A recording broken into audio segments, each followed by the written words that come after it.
Document 1. Science fiction writer Wang Jingkang's speech at the 1997 International Science Fiction Conference. If we take a bird's-eye view of the technological advancements at the turn of the century, we can already sense the storm brewing. Science and technology, this powerful tool that once was only used to transform the objective world, is now turning back to transform humanity itself. The ethical uproar caused by test tube babies has now faded, as the technology has become a standard medical procedure. The cloning of Dolly the sheep triggered an even greater shockwave, but before the aftershocks even subsided, the technology to clone humans is ripening. Scientists have successfully inserted genes into mammals closely related to humans, such as mice.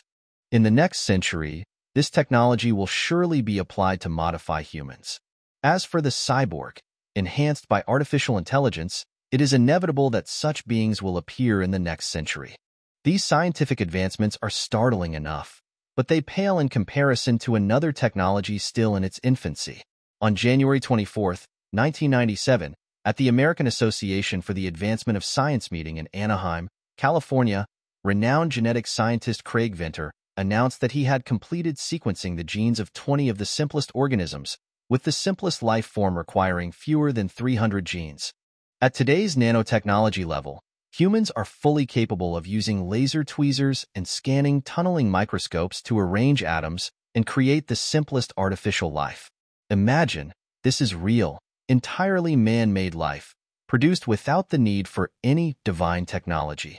So, when the first life form made using purely physical methods is born, God can officially retire. Note: in June 1997, Jun Matsuno of the Osaka Microbial Pathology Center in Japan inserted the fluorescent genes of the multiple tube jellyfish into mice, allowing them to produce GFP, green fluorescent protein. Under ultraviolet light, these mice glow.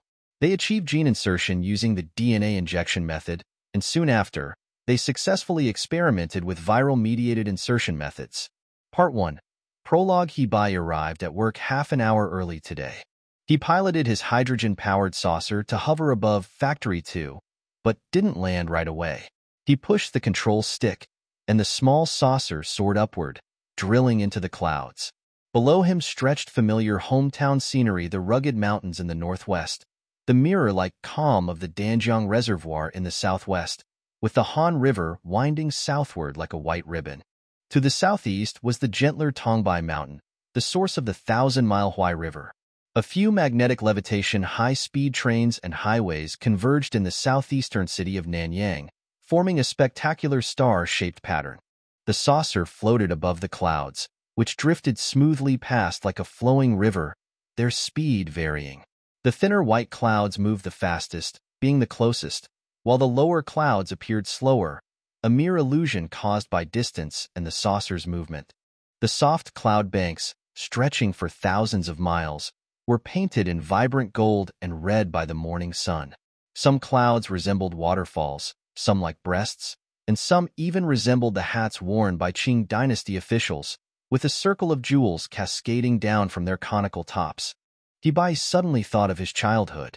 45 years ago, he had been born in a remote mountain village deep in the 800-mile Funyo mountain range. During his childhood, he was immersed in his grandmother's mythological stories. Back then, he would often sit on the hillside, chewing on a blade of grass, gazing dreamily at the clouds and the blue sky, cotton-like, feather-like, in various strange shapes. The clouds drifted slowly across the azure dome, with no beginning and no end. What could be inside those clouds? Could there be a hanging cloud temple, little monks, and ginseng maidens? The hanging cloud temple is a beautiful myth.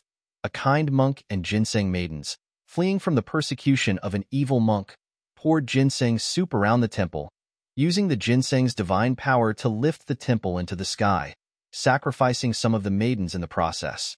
Sometimes, he could even clearly hear the laughter of little girls coming from the clouds. If he had been born 200 years earlier, perhaps he would have indulged in these fantasies forever, even adding a few extra embellishments to his grandmother's myths. But he was born in the 21st century. He quickly left the mountain village and soon saw real clouds from an airplane. Thus, the mystery vanished. And it wasn't just the mystery of the clouds that disappeared. Today, He was a renowned biologist, capable of reducing God's ultimate magic into intricate technology, very intricate, but ultimately technology that humans could control. In this realm, the sense of mystery was gone too. He shook his head, dispelling these thoughts. Today, it was normal for him to be so contemplative because his life was about to undergo a significant transition. He had decided to retire early and embark on a new career, one that was entirely new, filled with unknowns and risks. In a way, this new career was a rebellion against the first half of his life. Below the saucer lay Factory 2, one of only 3 human-like production factories on Earth, located in China's Central Plains. This region was characterized by severely eroded hills and shallow mountains with poor soil. However, after synthetic food became the mainstream of human nutrition, the land had been reforested, with lush green vegetation covering the red soil. Little-leaf poplars, willows, elms, chestnuts, persimmons, and tallow trees grew everywhere. It was harvest season, and the persimmon trees were adorned with small red lanterns, while the chestnut trees hid spiky, hairy chestnuts. Sparrows, magpies, and quails chirped among the dense branches. Factory 2 was like a massive gray-white egg, half buried in the greenery. A beautiful, soft-shelled egg. An ultra-strong carbon nanofiber protective net enveloped the entire factory, gently undulating in the autumn breeze. The net was double-layered, filled with a powerful microwave field that no living organism, whether bird, insect, bacterium, or virus, could pass through. Underground, the factory was built on a monolithic concrete foundation, integrated with the walls, and embedded with numerous sensors capable of issuing early warnings to any intruder. In the utopian society of the late 21st century, such tight security was indeed rare. Hebai landed the small saucer on the egg-shaped landing pad outside. Most of Factory 2's employees had already arrived, and the area was filled with small saucers, single-person flying devices, and microplanes, like mushrooms after a rain. He jumped out of the saucer and headed toward the main entrance. There were 2 passages at the entrance, one for items, where everything entering or leaving the factory was subjected to intense gamma radiation, killing any life form, even those hidden in a 50mm thick lead box. The other was the personnel passage. Anyone entering Factory 2, even the Secretary General of the United Nations, had to strip off their clothes, shower, and disinfect, and then put on the white factory-specific work attire. The disinfection shower was largely symbolic, serving as a civilized frisk to ensure that no one could smuggle anything in. The showers were originally designed as 2 separate units for men and women, but this old-fashioned etiquette was mercilessly mocked by the staff of Factory 2. Therefore, the showers were now uni-love. He went through the routine fingerprint and iris scans and walked into the disinfection passage. His secretary, Ding Jiejia, had just finished undressing and was placing her clothes in the locker labeled with her name. She greeted Chief He, and Hebai absent-mindedly replied, "Hello, Jiejia. You're a very beautiful woman." Jiejia raised her eyebrows, suppressing a smile. Although the nude meeting before work had become routine, a tacit understanding had formed within Factory 2. This was a workplace, not a social venue, and everyone here was considered neutral. Therefore, complimenting a naked woman's beauty wasn't exactly appropriate. However, Ding Jiejia knew that Chief He was a bit eccentric, so she smiled it off. He Bai was the technical authority of Factory 2, the soul of the place. 30 years ago, when Factory 1 was established in the Arizona desert in the United States, Chief He had been one of the key participants. 5 years later, he came to establish Factory 2. His gaze was deep, but often clouded by dreams. When he was deep in thought, even the most beautiful woman seemed no different to him than a desk or filing cabinet. Perhaps this absent-mindedness only added to his masculine charm. At 46, Chief He was still unmarried, making him the object of attention for many female employees. However, when Ding Jiejia became his secretary, Chief He had already married. His wife, Yu Bing, was a 34-year-old woman, petite and gentle, with a classic beauty. She was pregnant, with her due date said to be any day now. As Jiejia entered the hot air zone, she saw that Chief He had already undressed and was stepping onto the automatic walkway in the spray zone. Powerful jets of water sprayed from all sides, creating white mist around him. Chief, he was in good shape, with broad shoulders and prominent muscles, though his abdomen had started to protrude prematurely. As he bypassed through the spray zone, he opened his eyes and noticed Judge's gaze. Document number 2. Xinhua News Agency, July 7, 2085. After years of deliberation, China's name law was finally passed by the National People's Congress today. The key points are as follows. 1. The composition of a name must consist of at least 4 characters. The first 2 characters represent the parent surnames. If either parent has a compound surname, only the first character of the surname is used. The order of the father's surname followed by the mother's or vice versa is allowed, with the last 2 characters being the given name. 2. All homophones of different characters will be merged into a single surname. For example, Zhang, Zhang, and Zhang Zhang will both become Zhang. 3. From the date of the enactment of the name law, names for newborns must undergo a computer search to ensure that no duplicate names, including homophones with different characters, will occur within the next 100 years nationwide. 4. Once all usable combinations of Chinese characters are exhausted, the surname composition will automatically be upgraded to 5 characters. 5. Ethnic groups that traditionally use multisyllabic surnames, for syllables or more, may continue their naming conventions, but names must also undergo computer searches. 6.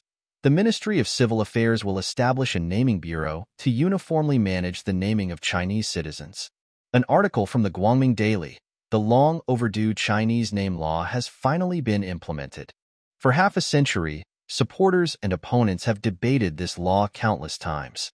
Supporters claim that the name law is essential because the phenomenon of people with the same names, including homophones, has caused enormous challenges for computer systems and left many hidden risks. Opponents argue that this computerized naming system erases humanity and much of the cultural richness associated with Chinese characters. Just think, there will no longer be names like Shishir or Diaochan that evoke endless imagination. To accommodate computers, 8,000 Chinese characters have been reduced to 416 pronunciations. Considering the 4 tones, each pronunciation can only have up to 4 characters in a name. Shishir will become Shishir and Diaochan will become Diaochan, or even 11 Shir, Diaochan, since computers only care about letters. Surnames are like rivers of bloodlines flowing from ancient times, recording the difficult journey of humanity from savagery to civilization. From a certain perspective, anyone who has left a surname in history is a victor of history. But today, to accommodate computers, nearly 100 surnames with homophones have disappeared in an instant. Sometimes we wonder, who is stronger, humanity or computers? Qi Hongdegang and Ren Wang Yejun sat side by side by the window. Behind them was Qi Hongdegang's apartment, a bachelor's pad, but one that bore signs of feminine touches. The place was meticulously tidy and spotless. The potted bamboo on the coffee table and the geranium in the corner had just been watered, looking fresh and vibrant. On the desk was a new model computer from the year 2124, next to a beige desk lamp, with a cabinet full of audiovisual discs by the wall. The two were nestled close together, hands tightly clasped. Outside the window was a spacious hospital room with high ceilings, soft blue walls, a stainless steel panel running along the middle that concealed various wires and pipes. In the corner stood a monitoring station with remote control devices for checking blood pressure, temperature, and heart rate. Inside, there was only one hospital bed, and a delicate-faced woman sat on it, facing the window. A nurse entered, softly greeted the patient, checked the monitoring station for her vitals, and then quietly left, gently closing the door behind her as she moved with the lightness of someone gliding on water. Qi Hongdegang exaggeratedly called out, "Mom, I hardly recognize you anymore. Now, you look younger than Yajun." The delicate-faced woman smiled and touched her cheek. "Really?" The skin graft surgery was very effective, and there wasn't much pain. They used the automatic skin cell regeneration method, and it wasn't too expensive, only 200,000 yuan. Although her face was as youthful as a girl's, her voice carried the weariness of an older person, slightly hoarse and tired. "Your father doesn't know about this surgery yet. I'm curious to see his reaction when he sees me." She smiled and changed the subject. "So, this is Yajun, right? 25 years old, a hairstylist by profession, Standing one. 65 meters tall. Fingerprints are 7 ridges and 3 loops. Orphaned, with parents who died in a plane crash 10 years ago. See? I already know all about her. I don't understand why you kept her a secret from me for so long. Her dissatisfaction was evident. Feeling a bit embarrassed, Chi Hongdagang glanced at his fiancée, and Yejun quickly spoke up, "Auntie, we weren't keeping it from you. At the time, we were just living together and weren't sure if we would reach the stage of marriage. We only decided to get married yesterday and rushed to tell you today. When will the wedding be? We're going to register right away, Auntie. I love Dagang deeply, and we'll grow old together." "Good. I'm glad to hear that. Are you going to change what you call me now?" She smiled as she asked her daughter-in-law. Yejun gently smiled and immediately changed her tone. "Yes, Mom. I'll notify your father right away to let him know the good news." "Yejun, do you plan on getting pregnant?" she asked bluntly. A wave of apprehension flickered in the couple's eyes, and their reply was delayed. "Yejun, don't be upset with me for being nosy. I've spoken to Dagang about this many times, but he avoids giving me a clear answer. I'm old-fashioned. I can't accept how young people today all rush to use artificial reproduction just to avoid the pain of childbirth or to keep their figure. I hope you don't follow that trend. There's something unique about the natural way. Carrying a child for 10 months, feeling the baby move, the labor pains, and breastfeeding. Only by going through that can a mother establish a deep blood bond with her children." Softening her tone, she joked, "You're probably thinking, moms want to talk, getting trendy herself with this skin graft surgery, making herself look like a little pixie. But kids, give my thoughts some consideration. It's personal wisdom. Honestly, if it weren't for natural childbirth, I don't think Dagang and I would have such a strong bond as mother and son." Her son, a sturdy man standing at 190 meters tall with broad shoulders and prominent eyebrows, was always respectful in front of his mother. However, he seemed to be hiding something, looking down in silence.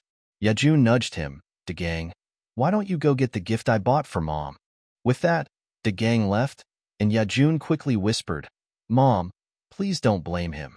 The issue is with me. The plane crashed 10 years ago, damaged my reproductive system. The doctor said I might not be able to have children. That's why Dagang has kept our relationship a secret from you. He knows how much you want grandchildren and didn't want to disappoint you. We definitely want children, but it might have to be through artificial reproduction. Mom, we were just discussing whether to tell you the truth yesterday and decided to be honest." Mom furrowed her brow as she studied Yejun. Yejun was tall, with a curvy figure and attractive woman, but beneath her expressions, there was a subtle, unspoken sorrow, likely the shadow left by the tragedy 10 years ago. Mom's frown soon relaxed. "It's fine. This is a special situation, and I understand. When do you plan on having children?" "Within the year." "Good. If you're using artificial reproduction, I suggest you still breastfeed. Unpregnant women can be induced to produce milk through medical methods. You know that, right? It's at least a partial compensation. Trust me, when you get older, memories of rocking your baby to sleep while quietly humming a lullaby will be one of your most cherished possessions." "Mom, I'll remember your advice." When Dagang returned with the gift, he exchanged a knowing glance with Yejun, aware that the conversation between the two women had concluded. Without much further conversation, he handed his mother a small gold-encrusted mirror. He explained that it was a smart mirror with a built-in recording system. Once you're satisfied with your makeup, pressing a button captures the image and saves it to your computer. Mom thanked him sincerely and said, "Send me the photos right away." "Okay. Goodbye, kids." Dagang pressed a switch, and the virtual window scene disappeared. In reality, Dagang's mom was 300 kilometers away in Zhengzhou. Document number 3, B-Type Human Conduct Code, passed at the 2080 joint session of the World Parliaments. 1. B-Type humans are not considered natural life forms. 2. B-type humans do not possess the legal status of natural humans. 3. B-type humans are not allowed to marry natural humans or engage in reproductive activities. 4. B-type humans must not conceal their identity, and their names must be prefixed with RB, robot. 5. B-type humans are prohibited from establishing any type of social organization.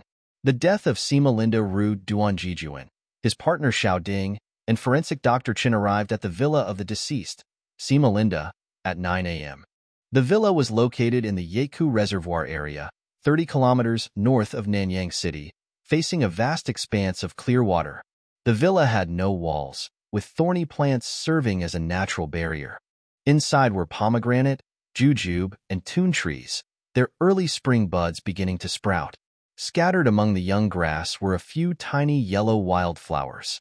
It was a typical farmhouse courtyard, except for the sleek two-seater ornithopter parked in front of the house, indicating the owner's high status. The silver-gray ornithopter resembled a graceful carrier pigeon, with its soft yet resilient wings folded tightly against its body. Xiao Ding circled it, marveling at its craftsmanship. The two-story house looked rough on the outside, but once inside, the visitors were surprised by its tasteful, elegant interior. Though not luxurious, the decor was refined and sophisticated, with pale blue curtains, walls tinged with soft blue hues, and a large LCD wall screen hanging in the center of the living room. Several lush iron trees and banana plants added a fresh, natural touch. Old Du from the local police station was on guard, and there were no onlookers, a relief for Jijuan and Dr. Chen, as it meant the scene hadn't been disturbed. The old officer explained that Sima Linda had purchased the house a year ago and personally designed the interior. He would visit every few months for a few days, but he rarely interacted with the locals. However, he had a regular milk delivery, and it was the milkman who discovered his death that morning. The police had quickly sealed off the news, and given the villa's remote location, the neighbors had not been alerted. The deceased was reclining in a swivel chair in his study, his expression peaceful. The computer in front of him was still on, in screensaver mode. A row of time representing numbers floated lazily across the screen, bouncing back with each collision against the edges in a reflection of perpetual motion. Dr. Chen immediately began his work, sniffing sharply to detect the scent of the corpse.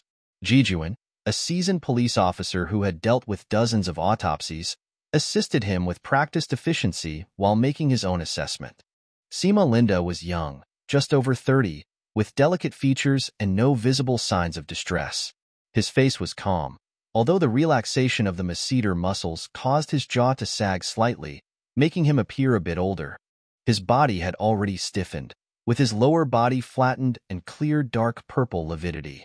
The lividity had reached the settling stage, but had not yet spread beyond the blood vessels. The skin had become dry and hard, and the body had cooled. There were no signs of a struggle. Based on these observations, it seemed certain that Sima had committed suicide, most likely by an overdose of sleeping pills.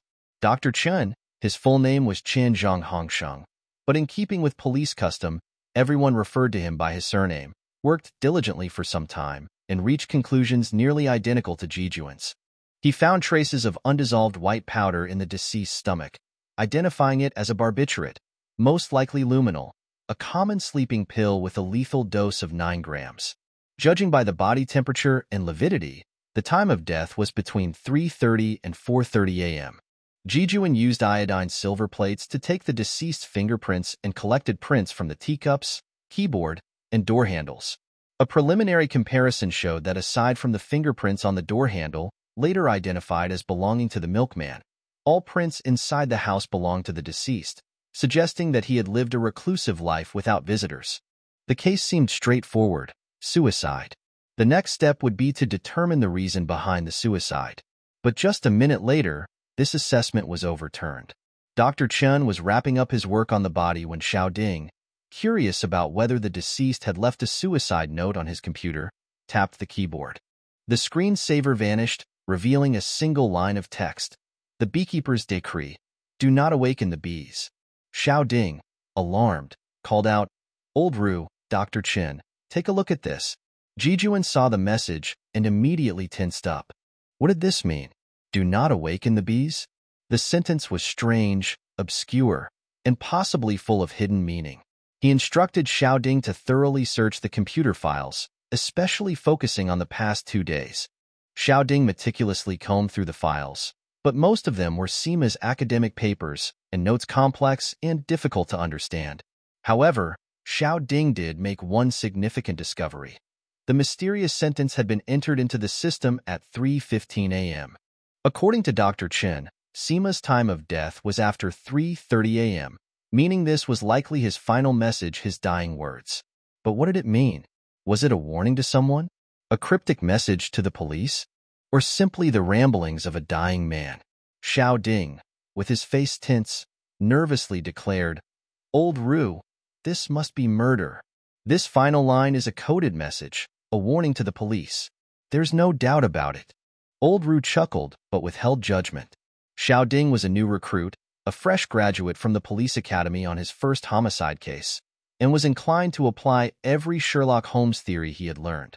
Old Ru responded ambiguously, "The phrase is certainly suspicious. We'll see."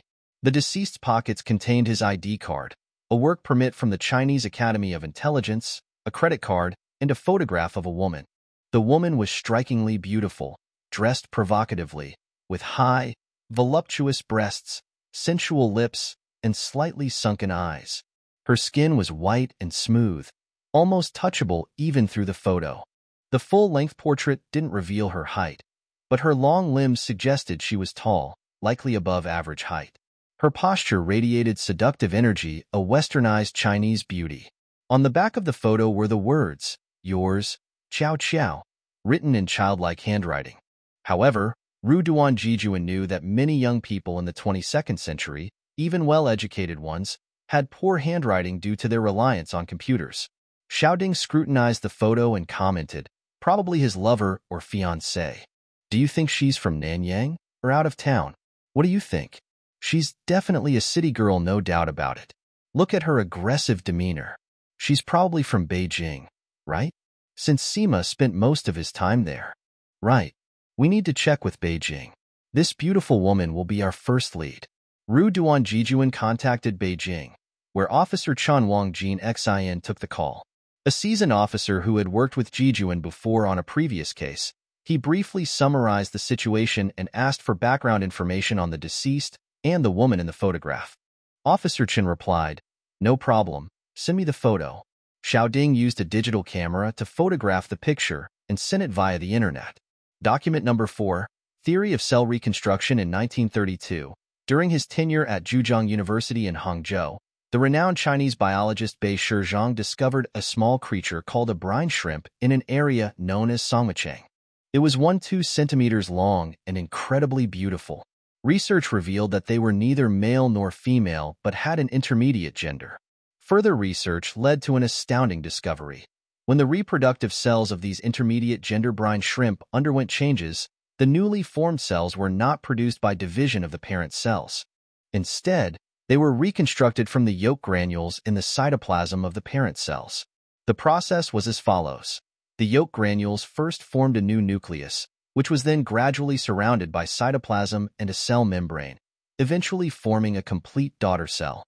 In short, their cells were not produced by cell division, but were rebuilt from non-living matter. This discovery was groundbreaking as it was the first to reveal the early process by which non-living matter on Earth was transformed into living matter in ancient times. 2 years later, Professor Bei Shizhong formally proposed the theory of cell reconstruction for the first time. However, due to wartime disruptions, this research was halted and only resumed in 1980. Professor Bei Shizhong expressed his belief that, in the 21st century, scientists would be able to synthesize daughter cells from non-cellular matter in the laboratory, effectively transforming non-living matter into simple life forms.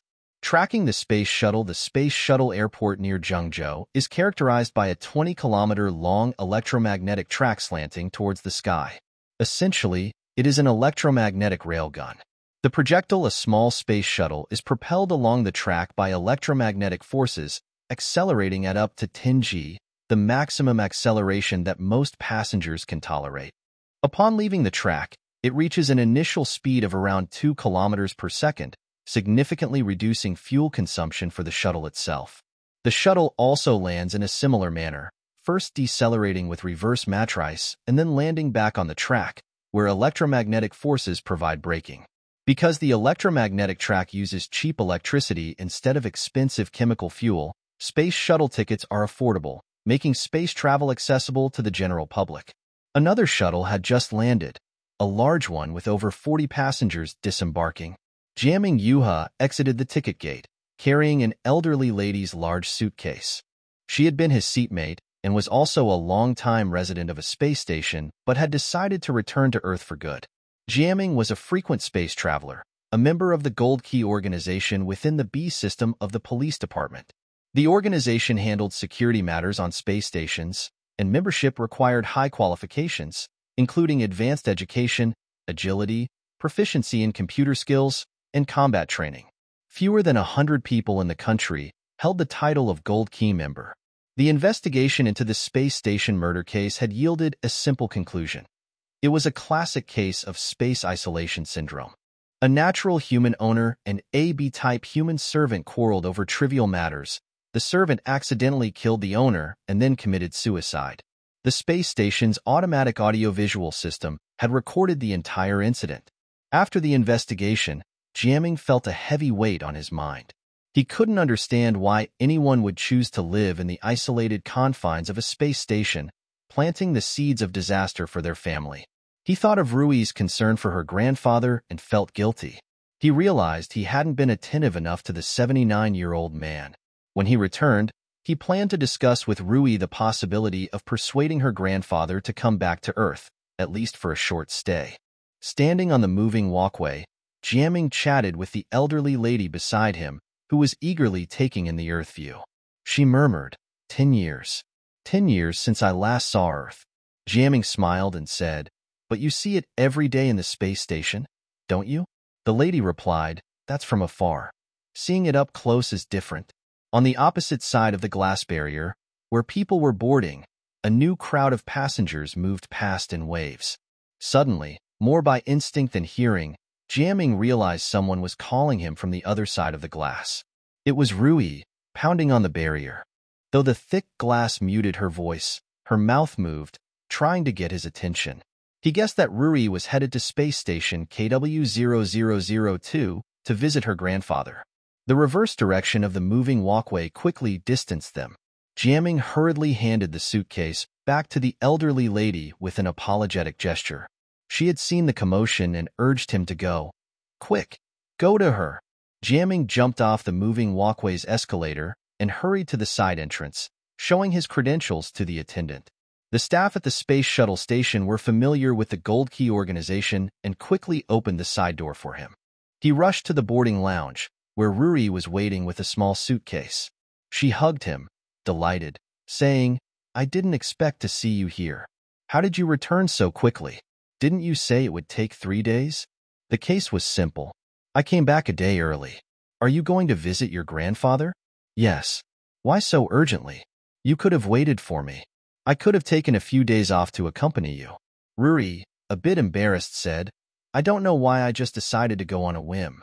Jiaming remembered Rui's worry from the other day and cautiously asked, "Is everything all right in the space station?" Ruri, quick to catch his tone, reassured him, "Everything is fine. There's nothing to worry about. R.B. Keene is the most loyal servant in the world. I just wanted to visit my grandfather." But Jiaming couldn't shake the unease. 2 days ago, he'd advised Rui not to overthink things, but after witnessing the bloody scenes in the space station, he couldn't ignore the heavy premonition in his heart. He suggested, "Why don't you return the ticket and come back with me? Once I've wrapped up the case, I'll go with you." "I've never met your grandfather." Rui smiled. "I'm already at the boarding gate. How can I turn back now?" "Don't worry, I'll be back in 3 days." Jiaming's sense of foreboding persisted, though. Yes, everything would probably be fine. Rui was just going to visit home after all. Space station murders were rare. But it wouldn't hurt to take some precautions. Without wanting to alarm Rui, he framed his next words as a joke. "Rui," he said in a low voice, pretending to be mysterious, "do you want to experience life as a police officer?" "How?" she asked, intrigued. "When we go on solo missions, we always set up a code word with our partner beforehand. After all, you never know what situation you'll encounter. Let's make up a code word for this trip." Rui's face lit up with excitement. "Okay, what's the code? If everything is fine, just mention a plant in the conversation. If there's any danger, mention an animal. And if it's extremely dangerous, say, 'My God.'" "All right." Extreme danger, my God. Safe an animal. Danger, wait. You mixed it up. Danger mention an animal. Safety mention a plant. Think about it. There are dangerous animals like sharks, tigers, wolves, and crocodiles. Plants, on the other hand, are beautiful, like flowers and green lawns. But animals include gentle sheep and little rabbits, and there are dangerous plants like poison arrow trees and carnivorous plants. She noticed Jiaming getting a bit anxious and laughed, waving her hand. All right, I'm not joking anymore. I got it. Danger animal, safety plant. Exactly. Let me give you something else, just in case. He pulled out his palm-sized treasured gun and discreetly handed it to Rui. The weapon was so small it fit entirely in her hand. Rui seemed startled, and Jiaming playfully winked, trying to turn it into a joke. Take it with you. It'll make you feel more like a true policewoman. Rui took the tiny gun and whispered, "Won't they check it at the space shuttle station? The checkpoint's already passed.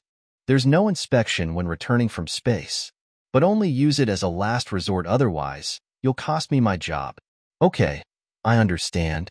A sweet female voice announced, "Attention, passengers traveling to the RL space region. Boarding has begun at Gate 3. Please bring your luggage and proceed to the gate." The voice sounded almost drowsy. The boarding lounge began to stir as passengers gathered their belongings and filed through Gate 3. One space shuttle after another whizzed down the track. Jiaming accompanied Rui to the boarding gate, where they kissed goodbye. Today, Rui had booked a small two-seater shuttle, which passengers piloted themselves. The sleek shuttle quickly accelerated along the track and shot off the top, igniting its engines. The orange flame rapidly diminished, disappearing into the sky. High Commissioner Gao Guodong listened to Jiaming's report and, satisfied, said, "Well done, young man. Go home now and write up a formal report." Jiaming was at ease with the commissioner. "Thanks for the compliment, much appreciated. But don't forget, you promised me a vacation. When have I ever broken my word? You can take it now. Go find Rui." "Can't do that. Rui is already on space station KW0002 by now. We bumped into each other at the space shuttle airport. She's visiting her grandfather. The two recent space murders must have made her worry." The commissioner chuckled. "Is that so? Well, don't blame me for that. What about old Ru's case? The assistant researcher's suicide? Not much progress," the commissioner admitted. He was somewhat concerned about the team. Ru Duanjijuan had plenty of experience, but he was getting older, and his knowledge of high-tech environments seemed lacking. Meanwhile, Xiaoding was too playful and not dedicated enough to his duties. Document number 5. Creating Life in the Lab. In December 1999, The Guardian reported that Dr. Clyde Hutchinson of the Gene Research Institute in Rockville, Maryland, USA, had completely removed the DNA from a single-celled organism, turning it into a lifeless shell. He then attempted to inject the minimum number of genes to determine how many are required for the cell to survive and naturally replicate.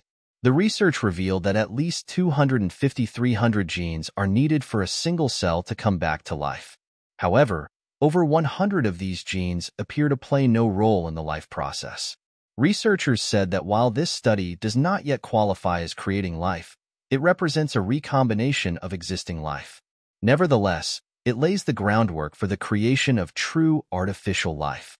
The beekeeper Zhaolin Valley is nestled in a mountain hollow, its slopes covered with centuries-old jujube trees, some over 300 years old.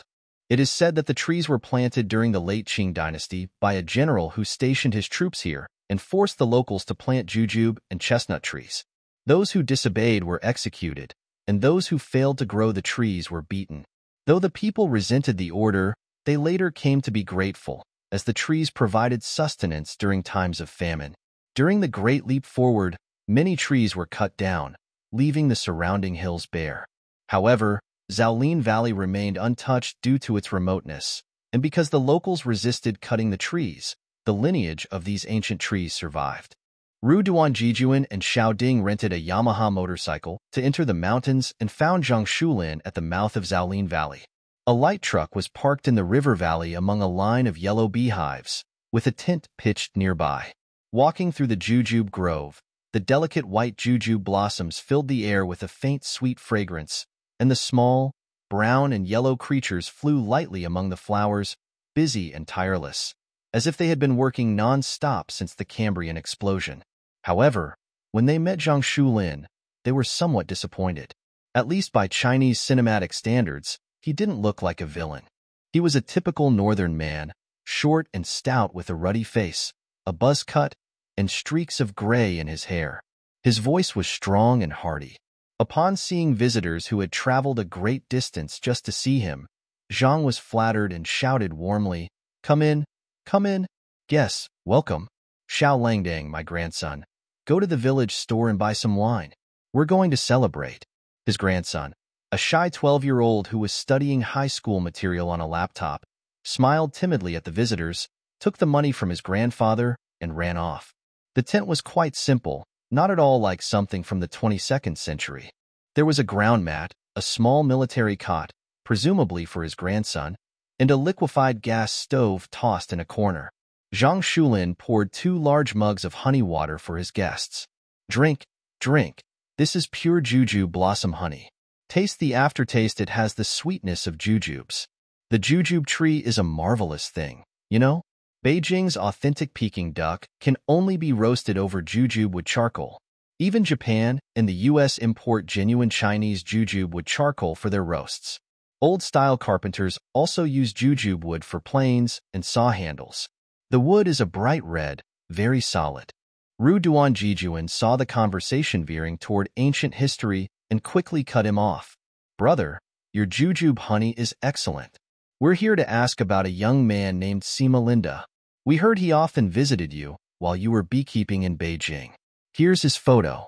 The beekeeper glanced at the photo and said, "Yes, this man came to see me 3 times. About 30 years old, wearing a light blue coat and a silver sweater, riding a wolf motorcycle. He looked like a scholar and spoke very directly.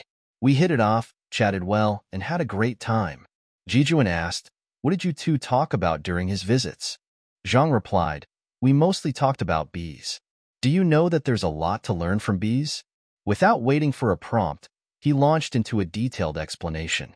By the time Ru Duanjijuan and Xiaoding left, they had become half-experts on bees. Zhang explained that there were many customs in the bee kingdom. For instance, before collecting honey, scout bees are sent out to locate the source. When they return, they perform a figure-8 dance, with the angle between the central axis of the dance and the vertical line indicating the angle between the honey source and the sun. This figure-8 dance is performed on a vertical surface, but the bee colony automatically adjusts it to the horizontal angle and then follows that direction to find the honey source. The frequency and amplitude of the dance indicate the distance to the honey source. Most bees in the hive are female. Both worker bees and the queen bee are females. If the larvae are fed royal jelly, they will turn into queens. The male drones, on the other hand, have a sad fate. They only mate with the queen once, after which they are driven out of the hive and left to freeze or starve, as the hive doesn't support useless members. Isn't that a brutal but reasonable law? Zhang said. When beekeepers harvest too much honey, the bees won't have enough to eat in the winter, so you have to replenish the hive with honey. But it's strange when the bees realize this honey wasn't produced by their own labor. They don't cherish it and waste it. Isn't that odd? Even bees have their quirks. Xiaoding grew impatient, fidgeting in his seat. But Ru Duanjijuan shot him a glance, signaling him to listen patiently. Jijuan himself was listening attentively, occasionally interjecting with comments like, "Really? How interesting." Zhang, encouraged by the interest, continued enthusiastically. When the colony grows large, they split into 2 hives. Who gives the order? No one knows. But it's not the old queen. Once they split, the old queen has to leave the hive.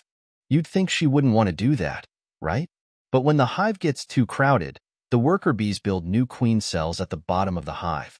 Here's where it gets weird. The old queen knows her fate, so she hesitates to lay eggs in the new queen cells. But the normally obedient worker bees get restless, refusing to feed her, and surround her until she lays the eggs. The new queen larvae are fed royal jelly and will become the new queen. When the new queen is about to emerge, the old queen flies out of the hive normally. The queen only leaves to mate and half the worker bees follow her, forming a cluster on a nearby tree.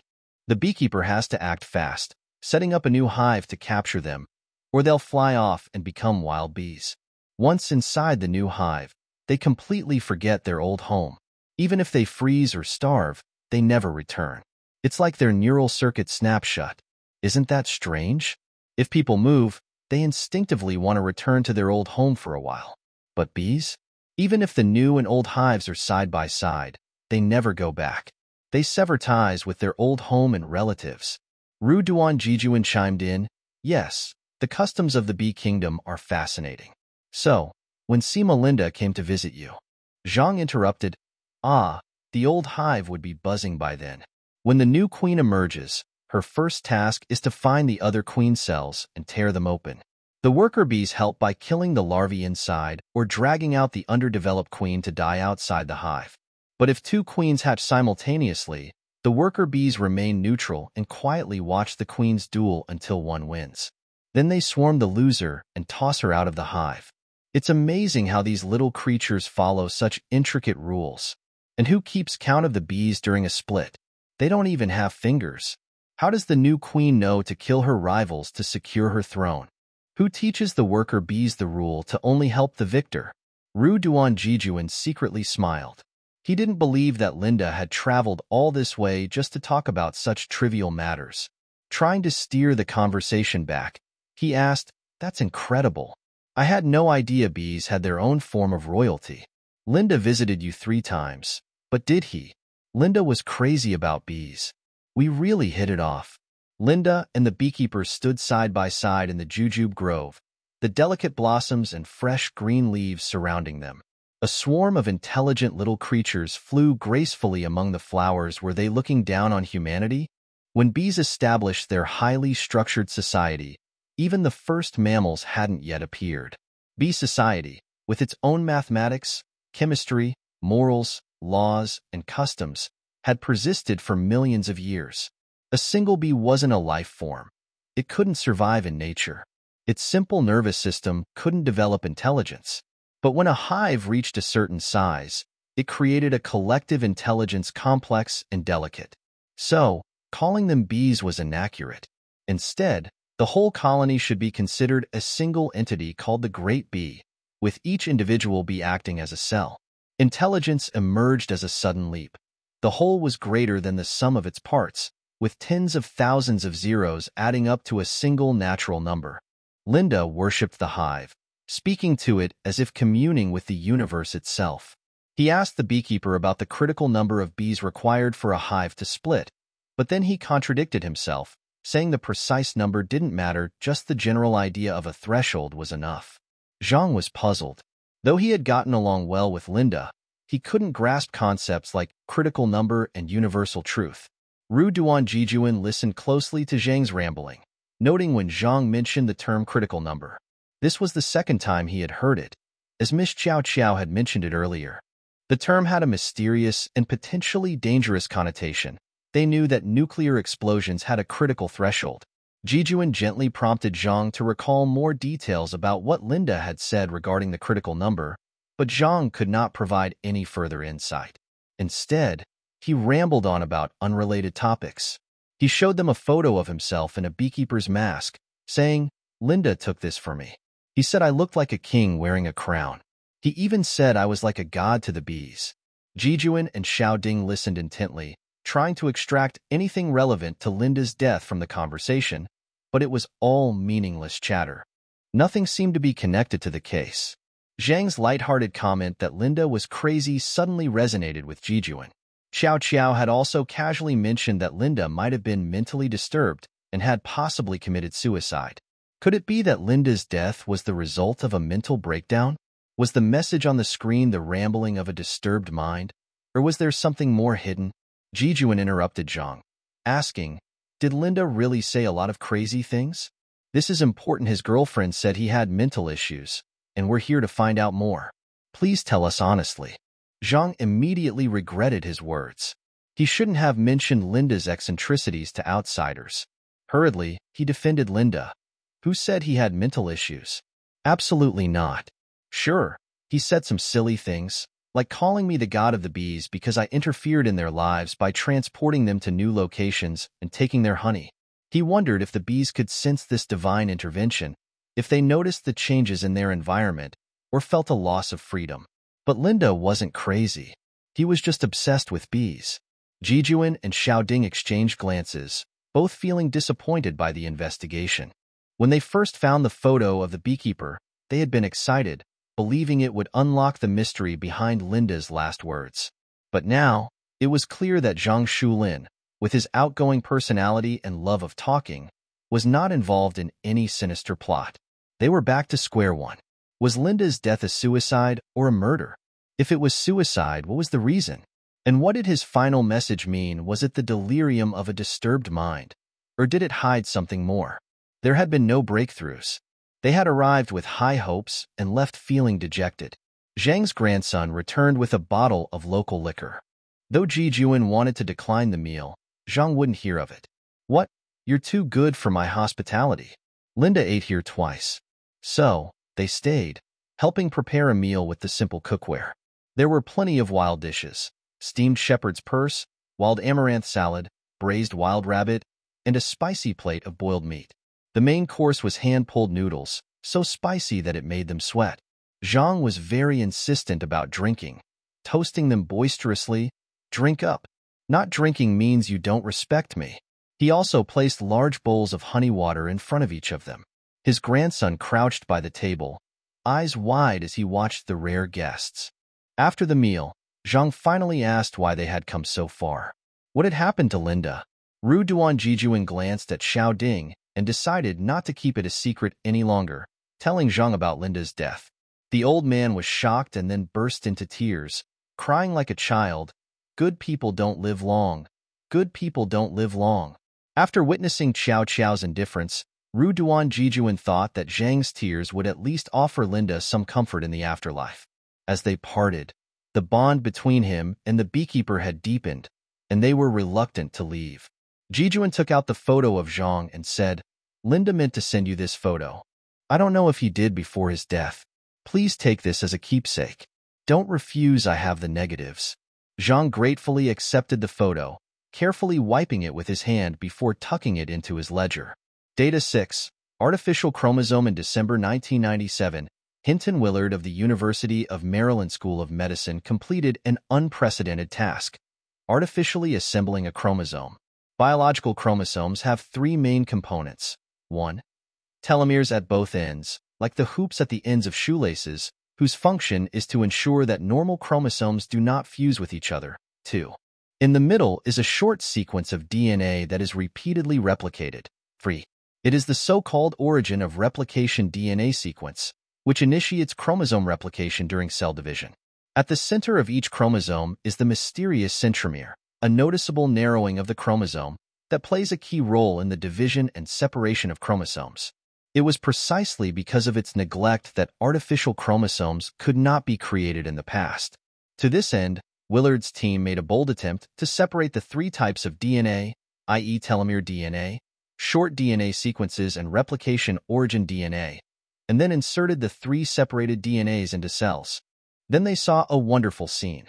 The three fragments automatically assembled into a chromosome in the correct order, as if the chromosome assembly program was stored in the cell. 6. KW0002 Spaceball. The Space Bus Station is an enlarged spaceball. It is a busy port. One after another, large buses float up from the clouds and park at various berths according to the navigation of the bus station. Passengers on the large buses come out in a bustling manner. There is a slight Earth gravity here, and people walk lightly. They have to transfer to space motorboats from here to various spaceball residences, with 2 to 3 passengers. After the transfer, one motorboat after another leaves the port, like fireflies with yellow tail lights. Rui originally rented a small spaceboat, so she did not need to transfer. After checking her ticket and leaving the bus station, she sped alone in the empty space. The familiar scenery immediately brought her back to her childhood. At that time, she often stuck to the glass window of the spaceball, flattened her nose, and greedily looked at the scenery outside the window. This kind of scenery has been missing for a long time. The spaceball KW0002 appeared in the field of vision. It was a large light black ball, slowly rotating, and looked lonely against the empty background. Rui did not inform Grandpa and Keen in advance, deliberately wanting to give them a surprise. When she was about to reach the space ball, she turned on the intercom. "Grandpa, Uncle Keen, it's me, Rui. I'm already at your door." Keen's surprised voice immediately rang through the intercom. "Is that Xiao, Rui? Why are you here so suddenly? Your grandfather is sleeping.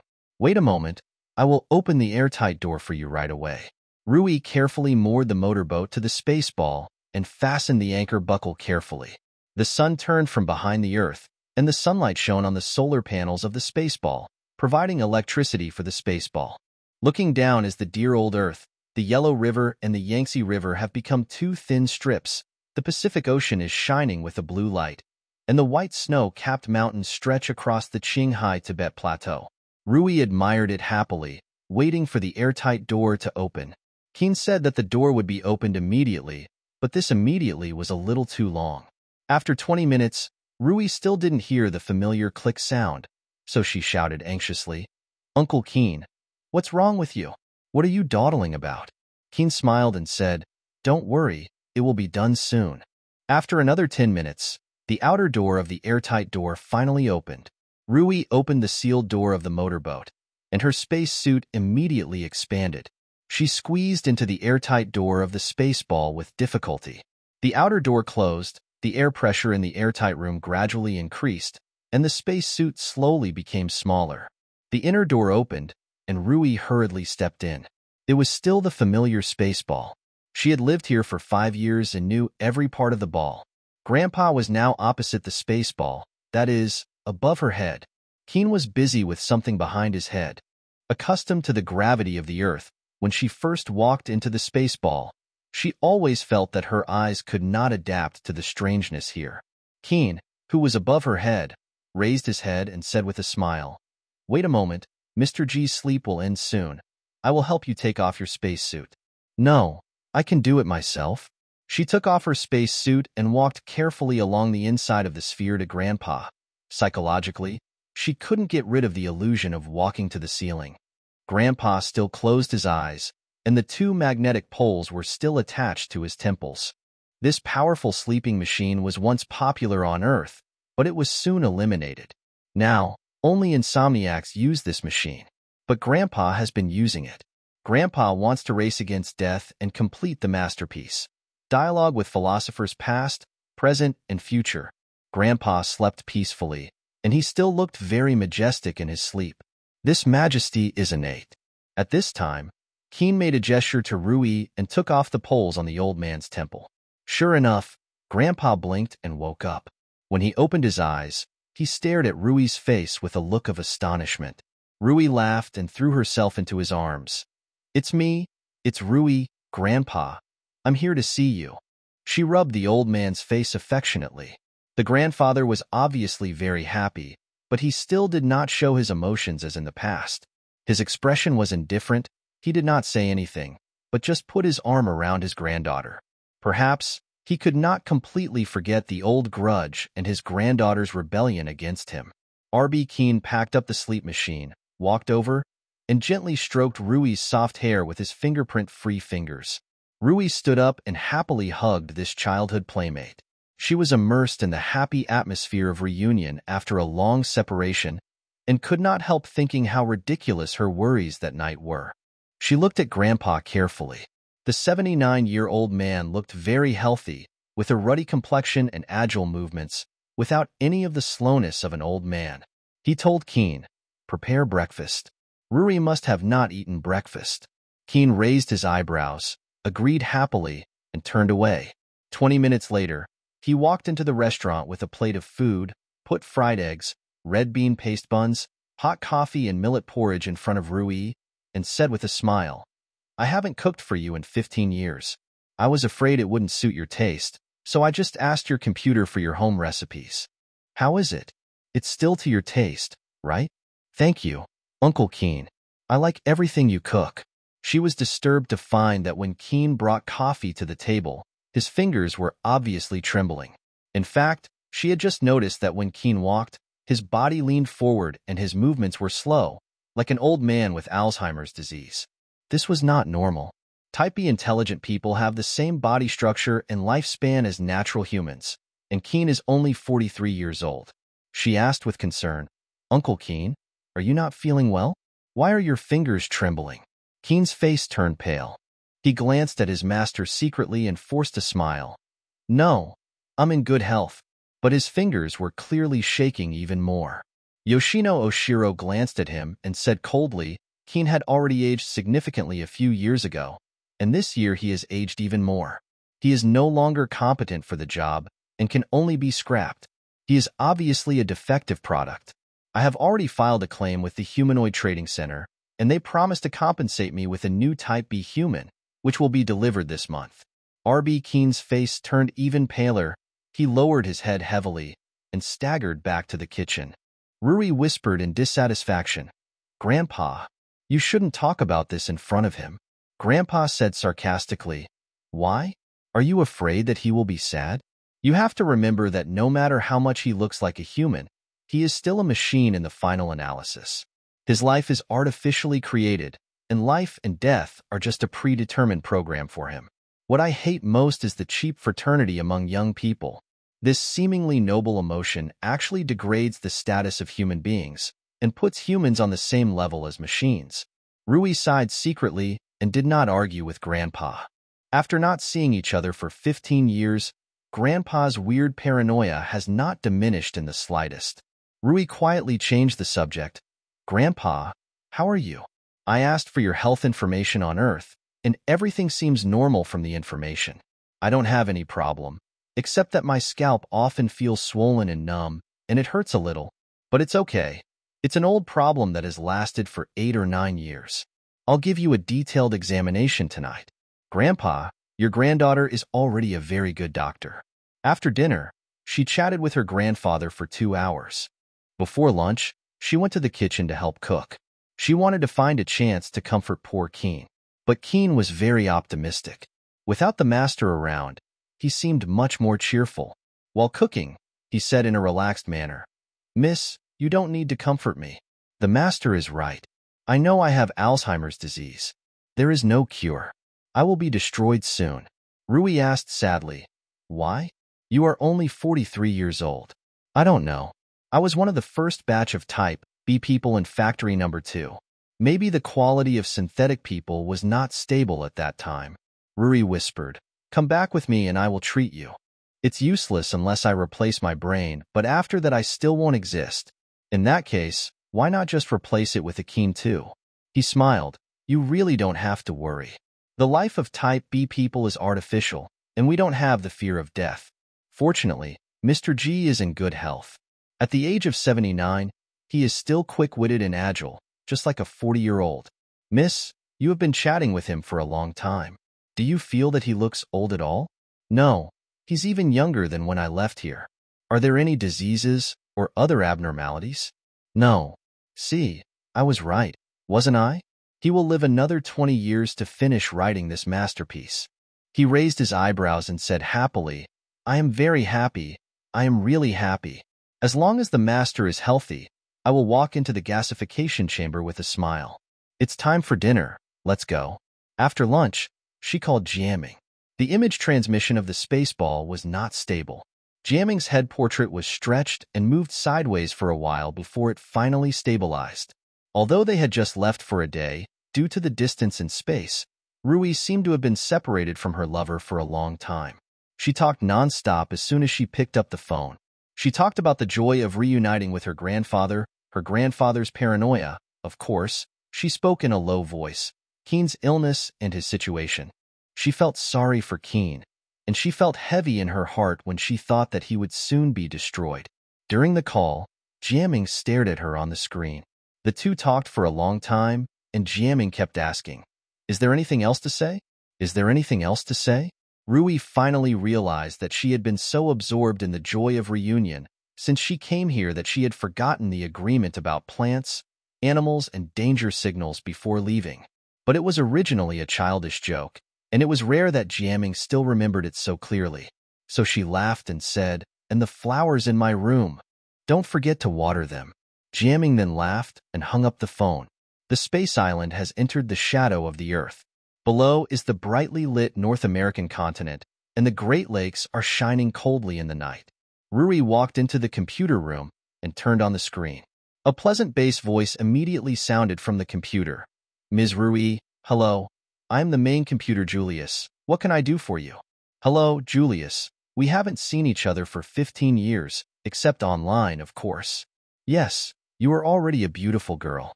Thank you for the compliment, Julius. I would like to check Grandpa's health records. With pleasure. Up on the screen, Rui wanted to give Grandpa a comprehensive physical examination. From the data and charts of the human body automatic monitoring system, Grandpa's physical condition was quite good, especially his brain. Without the common melanin deposition, cavitation, and cerebral vascular sclerosis of the elderly. She browsed through it, nodded with satisfaction, and prepared to shut down the computer. At this moment, she was suddenly stunned. There was a circle of extremely obvious and neat cracks on the ultrasound image of Grandpa's brain. Because it was so obvious and neat, she subconsciously regarded it as a technical error in the image and almost ignored it. She calmed down and looked at it carefully again. Yes, it was a circle of extremely clear interfaces, or in other words, Grandpa's skull had been opened and was now just glued to the head. Spectral analysis of the interface showed that the adhesive was a biological glue extracted from clams. It seems that Grandpa is completely unaware of this. This is not surprising. Although the brain is the sensory center of the human body, the brain itself has no sense of pain. It is the largest sensory blind spot in the human body. This is almost a paradox. Rui felt her teeth chattering and cold sweat slowly rolled down her back. She also checked Grandpa's health records when she was on Earth, but she didn't find this at the time. So, either it was overlooked at the time, or someone played tricks and entered false information on the internet. Was it? The answer was obvious. She remembered R.B. Keene's friendly smile and was unwilling to admit that he was the murderer. However, the irony was that the crime was committed in such a closed environment that did not allow for any defense. In such a closed spaceball, it was impossible for an outsider to commit the crime. If the loyal servant Keene was indeed a sinister murderer, then his mask was really clever. She went back to check the brain tissue image and found no abnormalities. She only found a very thin joint in the frontal lobe, which was so thin that it was almost imperceptible. She turned off the computer and thought deeply. What on earth was R.B. Keene going to do? Like in some science fiction novels, a robot insidiously dissecting and observing humans? Of course not. In the 50 years of developing Type B people, the human brain as a model has been thoroughly studied. All the information can be easily retrieved from any computer terminal, without having to do the stupid thing of opening the skull. Take Keene, for example. His body is a realistic imitation of humans. This imitation is so realistic that it has to enact strict legislation on fingerprints. Perhaps this is the motive of the perpetrator, a kind of rebellious consciousness. They are not inferior to humans in intelligence and physical strength, but they are born to be docile servants. If they have a lonely and weird old man as their master, this Type B person will be even more unfortunate. Rui thought of Keene's condition again. In a few days, a new type of person will replace him, and Keene is destined to enter the gasification chamber. Maybe he wants to make a last effort before he dies. Rui didn't dare to search in the computer for a long time. She didn't know whether the main computer Julius was also involved. This is undoubtedly a sinister conspiracy. If they knew that the secret had been exposed, they might take risks. She walked slowly to Grandpa's study. Grandpa was writing, leaning back in a high-back chair, eyes closed, 2 electroencephalogram receiving boards on his temples. The thoughts in his brain automatically converted into jumping words on the screen. The jumping speed was very fast. Rui could barely see a few sentences. Even in the ignorant age, human beings knew their own extraordinariness.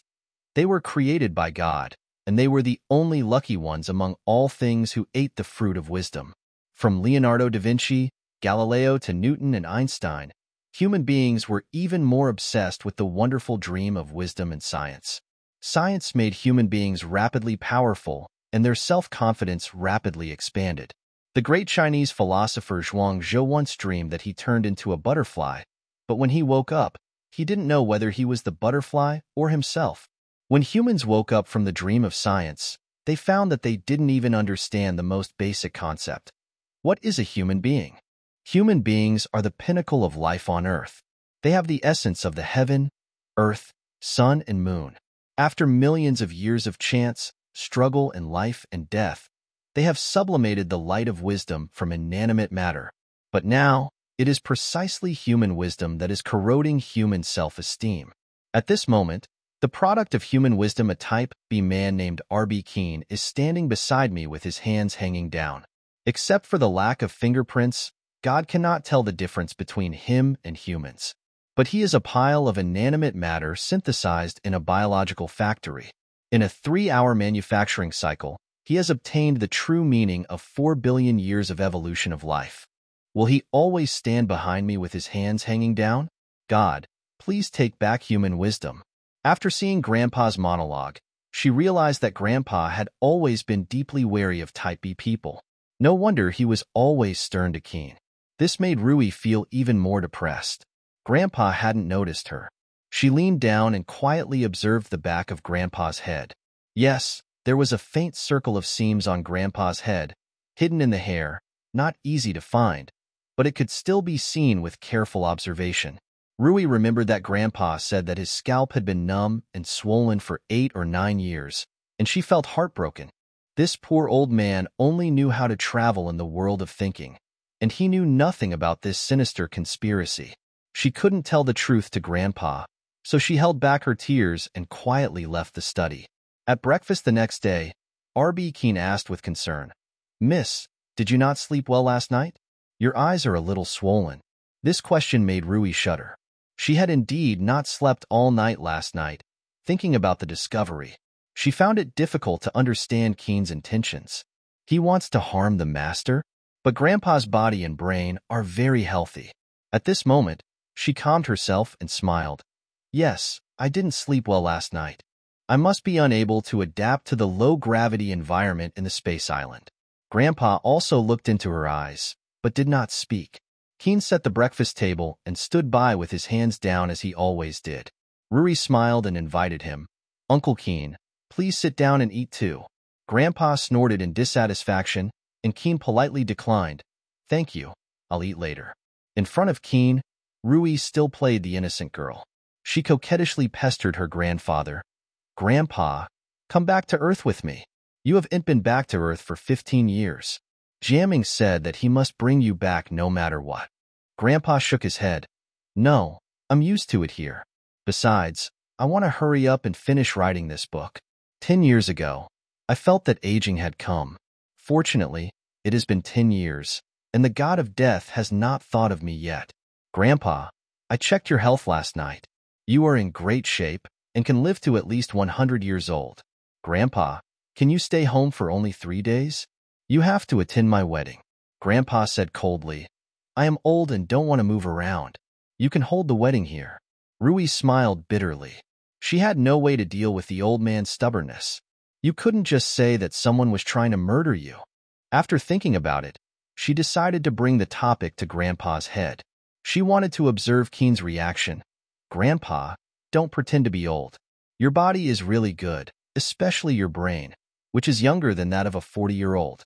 As she spoke, she stared at Keene calmly and clearly caught a hint of pride in Keene's eyes. Grandpa didn't want to get entangled with her, so he changed the subject. "You studied neurosurgery in medical school.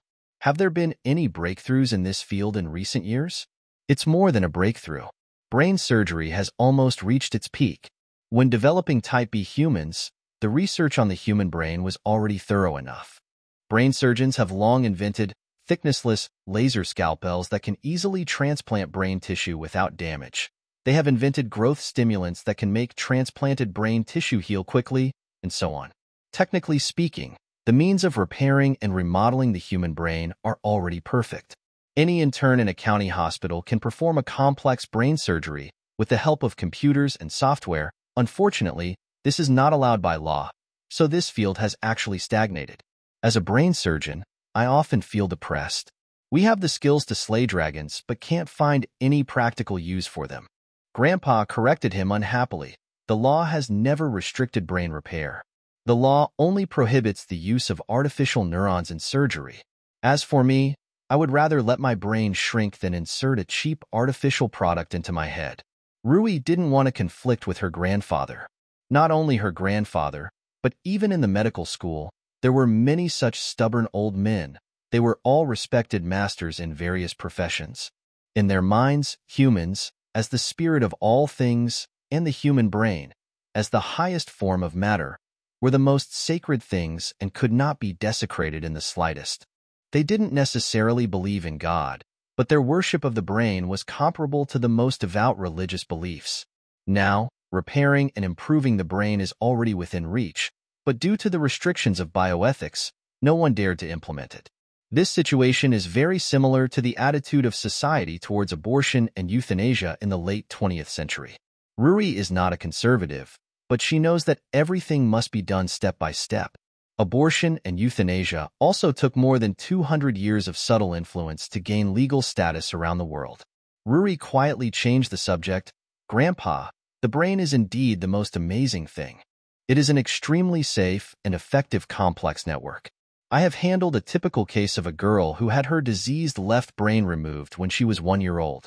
When I examined her 20 years later, I found that her right brain had greatly expanded, occupying most of the cavities in the left brain and taking over most of the functions of the left brain. The brain is like the negative of a holographic photograph. Even if part of it is damaged, the remaining part can still show the full picture of the photo, but the clarity is a little worse. But Grandpa continued with his previous train of thought, and he said coldly, I know that radicals in the medical community often argue for the superiority of brain substitutes. They don't need to worry about it now. If they are willing to lower themselves to the status of machines, they can wait until our generation is dead and we can turn a blind eye to it. But to remain silent. She looked at Keen, who stood there expressionless, silently, and quietly left after clearing the dishes. But Rui felt that she had understood his motive for committing the crime. If it were her, she would not tolerate others sawing at her self-esteem every moment. Suddenly she heard a crisp sound. It turned out that Keen, who was staggering, broke a stack of porcelain bowls. The grandfather, who was furious, immediately grabbed the phone. Is this the humanoid trading center?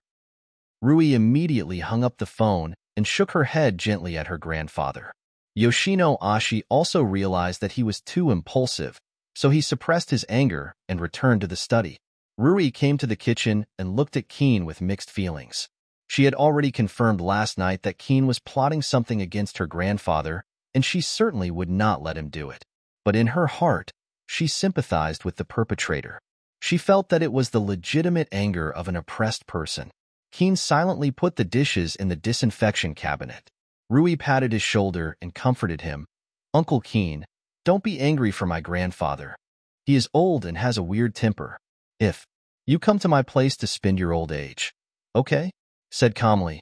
No, Type B people do not allow ineffective life. But I still want to thank you. You don't have to be sad. Your grandfather is actually a very good person, a giant of thought. He can foresee the future that ordinary people cannot see. So he also has worries that ordinary people do not have. It doesn't matter. I have already got used to it over the years. Data 7. Simulating the evolution of the biological world at the cellular level. In March 1999, Chinese scientist Zhu Xingeng conducted an interesting study, simulating the evolution of the biological world at the cellular level. He used a simulated hirudin, which is a small protein structure with a molecular weight of 65 amino acids and has many variants in nature. Hirudin originally has anti-thrombotic function. Zhu Xingeng designed a laboratory condition to allow hirudin to mutate freely, and those with good anti-thrombotic properties are automatically retained, while those with low anti-thrombotic properties are automatically eliminated. He wanted to use this to verify whether the hirudin drug can eventually produce variants with strong anti-thrombotic properties in the directed evolution. 7. The truth be is like a summer rainstorm, which is overwhelming when it comes and cloudless when it leaves. These 2 days are the off-season, and there are no cases. Taking advantage of his free time, Jiaming checked the situation report from Lao Lu. Their progress was not smooth. The beekeeper who had been highly expected was found, but no suspicious points were raised. So, what was the message on Sima Linda's computer screen? Jiaming tried hard to think, but could not find any clues. Maybe it was because he was not at the scene in person. When solving a case, some more subtle feelings can only be felt at the front line. He left the computer, stretched his body, and hung up the phone at Spaceball. Yesterday he had made fun of Rui's suspicion, but after the Spaceball bloodbath and Chi Hongdagang's revenge warning, Jiaming had been feeling uneasy. He was not worried about himself, but was just worried that bad luck would find Rui. He asked on the phone, "Rui, how are you? Are Grandpa and Keen all right? My job is over. Do you want me to go to Spaceball to accompany you?" The brave knight always obeys the princess's call. Rui hesitated for a moment before answering. She really wanted Jiaming to come so that she could lean on a man's shoulder, but she felt that things were not yet clear and did not want Jiaming to worry, so she smiled and said, "Wait a minute. Who knows if Grandpa will welcome you? I still have to ask Grandpa for help. How could he not welcome such a good grandson-in-law? Hey, I want to bring a little gift for Grandpa. You decide, flowers or a Persian cat?" "Flowers. Of course they are flowers." This safety signal made Jiaming feel relieved, and he hung up the phone after saying goodbye. The guys in the team were chatting together, and Daji was the protagonist at the moment. After the mistress died, this humanoid servant submitted an application to the court, insisting that he be destroyed in advance. Mingming asked, "Why? Are the two of them having an affair?" Daji curled his lips. "You are judging others by your own standards. That humanoid had anticipated people like you, and had written it down in his will. He said that he hoped my application would not cause blasphemy to my mistress. I am just a humble humanoid. My mistress is the god in my heart and the sun in my heart. After she passed away, there was no sunshine in my life. I will follow her. If this application is not approved, I will have to destroy myself." The court later approved his application. Asked curiously, "Why didn't I hear about this? Did it happen in your jurisdiction?" "When?" "It happened just yesterday." "As for the jurisdiction, this is a report from India. I just checked it online." Mingming pouted. "You speak so sincerely. I thought it was something about Nanyang." Daji looked at the captain outside the circle and said with a sly smile, "Mingming, Rui is not at home these 2 days. Why don't you take the time to care about the captain?" Mingming said proudly, "Do I need you to remind me? We just had a date last night." "If you don't believe me, ask the captain." "Captain? Really?" Jiaming was pleased with Mingming's attitude. It seemed that she had indeed come out of her psychological trauma. He smiled and said, "It's absolutely true. Go and do something serious. If you continue to hang out and chat, I will not be polite to you." The team members dispersed with a smile and bent over their computers. Jian Ming also returned to the computer and began to counter-reconnaissance Chi Hongdigang. These days, Chi Hongdigang has been collecting information about him everywhere, but he has not slept either. He used the police's equipment to set an ambush on his information database, and the intruder was immediately locked when he broke in for the second time. He quietly tracked Digang's information database and browsed the information about himself that the old man had collected with great effort. Some of the information was even the first time he had seen it. For example, he knew that his father was the general manager of Factory Number 2 before he retired, but he didn't expect that his father was so powerful at that time. However, he was content with being ordinary and staying indoors for 30 years after retirement. The contrast between the two was too strong. He saw the photo of his father taken by reporter Dong Hongshu and was surprised that his father had a big belly. In his impression, his father has always maintained a fit body and has never had a big belly. However, Chi Hongdagang's computer has been turned off for the past 3 days. What is he busy with? Jiaming didn't expect that Chi Hongda had already arrived at his father's mountain residence at this time. Hebai's mountain residence is a typical farmhouse. Behind the house are 2 large persimmon trees, lush and green, with green persimmons hanging from the branches. In front of the house are several vegetable plots, with cabbage and spinach growing green. Next to the house is a pond, with dozens of ducks playing in the water, swimming in a line, leaving triangular ripples behind them. There is also a livestock pen and a chicken pen in the backyard, with 2 pigs, 2 sheep, and a dozen hens. The He family's residence is a blue-tiled house, with roses and creepers climbing all over the walls.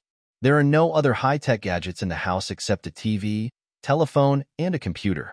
This top scientist who has struggled in the ivory tower of science and technology for 50 years has completely returned to nature. After retirement, he just reads books and tends to the vegetable garden. Even his appearance has become that of an old farmer with a head full of silver hair, a strong body, a well-proportioned body, and a springy walk. His petite wife has also become a silver-haired farmer's woman. After breakfast, when the hostess went to the chicken coop to feed the chickens, she heard the sound of a car approaching. After a while, someone knocked on the gate. Yu Baibing poured feed into the coop while shouting, "The door is not closed. Please come in." Someone pushed open the half-closed gate. It was a tall young man with a backpack on his back, with a kind face. Yu Baibing wiped his hands on his apron and walked over. The young man asked, "Is this Mr. He Bai's home?" "I am Bai Ling, a reporter from the Nanyang University of Technology magazine, and I came here specifically to visit."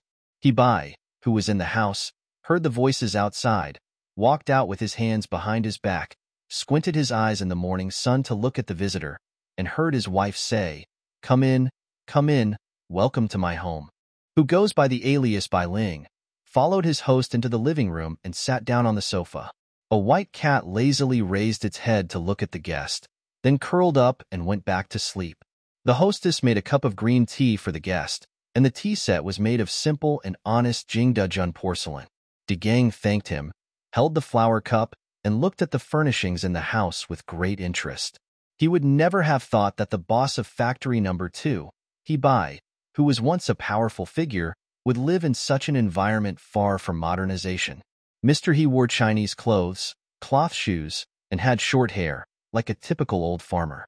Of course, his demeanor also contained calmness and majesty, and this kind of thing that can only be understood cannot be changed. De Gang smiled and asked, "Uncle He, Aunt He, does your son come back often?" "I know Jiaming, a smart and capable police officer, who is from the B system and may get married soon." Mrs. He said, "Yes, he has already informed us. He is too busy with work and has not been back for several years." "Uncle He, I came here to visit you because of your reputation. I know that you were the soul of Factory No. 2 30 years ago. You founded Factory No. 2. How could you give up everything and live in seclusion in the mountains for 30 years? Said vaguely, people's thoughts will change, just like Oppenheimer, the father of the American atomic bomb, who firmly opposed the use of atomic bombs in his later years. No, I am not implying that the production of humanoids is as evil as the atomic bomb, but the production of artificial humans, the impact of this matter is too great, too important, too complicated, and beyond the control of human beings. When I was 50 years old, I knew where my destiny was, so I retired. Uncle He, some people say that Type B people should have the same rights as natural persons. They also have the right to fall in love, get married, and have children. What do you think of this? There is no difference between Type B people and natural people in terms of physiological structure, but there is a difference between original works and counterfeits. If we do not recognize this difference, there is no need for the Louvre and the Metropolitan Museum of Art to exist.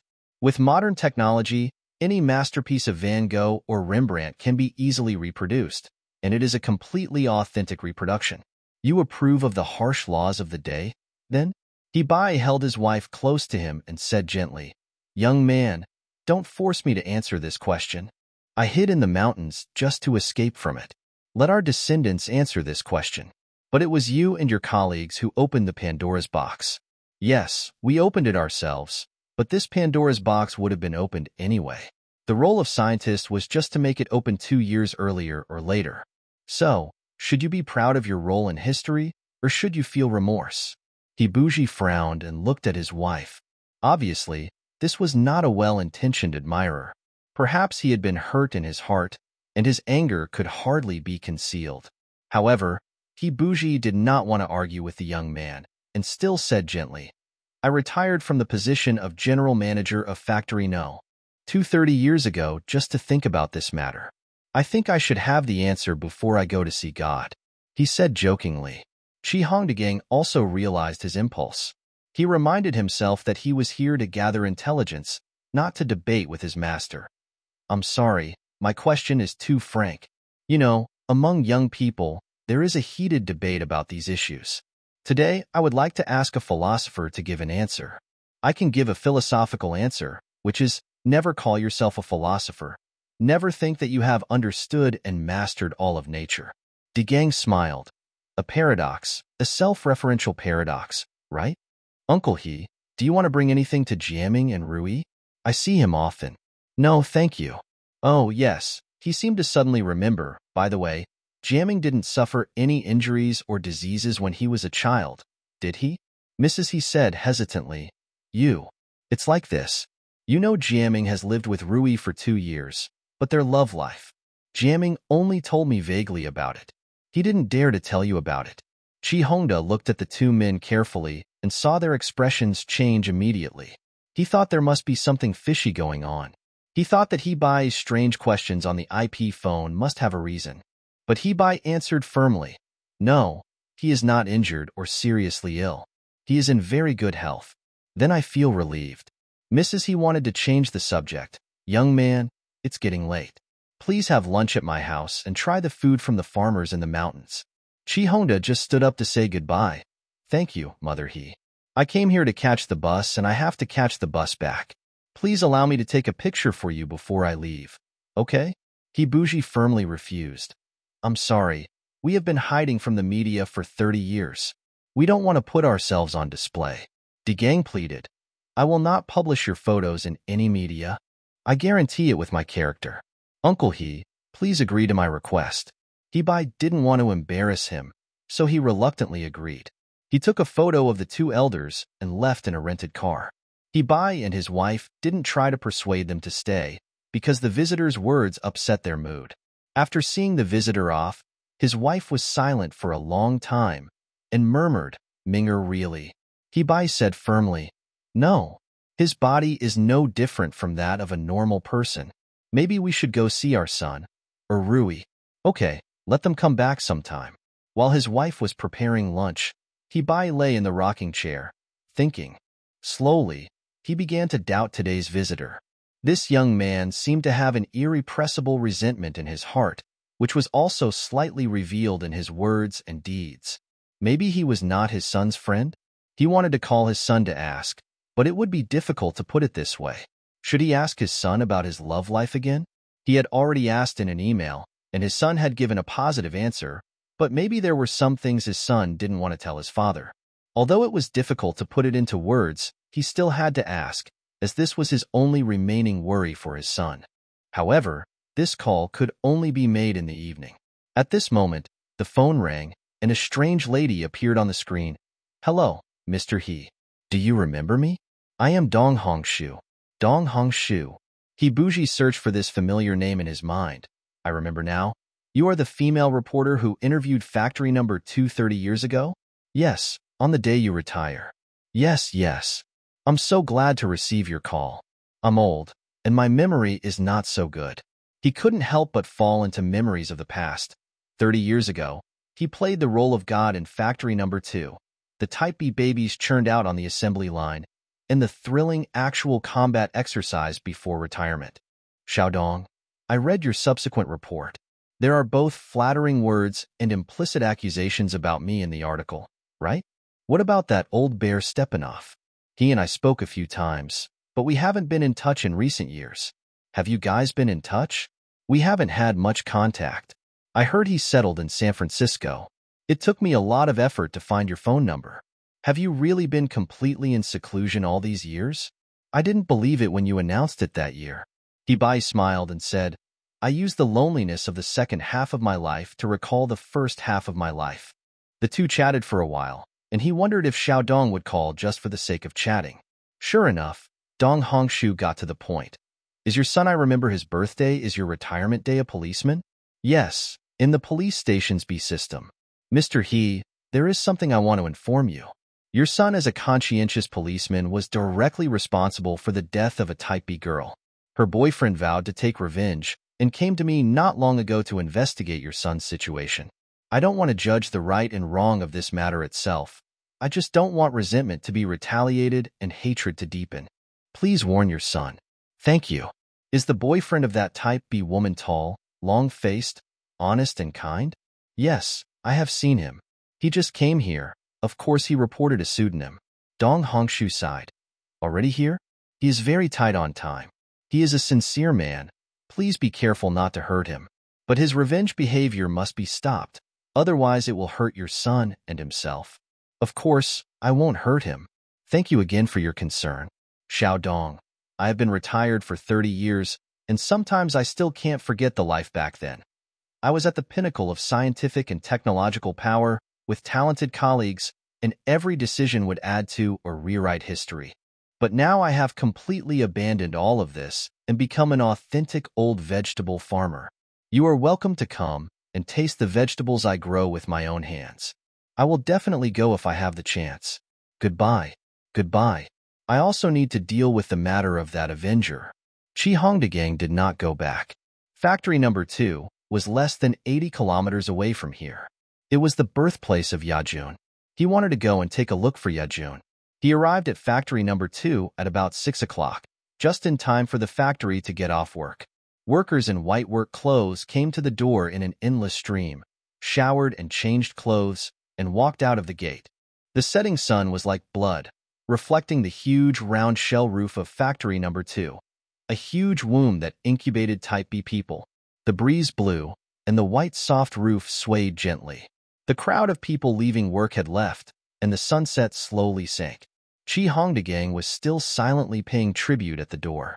After reading Dong Hongshu's article, he could see the situation inside factory number 2 as if he had seen it himself. He imagined that inanimate carbon, hydrogen, oxygen, sulfur, iron, etc. atoms entered the production line, and after being arranged by laser pliers, they became a delicate organization. Then, God's vitality automatically entered the organization. It would automatically divide and proliferate, becoming a living flesh and blood body and becoming the lovely Yajun. His eardrums were still ringing with Yajun's passionate love words, and the ends of his fingers still retained the warmth of Yajun's flesh, but Yajun had been vaporized and turned back into unconscious atoms. For Yajun, he must take revenge. The security of factory number 2 was still as strict as it was 30 years ago.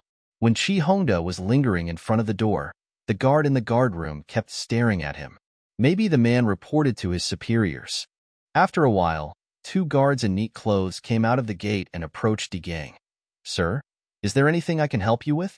Degang smiled and said, I am a tourist who came here because of its reputation.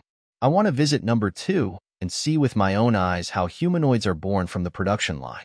How can I apply for a visitor's pass to enter number 2? The guard said politely, you must go to the central government to apply for it. The application process for this kind of certificate is very strict.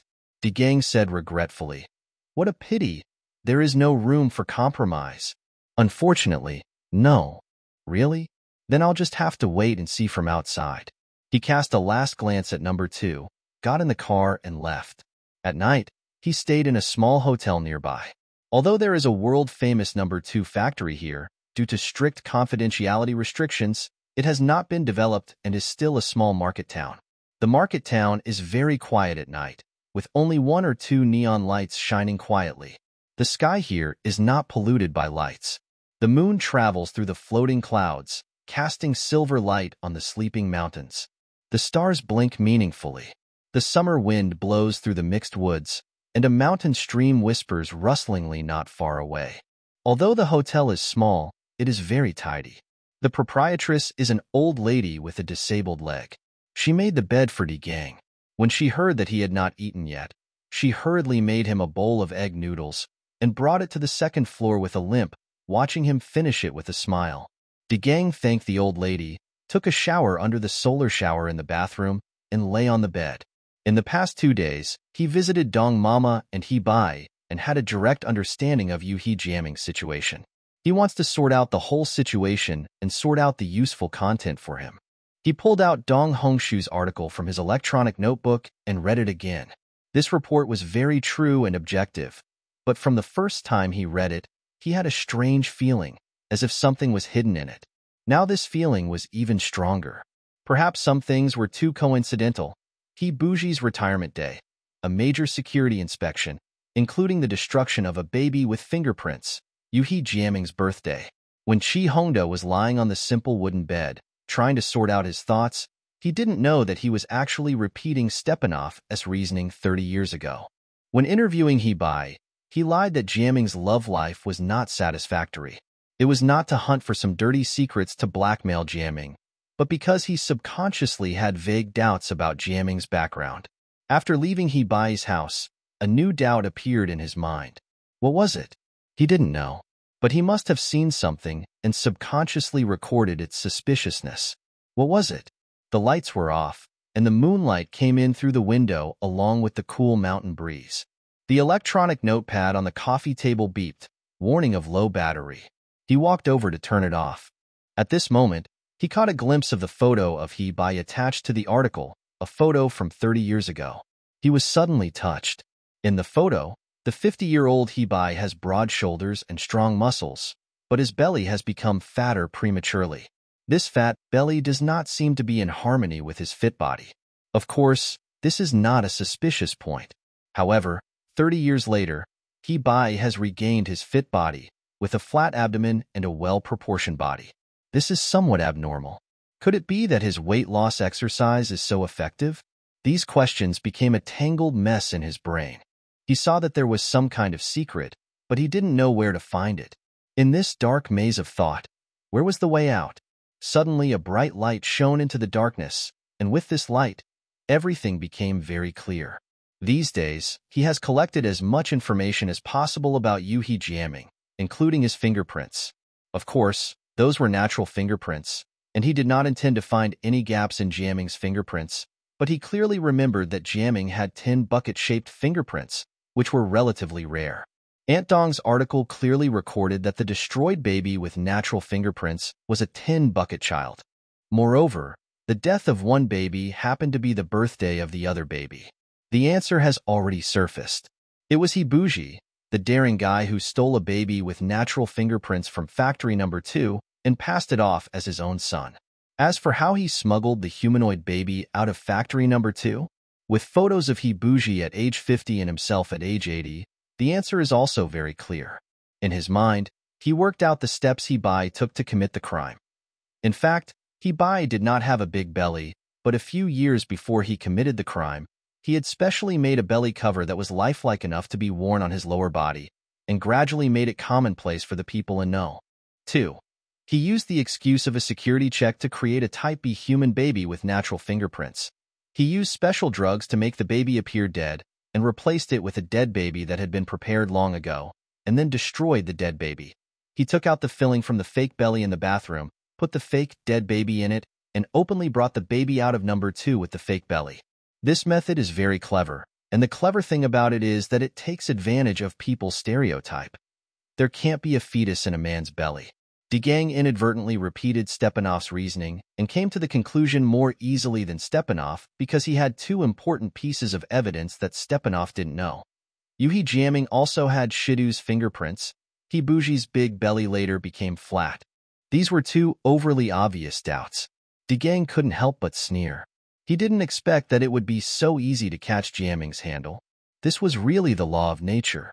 A conscientious and hard-working natural person policeman killed a Type B girl. It turned out that he himself was also a Type B person. Now it is time to avenge Yajun. Justice is clear and revenge is so easy. De Gang did not hesitate for a moment. He connected the electronic notepad to the phone, searched the website of the Nanyang City Police Department on the internet, and sent 2 files there. One was Dong Hongshu's article, together with the photo of the pot-bellied Hibuji. The other was a current photo of Hibuji, which he took with a digital camera this morning. Then he added a comment. The B-type human baby was destroyed. Yuhi Jiaming was born, and Hibuji's belly became smaller. In addition, Officer Yuhi's fingerprints are also Tindo. Please deduce what secrets are there. An Avenger before the electronic notebook ran out of power. All the information had been sent. The hatred that had been lingering in his heart for days was finally released, and De Gang felt more relaxed than ever before. Yajun could rest in peace in the underworld, but where was the underworld? Yajun's body had turned into ordinary atoms, returning to nature, or had returned to the entrance of production line No. 2. She disappeared forever and no longer existed. Living in the 22nd century, lovers can no longer deceive themselves with the afterlife and numb themselves. They can only soberly experience the pain in their hearts. De Gang tossed and turned in bed, and it took a long time before he fell into a hazy sleep, tasting the pleasure of revenge in his dreams. Data 8. Genetically modified organisms. At the end of the 20th century, genetic engineering has achieved rapid development.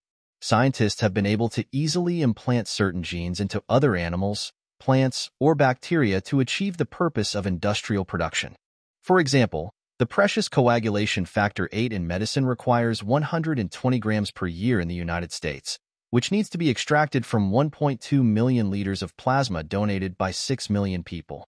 However, if the gene of coagulation factor 8 is implanted into the mammary gland gene of dairy cows, the above amount of coagulation factor can be extracted from the milk of only 1 to 2 genetically modified cows.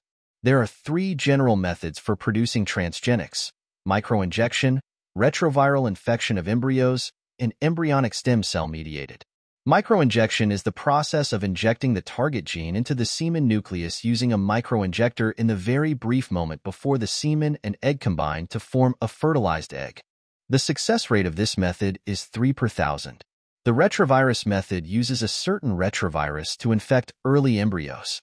Reverse transcription refers to the construction of deoxyribonucleic acid, DNA, using ribonucleic acid, RNA, as a template.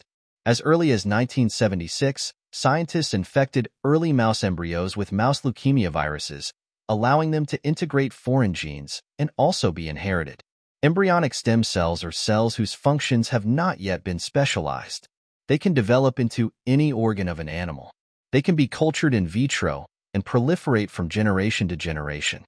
Scientists use retroviruses to infect stem cells so that the stem cells integrate foreign genes and then implant them into the blastocyst cavity of animals so that they can participate in the formation of various tissues. This method has an almost 100% success rate in creating transgenic mice. 8. Between life and death, almost 10 p.m.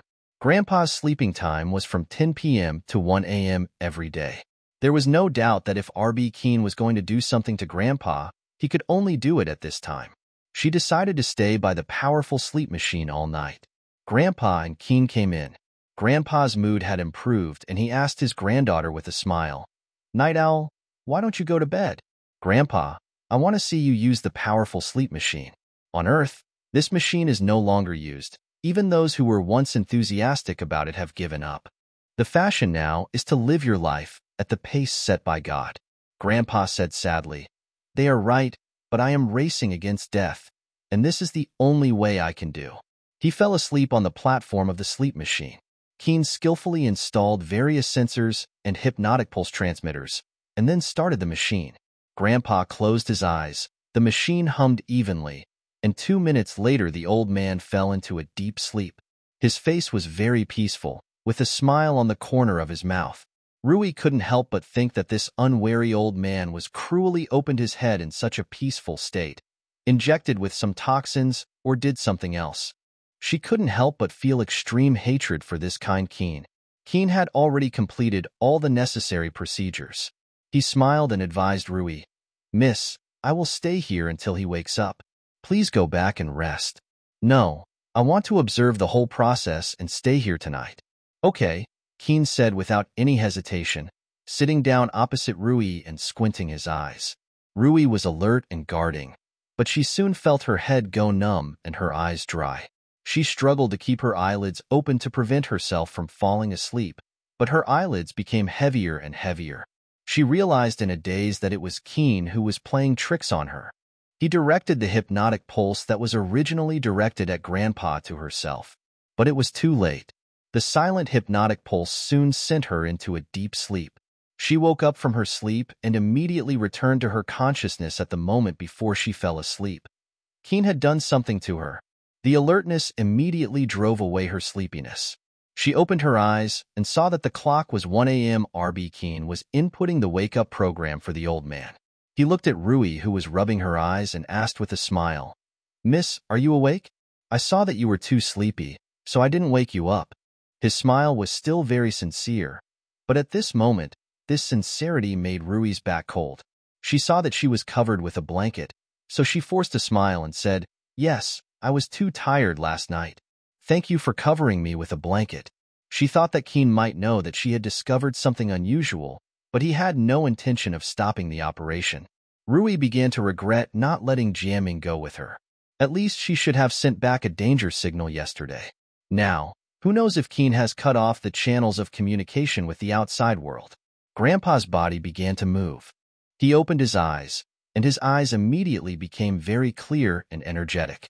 He sat up from the platform and said with a smile, "Rui, have you really been guarding for 3 hours? Go and have a rest. I have to go to work." Rui said goodbye.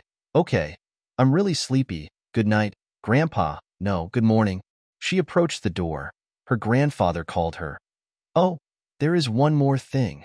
Get ready. I will go back to Earth with you today." Rui's eyes widened. "Really?" Grandpa smiled and nodded. This should have been a happy thing, but Rui couldn't laugh. The stubborn grandfather rarely agreed to his granddaughter's request this time. The question was whether Keen would let them go smoothly. She returned to her room and fell asleep in anxiety. Grandpa was still in high spirits at breakfast, not like he had worked all night. While eating, he told Keen, "Help me prepare something. We will leave after breakfast and return tomorrow." Rui quietly observed Keen, but could not see any signs in his calm expression. She smiled and asked her grandfather, "Grandpa, why did you suddenly change your mind?" "Nothing. I just suddenly want to meet the guy who stole my granddaughter." Rui blushed and said, "Grandpa, don't talk nonsense."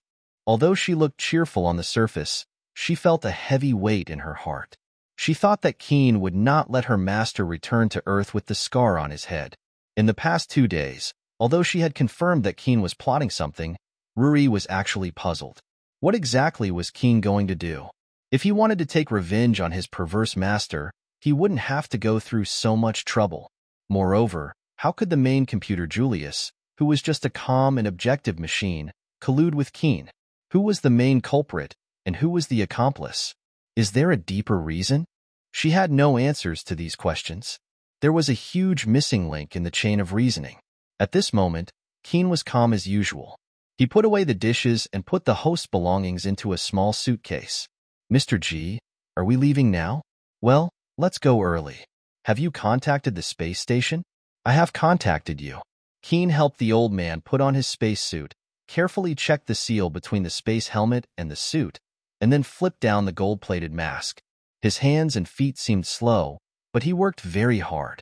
Rui watched coldly, and she couldn't help but feel fear for this faithful servant. The three of them walked out of the space island through the decompression chamber. As soon as the outer door was opened, Rui screamed immediately. The two-person spaceship tied to the door had disappeared. Anger swelled in her heart. She remembered very clearly that when she moored the ship the day before yesterday, she had very carefully fastened the metal buckle on the anchor pile. Besides, space is not a bay.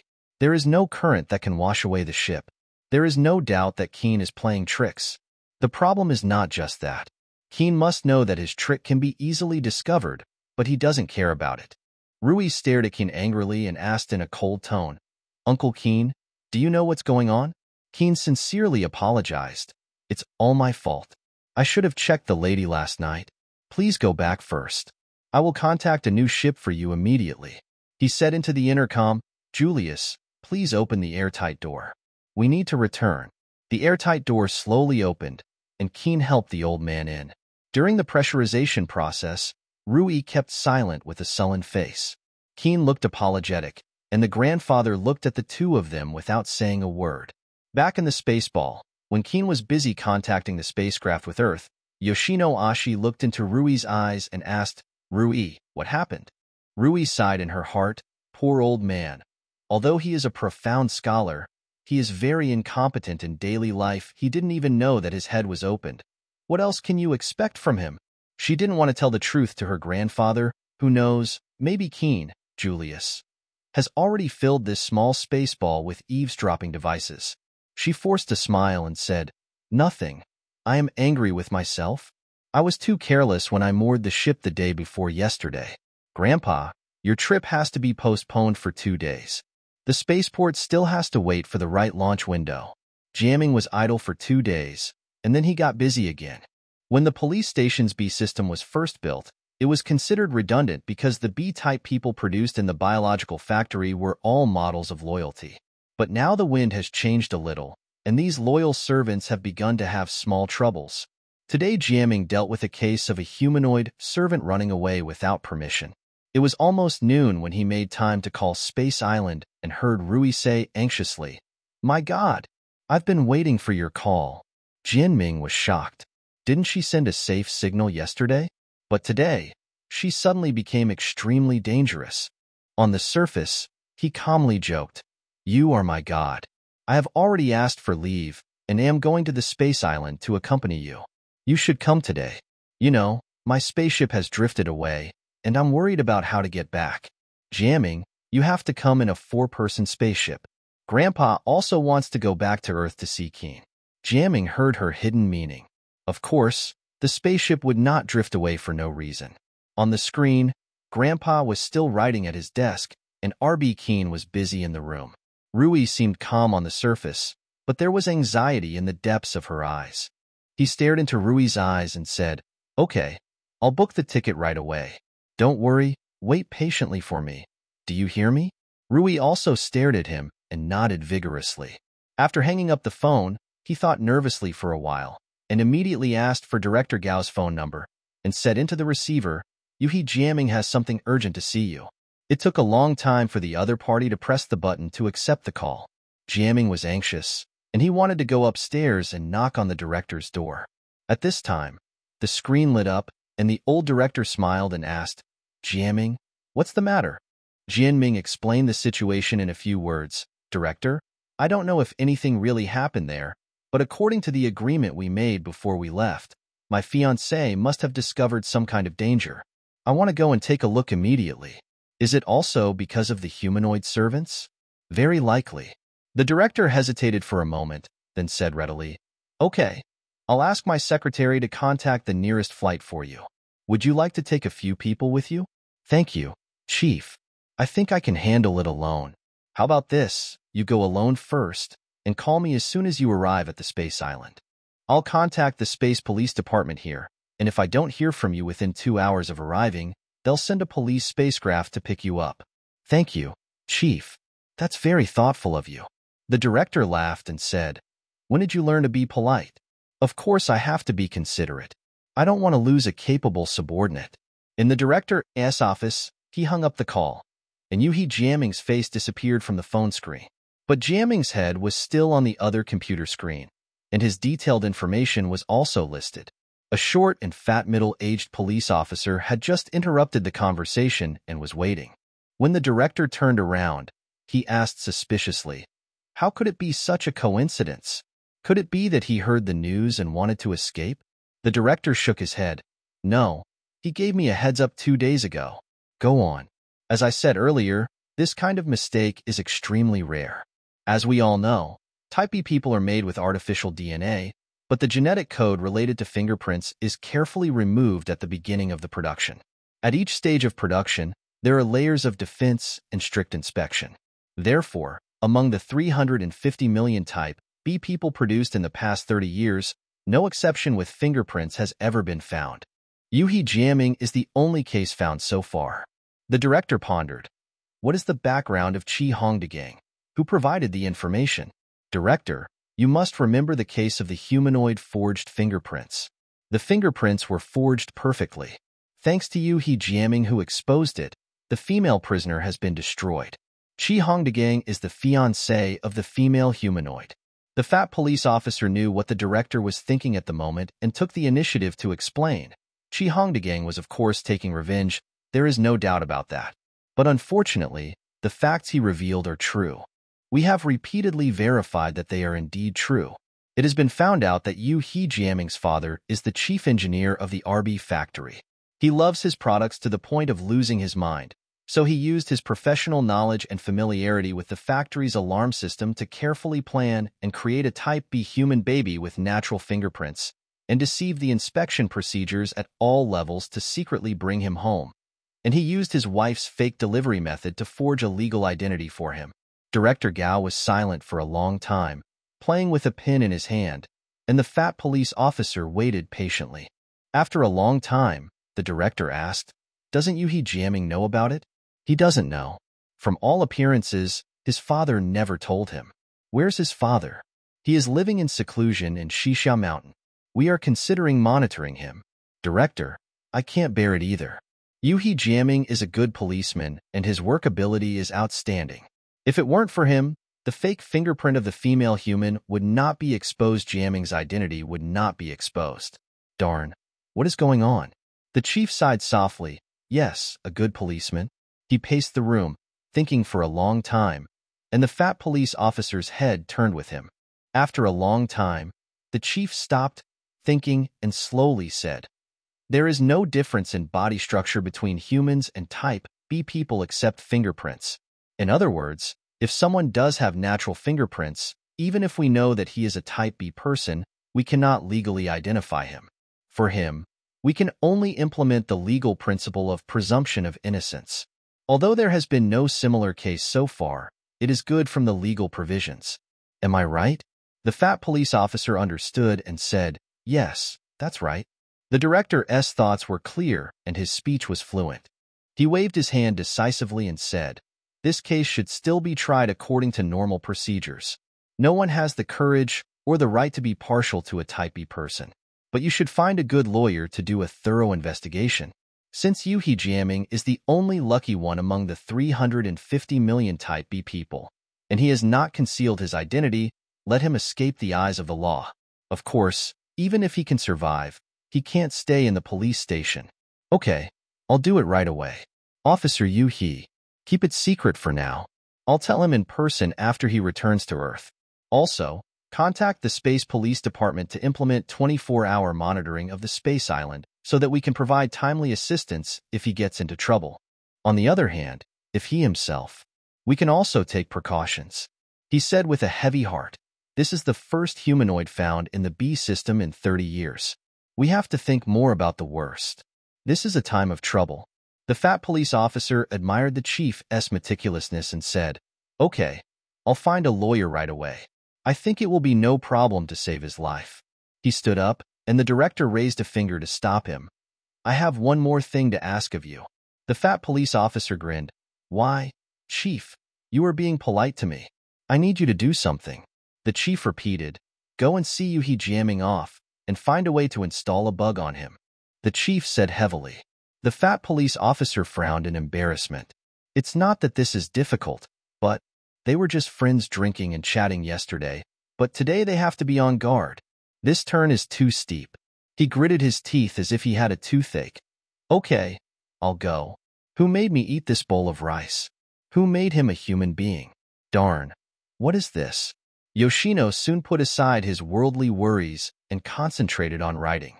He noticed that his granddaughter and Keen had some age conflicts, but he thought that even if there were some minor troubles, his clever granddaughter would be able to handle them. Jipping Rui tried her best to maintain a calm appearance. She made coffee for her grandfather, chatted with him, and went to the kitchen to help Keen prepare meals. Keen did his routine household chores in an orderly manner, and he was still very frank and friendly when talking to Rui.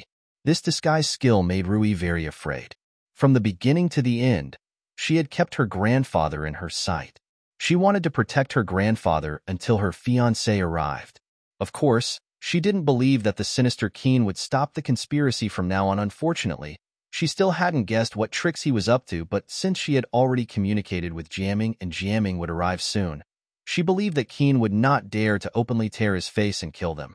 Jiaming called every 2 hours, telling Rui that he was on the other side of the Earth and that it would take 8 hours to catch the right launch window, so he could arrive here at about 2 a.m. tomorrow.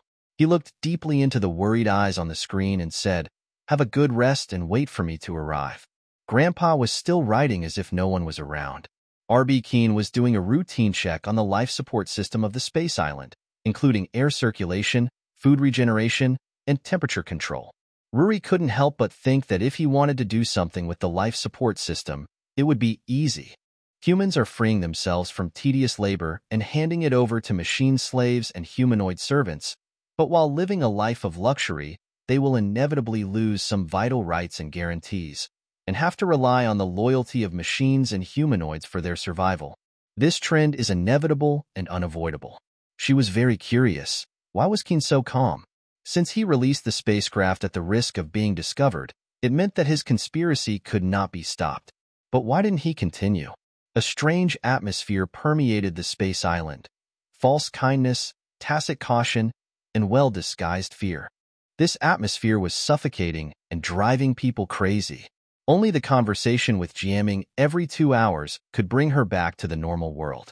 At 2 o'clock in the afternoon, Jiaming called for the last time and said that he was about to leave for the spaceport. See you on the space island? You must have a good rest before I come. She knew what Jiaming actually said. I must stay calm before I come. Now, she counted the time wholeheartedly, hoping that Jiaming would get here as soon as possible. The variable light glass gradually darkened, blocking out the strong sunlight and creating a twilight in the ball. At 10 o'clock, Grandpa and Keen walked towards the sleep machine as usual. Before that, Ruri had thought about it for a long time, wondering if she dared to let Grandpa continue to use the powerful sleep machine tonight. If she suddenly asked them to stop using it, she couldn't come up with a strong reason, and she was afraid that Grandpa would have doubts. Finally, she gritted her teeth and decided to keep everything at the original pace to see what tricks Keen could do in the last 4 hours. She picked up a collection of Li Shangyan's poems and followed him, smiling and saying, Grandpa, Uncle Keen, I'm not sleepy at all tonight. I'll stay here with you. Keen joked lightly. Are you going to stay up all night waiting for Mr. Jiaming? 3 days of separation feels like a long time. Rui bit down her hatred and said with a sweet smile, He is not worth waiting for. I just don't want to sleep. Keen completed the routine skillfully, and Grandpa immediately fell into a deep sleep. Rui spread out the poetry book and quietly watched by the side. In fact, she had been using the corner of her eyes to cover Grandpa and Keen. A few minutes later, the situation from last night appeared again. She felt numb in the head, her eyes were dry, and her eyelids felt heavy. She gathered her willpower firmly and tried to lift her eyelids up, then down and up again. She suddenly woke up and saw that there was no one in front of her. Keen was gone, and Grandpa and the platform under him were gone. Rui's forehead immediately broke out in cold sweat. She took out her pistol and checked each room carefully. She found it without much effort. There was a secret room not far away.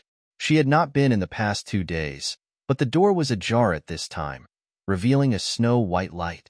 She walked over carefully and peeked through the crack of the door. She felt as if she had been hit hard. The fear made her almost vomit. In that small room, Grandpa and Keen, both of them had their heads uncovered, exposing their white brains. Both of them had their eyes closed. With a slight buzzing sound, a pair of dexterous mechanical hands moved to Grandpa's head. A very thin red light flashed between the fingers, and a small piece of brain tissue from the frontal lobe was cut off, and then it was removed very gently. As a doctor, she knew that she was witnessing a typical brain tissue non-destructive transplant operation, and that the red light was the so-called thickness-free laser. Now the scalpel was hanging over Grandpa's head. She didn't dare to move. She watched the robotic arm move the piece of brain tissue and put it aside. It then cut off a small piece from the same part of Keen's brain. Then the robotic arm embedded Grandpa's brain tissue into the gap in Keen's brain. Then, the robot moved Keen's brain tissue over and gently embedded it on Grandpa's brain. Then, the robot applied biological glue to the cross-section of the two people's skulls, covered their heads, and fixed their messy short hair. All of this was done very skillfully and easily. Only then did Rui know the purpose of this operation. It turned out that they were using Grandpa's healthy brain tissue to treat Keen. Rui stared at the pair of calm, mechanical hands with hatred, her lips bitten. She thought, judging from the operation, there was no doubt that the main computer Julius was also a participant in the conspiracy. Humanoids and computer intelligence colluded to deal with an unsuspecting old man. The operation was over, and Rui thought she could shoot the murderer. At this moment, Keen opened his eyes. His eyes were very clear, not like he had just had brain surgery. He stood up, hobbled towards his grandfather who was still asleep, looked at his brain, and said with satisfaction, Okay, this is the last time. Thank you, Julius. This operation that lasted for 10 years can come to a successful conclusion. Julius's pleasant bass voice rang out in the room. I am also very happy to see today's success. Is Miss Rui outside the door? Please come in. Rui kicked the door open and rushed in. Her eyes were blazing with anger, and the muzzle of the gun was pointed at Keen's chest. Keen was not afraid at all. On the contrary, his expression was quite proud. He smiled and said, Miss Rui, are you awake? The operation is over now. Now, I can tell you the whole story. Rui couldn't bear it any longer. She shouted furiously. I will kill you, beast. While shouting, she pulled the trigger. KW0002 was slowly spinning in the dazzling sunlight. All the portholes had turned dark, and from a distance it looked like a deep black hole. Yuhi Jiaming arrived here on the space motorboat X-303, turned on the anti-spray brake, gently docked outside the decompression chamber, turned on the intercom and called, Grandpa, Rui, I have arrived. Please open the hatch. There was silence on the intercom for a few seconds, and then a pleasant bass voice said, Is this Mr. Yuhi Jiaming? I am the main computer Julius. Some accidents just happened in the spaceball. Mr. G and Miss Rui cannot talk to you at the moment. Now I will make a decision on behalf of the master. Jian Ming's heart sank suddenly, and he blurted out, Are they still alive? Don't worry, they are all safe. Please come in. The outer door slowly opened. Jiaming moored the boat and entered the decompression chamber. The outer door slowly closed, and the air pressure gradually increased. While waiting for the inner door to open, Jiaming erected the spikes all over his body. The situation inside the space island was unclear, and he could not predict what dangers were waiting for him. Before taking off his spacesuit, he had almost no ability to fight back. The inner door opened. According to the schedule of the space island, it was now early in the morning, and the morning light was dim inside the sphere. Jiaming quickly took off his spacesuit and turned on the light switch. Under the bright light, there was no figure in front of him. He took out his pistol, opened the nose of the machine, and began to look for it, while whispering, Rui, Grandpa, where are you? A small room. Through the half-open door, Rui was seen holding the small pistol, pointing it at the two people in front of him. One was Keen, and the other was Grandpa. Mr. G's eyes were blazing with fire, but he was forced to sit still under the threat of the pistol. Keen leaned against the wall with a white hemostatic gauze on his left chest and seemed to be in a coma. Jiaming hurriedly called Rui and stepped into the room. Rui immediately pointed the gun at his chest. Don't move. Who are you? Jianming was startled and said anxiously, It's me, Yuhi Jianming, Rui. What's wrong with you? Say the signal. Quick, or I'll shoot. Jianming quickly replied, Plants represent safety, animals represent danger, and extreme danger means my God. When was our first date? Tell me. Jianming smiled bitterly. I can't remember the exact time, but I remember it was 3 weeks after I first met you in the hospital. The date was in a pavilion in the park. Rui was relieved and cried as she threw herself into Jianming's arms. Yoshinochan stood up and angrily cursed. This crazy woman. Rui immediately raised the gun from her fiancé's arms and ordered, Don't move. Grandpa, don't move. Even though Jiaming was always alert and sharp, he was confused at this moment. He asked with a wry smile, Rui, what is going on? Who was the enemy? Rui's tears flowed out like a flood. She sobbed and said, Jiaming, I don't know. I can't figure it out. Julius colluded with R.B. Keen and replaced Keen's brain with Grandpa's. Now she pointed at Grandpa, is Grandpa's body and mind, but it's Keen's brain. She pointed at Keen, has Grandpa's brain in his head, but it's Keen's mind and body. I really don't know who to kill and who to protect. When you came in, I didn't even dare to believe you. Jiaming, what do you think we should do? Yoshino Oshiro could no longer bear it. He shouted, Take away the gun from this crazy woman. I am Yoshino Oshiro, the master of this space island. Jiaming frowned, unable to make a decision for a moment. At this time, Julius' voice rang out, Hello, Mr. Yua Jiaming. Let me tell you the truth of the matter. Rui said frantically, Jiaming, don't trust him. He is an accomplice. He performed the surgery. Julius smiled and said, Not an accomplice, but an assistant. Mr. Yu-hee, Ms. Rui, and my master, please listen to me patiently and then make your own judgment, okay? Yoshino Omi and Jian Ming looked at each other and agreed at the same time. Okay. Then, please allow me to take care of Keen's injuries first, okay? 10 minutes later, the robot took out the bullet from Keen, bandaged it, and gave him another shot of cardiotonic. The bullet hit the upper left side of the heart, which was not a fatal injury.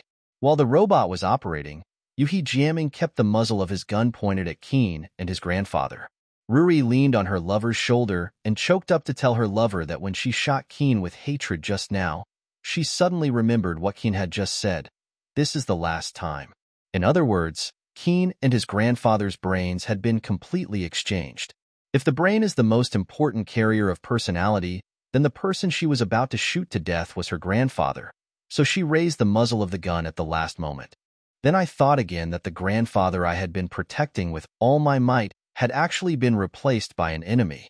However, although his brain had been replaced with Keen's, his behavior, thoughts, and memories were clearly my grandfather's. I really didn't know what to do. Her tears flowed again. Jian Ming wiped away her tears, frowned, and thought, while closely monitoring the two people who were not sure whether they were enemies or friends. At this time, a screen in the room automatically turned on, and a virtual man's head appeared on the screen, nodding to everyone. I am Julius. Are you ready? I am going to start the story. 10 years ago, my master, Mr. Yoshino Oshiro, had suffered from Alzheimer's disease. His brain began to undergo organic lesions, atrophy, and brain cavities appeared. This disease progresses very quickly, and he will lose his ability to work within 5 years. Modern medicine is not powerless to treat this, but unfortunately human laws and morals do not allow it. Because he stared at his master's eyes on the screen, as Mr. Yoshino believes, aging and death are the most important attributes of human beings, and they must not be alienated, let alone artificial nerve tissue to repair the natural human brain. Am I right, my master? Yoshino Omi obviously held the attitude of just listening to it, and he nodded coldly.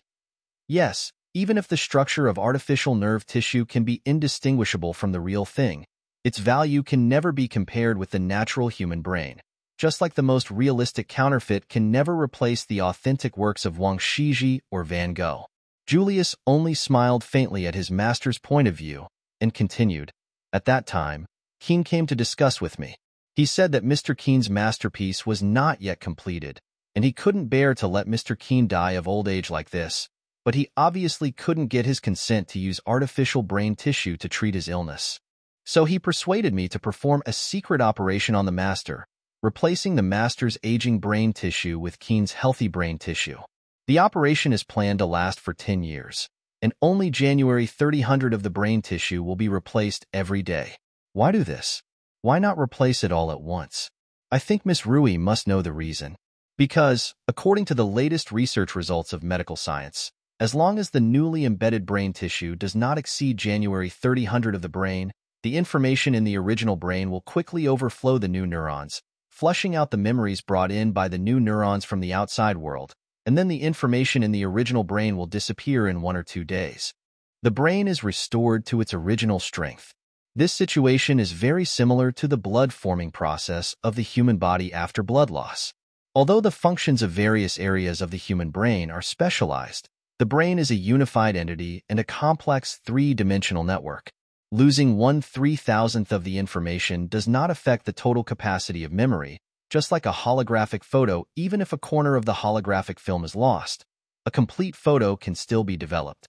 In short, if 1/3000th of the film is replaced every day, and this cycle is repeated endlessly, the two people who have swapped brains can maintain their own personality, thoughts, and memories. When Miss Rui arrived here, there were only the last 2 operations left. In order to complete the operation, Keen had to secretly release the spacecraft. Now the operation is finally over and has been a complete success, as you have seen with your own eyes. Yoshino Omi was furious. What nonsense! Don't believe his lies. Even if I am old and confused, I will know that there is a foreign object embedded in my brain. Jian Ming and Rui exchanged glances. Rui smiled bitterly and said, What Julius said may be true. I saw the last operation with my own eyes. Now, since Grandpa is very healthy and Keen is old and frail, they are really curing Grandpa instead of harming him. By the way, there is another point as circumstantial evidence. I felt something abnormal when I first came the day before yesterday, but I didn't know what it was. I just remembered that this is because Grandpa got rid of some bad habits, such as often raising his eyebrows when talking and walking with his left shoulder slightly higher. These bad habits happened to Keen.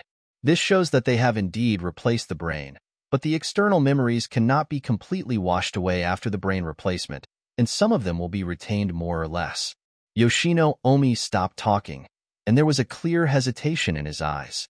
Jianming thought for a moment and suddenly asked Julius, "Then why do you have to use Keen's brain tissue for replacement? Type B human body parts are readily available commodities. You can just buy another Type B human brain, and the operation will be easier that way." Julius smiled slightly. "You are absolutely right. This is exactly what I originally planned." But Keen insisted on swapping brains with his master, even though this would obviously increase the difficulty of the operation. Do you know why? He paused intentionally to let people think. Rui looked at Jiaming in confusion and shook her head gently. Jiaming guessed something, but he also remained silent, waiting for Julius to speak out. After a while, Julius continued, "I think Keen's decision has two reasons.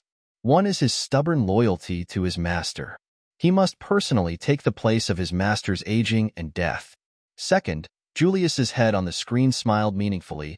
Keen uses this kind of self-sacrifice to prove his self-worth and the value of Type B people.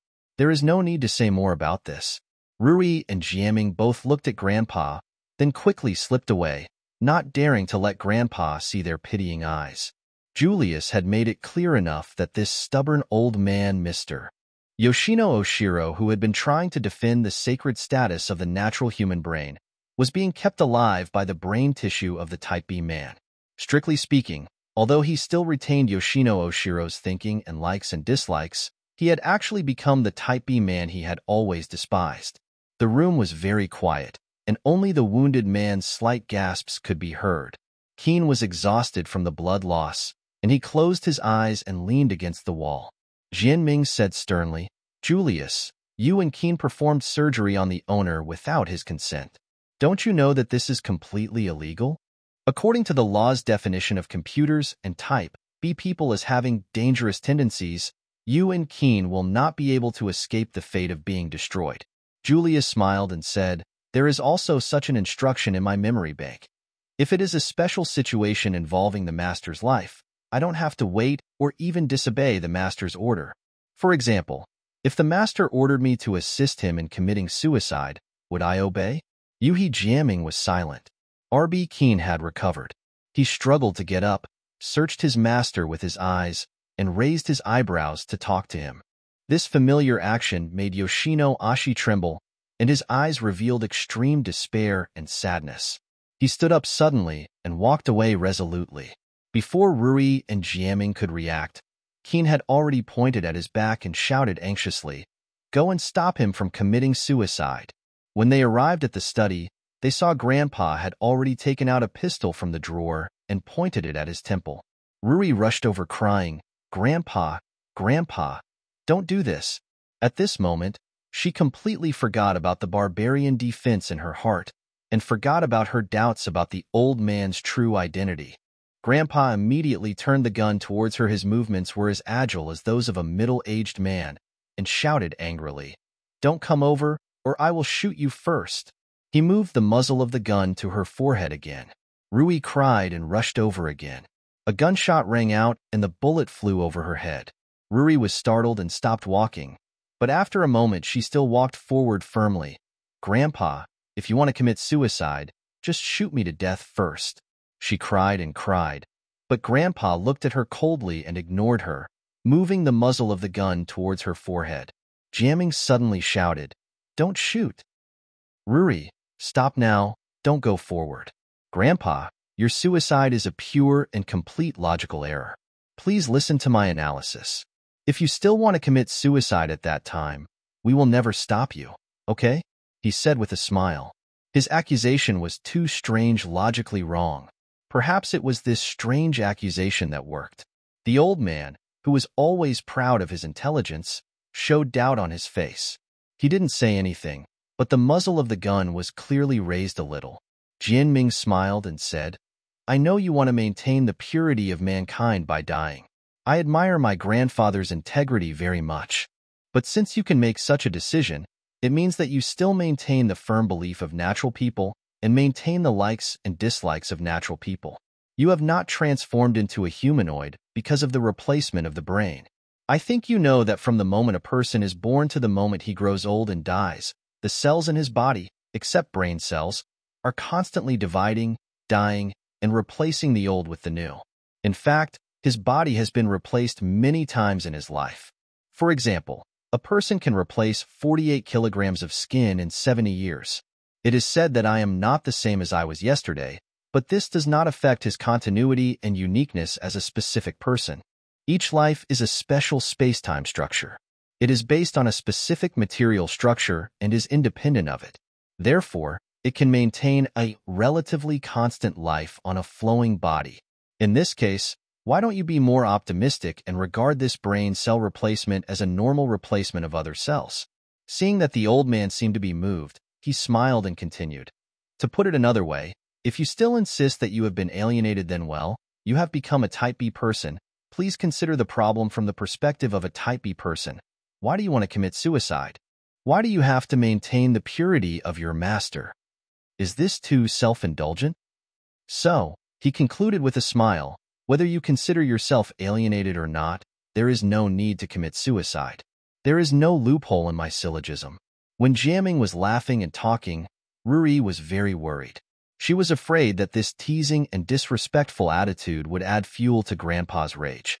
But strangely, these words seemed to be water instead of oil.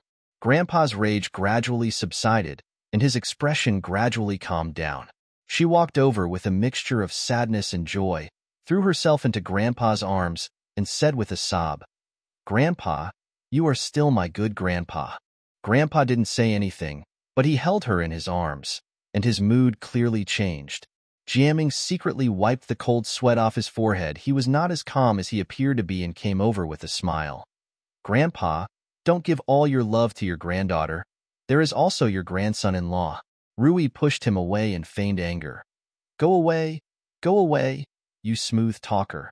Today I realize that you are not a trustworthy person." Jianming smiled and said, "Aren't you just destroying the bridge after crossing it?" The two of them were joking. Grandpa's mouth also broke into a smile.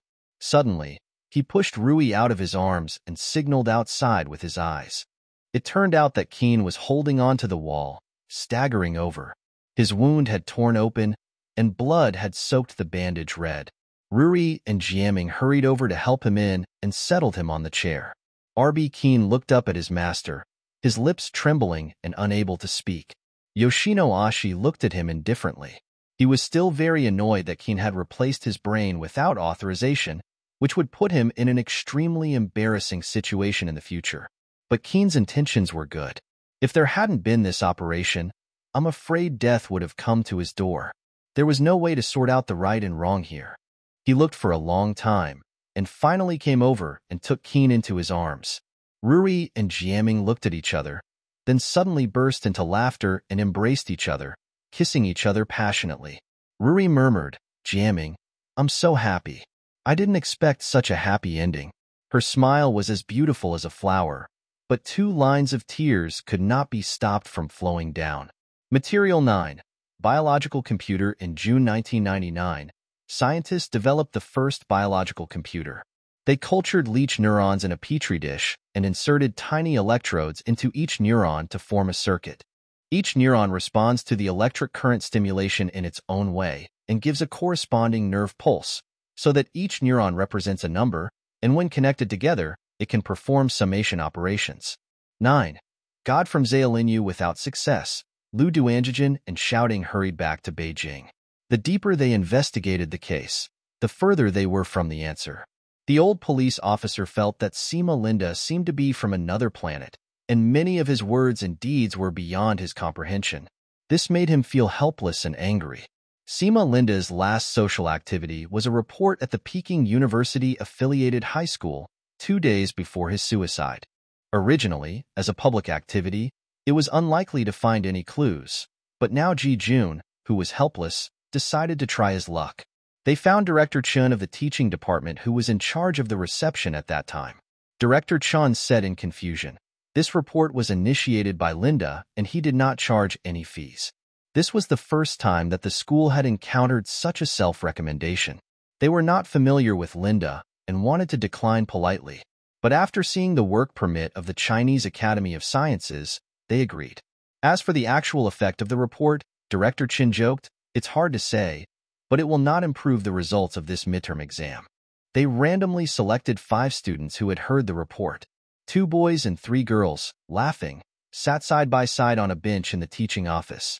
It was evening self-study time at the school. Rows of classrooms were silent, bright lights were pouring out of the windows, and bizarre neon lights were shining in the night sky in the distance. The students' answers were not consistent. Some said Mr. Lin's report was good, while others said they were not impressed. But a girl wearing glasses gave a different answer. It was profound. "His report was very profound," she said seriously, "but it was not something very new. He was basically expounding on a modern philosophical viewpoint, holism. I happen to have read 1 or 2 original English books on holism." The girl was thin, with a pointed chin, big eyes, narrow shoulders, and a childish face. She was obviously smaller than the others in both age and height. Director Chin whispered, "Don't look at her plain appearance. She is a famous little genius in the city. She has skipped 2 grades. Her grades have always been top-notch, and her English is the best." Ji-jun asked the other students to go back to the classroom. He thought that it might be more effective to talk to the girl alone.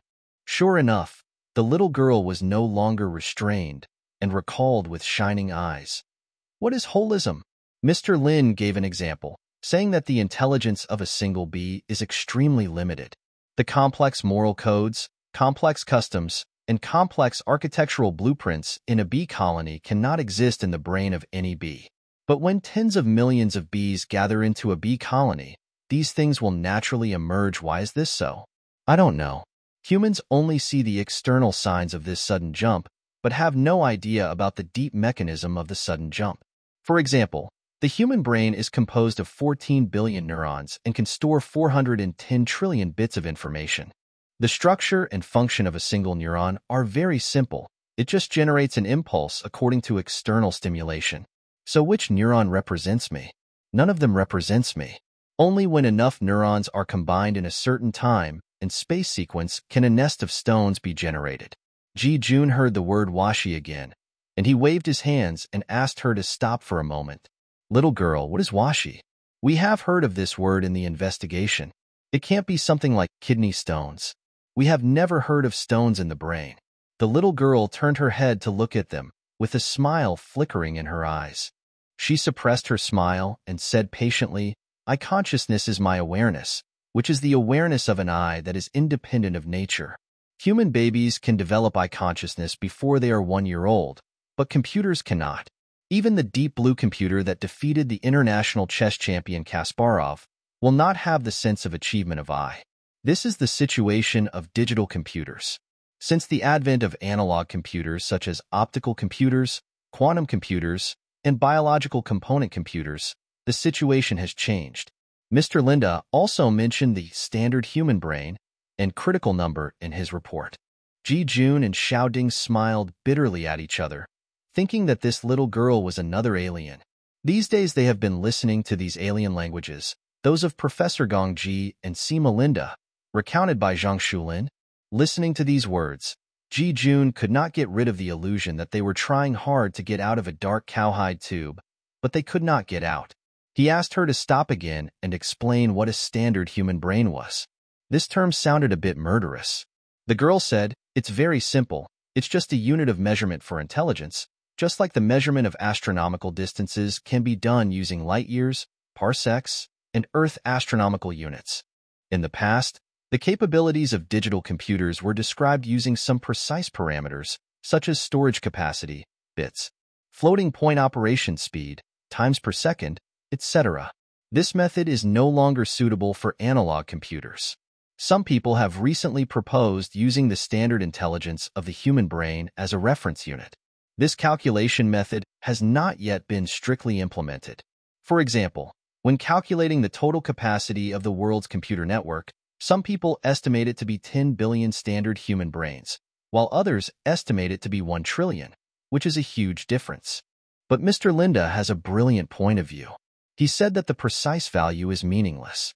No matter how much it is, the current network capacity must have exceeded the critical number, and it must have caused a surge in intelligence. The intelligence of computers after the surge is no longer at a level that we can understand. The investigator politely interrupted her and said that he was very grateful for her help, but that he could not delay her study time any longer, and said goodbye. Then he left the school with a wry smile. After going out, the two of them had a bowl of stewed noodles at a food stall. Ji-jun ate silently. He had been getting more and more irritated in the past 2 days. He had never felt so helpless in the investigation of the case. The doubts of several suspects were basically ruled out. The possibility of Linda's death being murdered was very small, but there was no reasonable reason to say that he committed suicide. How to do the following work. You can't use these specious things to fool Director Gao. Xiaoding also ate quietly, knowing that his partner had been in a bad mood for the past 2 days and was afraid to offend him.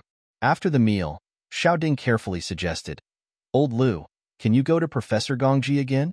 I didn't explain everything in the last investigation. It's 8 o'clock in the evening now, so it's not too late." Okay. Ji-jun was about to go there. In total, only Professor Gongji's words touched upon the substance of the investigation over the past few days. He said that Linda had signs of mental breakdown before his death, and also mentioned the phone call Linda made before his death, which said confirmation of God's existence and anger towards God. This time, no matter how arrogant the old man was, they had to ask him clearly. This visit was completely different from the last one. The living room was packed with people, all of them old ladies in their 50s and 60s, wearing white towels on their heads, humming devoutly and devotedly. "Merciful Lord, thank you for your love and mercy. Please extend your hands to accept the unfortunate lamb." One of them saw the guest coming, stood up in her busy schedule to greet the guest, pointed to the study, and then joined the chorus. It was obviously the hostess. Following her instructions, the two walked through the crowd and headed straight for the study.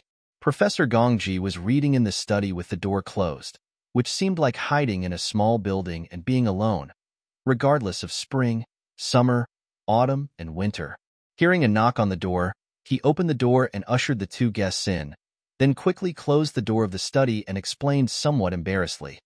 The old ladies outside were his wife's church members, and they learned about Sima Linda's death, so they gathered together to pray for this poor young man. He said that his wife converted to Catholicism when she was studying in England, and changed her faith after returning to China and became an atheist, but for some reason, after retirement, his wife continued her faith from her youth. Everyone has their own aspirations. I didn't try to persuade her too much. I think it's good to have spiritual sustenance. Unfortunately, the church members my wife met were all people with low cultural levels. Their beliefs were also low level. They didn't pursue spiritual purification, but were obsessed with believing that God would show miracles. This vulgarized religious beliefs. To be honest, I didn't expect my wife to get involved with these old ladies in her old age. What Lu Duanjijin met today was not the aloof and eccentric Professor Gongji, but an old man who was somewhat upset. He thought this change might be beneficial to his investigation. The conversation turned to Sima Linda. The old man said that Linda was a genius. He had been building a grand system code named Heavenly Ear to explore superintelligence and the possibility of communication between different levels of intelligence, such as communication between humans and bees and communication between humans and God, not the God in religion, but some kind of superintelligence system. From what he usually revealed, his research had made breakthrough progress, but all of this was terminated due to some kind of psychological collapse. He must have committed suicide. There is no doubt about this, and you don't have to spend your energy on it. In the phone call Linda called me before his death, he talked about his religious beliefs very abruptly. It's a pity that I didn't hear the undercurrent of his emotions. I really regret it. Ji-jun asked carefully, "Does Linda come here often? Is his religious belief related to your wife?" The professor shook his head and said, "It has nothing to do with it. Linda is not a person of that level. Yes, My wife has been instilling religious beliefs in him and often stuffing some ridiculous religious pamphlets into him. It can be seen that Linda did not refute him in person just out of politeness. However, in the phone call that night, Linda suddenly announced to me that he had established 3 beliefs. 1. God exists. 2. God will interfere with human progress in good faith, but this interference will definitely not show any signs. 3. Human-s decentralized intelligence can never understand God's high-level thinking. The professor said sadly, "Unfortunately, my thinking was too pure and I didn't understand what he meant at the time. I just realized that Linda's mood at the time was quite strange. He seemed very anxious, depressed, and quite intense. He said rudely on the phone that it was precisely because I was sure of the existence of God that I couldn't stand this jerk ghost God. I couldn't stand a pair of eyes watching me eat, drink, defecate, urinate, sleep, and have fun with the opposite love, just like we studied the feeding and lovual behaviors of monkeys. What was particularly intolerable was that our exhaustion of intelligence in the pursuit of science was nothing more than a mouse in a maze, a pitiful and blind blunder of low-level intelligence in his eyes. What was the meaning of such a life?" said the professor. Of course I tried my best to comfort him, but unfortunately I was too pure and didn't hear the true meaning of his words, so my comfort was just scratching the surface. "I really regret it." The old man shook his white-haired head and repeated sadly. Listening to these twists and turns, Lu Duanjian's head swelled again. He tried hard to catch up with the old man's thoughts, but he couldn't. He smiled bitterly and said, "Professor Gongji, it seems that your evaluation of us last time was correct. Xiaoding and I are not suitable to take over this case. Our knowledge level is too low. I honestly admit that it is very difficult to listen to you. For example, when you mentioned computer stones last time, I thought it was a stone in the brain. It was a little girl from Peking University High School who explained it to us. You just talked about Linda's religious beliefs and his mood changes, but I still don't understand why he committed suicide. Was it because he was angry with God?" The professor was somewhat impatient with their stupidity, but Ji Jun's frankness won his favor, and he said tolerantly, "In fact, even I couldn't understand his meaning right away. You mentioned a little girl from Peking University High School. That is my granddaughter, who is playing on the computer next door. She told me about Linda's last report to the students. After that, I figured out the true meaning of Linda's words. I said that your level of knowledge is too low. In fact, compared with Linda's wisdom, I am also a person of low level." The 2 investigators stared at him anxiously, waiting for his final answer. Gongji's granddaughter is now lying in front of a computer screen, which her grandfather just bought for her. A cable has connected her to the internet, to the infinite, limitless, and boundless. The optical cable is like a long, narrow, absolutely dark tunnel. She will never be able to pass through it, and will never be able to see the world behind the tunnel. What she sees on the screen is only what the internet is willing to open to her and what her intelligence can understand. But she is still exploring feverishly, hoping to see the occasional flash of light in the tunnel. Linda stared at her on the stage, and at every young audience member. His eyes were melancholy and calm. No one knew at this moment that he was about to visit the god of death, and no one would understand the motivation of his report in the future. Linda thought of the young French mathematician Galois, who founded group theory. He had a rough life, and his papers on group theory were rejected by the French Academy of Sciences many times at that time. No mathematician in the world could understand it. Later, he fell in love with a woman who did not love him, and got into a duel for this. On the eve of the duel, he stayed up all night and hurriedly wrote down the main points of group theory. To this day, in those precious drafts, one can still feel his anxiety before his death. In the blank space of the draft, it was written, "It's too late, there is no time. It's too late, there is not enough time." When he was about to give up his life, did he still not forget his scientific exploration? Perhaps Galois and he could understand each other. Linda told the young audience that bees have long possessed the 3 conditions for evolving into a high-level civilization: social life, labor, and language, body language. Compared to humans, they even have one more favorable condition: time. Hundreds of millions of years ago, they had already established an effective bee society. But the evolution of bees has already ended, at a very low level, compared to human civilization. Why? Biologists say there is only one reason. Their brain capacity is too small. They do not have the material basis for the development of higher intelligence. In this case, we should really be thankful for our 1,400-gram brains, but children. Have you ever thought that a 1,400-gram brain may also have its limits? Human intelligence may also end at a certain height? No one relayed Linda's last words to the little girl. Don't wake the bees. Cybernetic artificial organs first appeared in science fiction novels in the 1960s, but at the end of 2001, British scientist Kevin Woolwick had established a connection between the human brain and a computer. He implanted a computer chip in his brain, which was connected to the control chip of the light switch by wireless signals. In this way, he could control the lighting of the house with his mind. Also, how to communicate with his wife emotionally without language. Kevin thought it couldn't be simpler. He implanted a chip in his wife's arm, which was connected to the chip in his brain. When he had thoughts about his wife in his mind, she could quickly sense it. Of course, this technology needs to be improved. Although Kevin's wife can capture the fluctuations of her husband's emotions, it is difficult to determine what he is thinking about. Is he thinking about having love with his wife, or is he dissatisfied with the quarrel in the afternoon? A month later, because Kevin's exploration was too persistent, his wife became tired of it and had to issue an ultimatum, asking her husband to remove the sensing system in her body. But the important thing is that Kevin's experiment is no longer regarded as a fantasy or a gimmick, but he has created a whole new research field. Public opinion believes that the research on controlled artificial organs has entered a decisive stage. 11. Murder. Rui and Jiaming prepared breakfast, and they put Keen on the bed to rest. After the meal was ready, they wanted to bring the food to Keen's bedside, but Keen was in good spirits and insisted on getting up, so Rui had to help him to the dining room. She was afraid that Grandpa would still not let Keen sit in front of the master, so she begged coquettishly, "Grandpa, let Keen sit down. He is a wounded soldier." Grandpa nodded expressionlessly.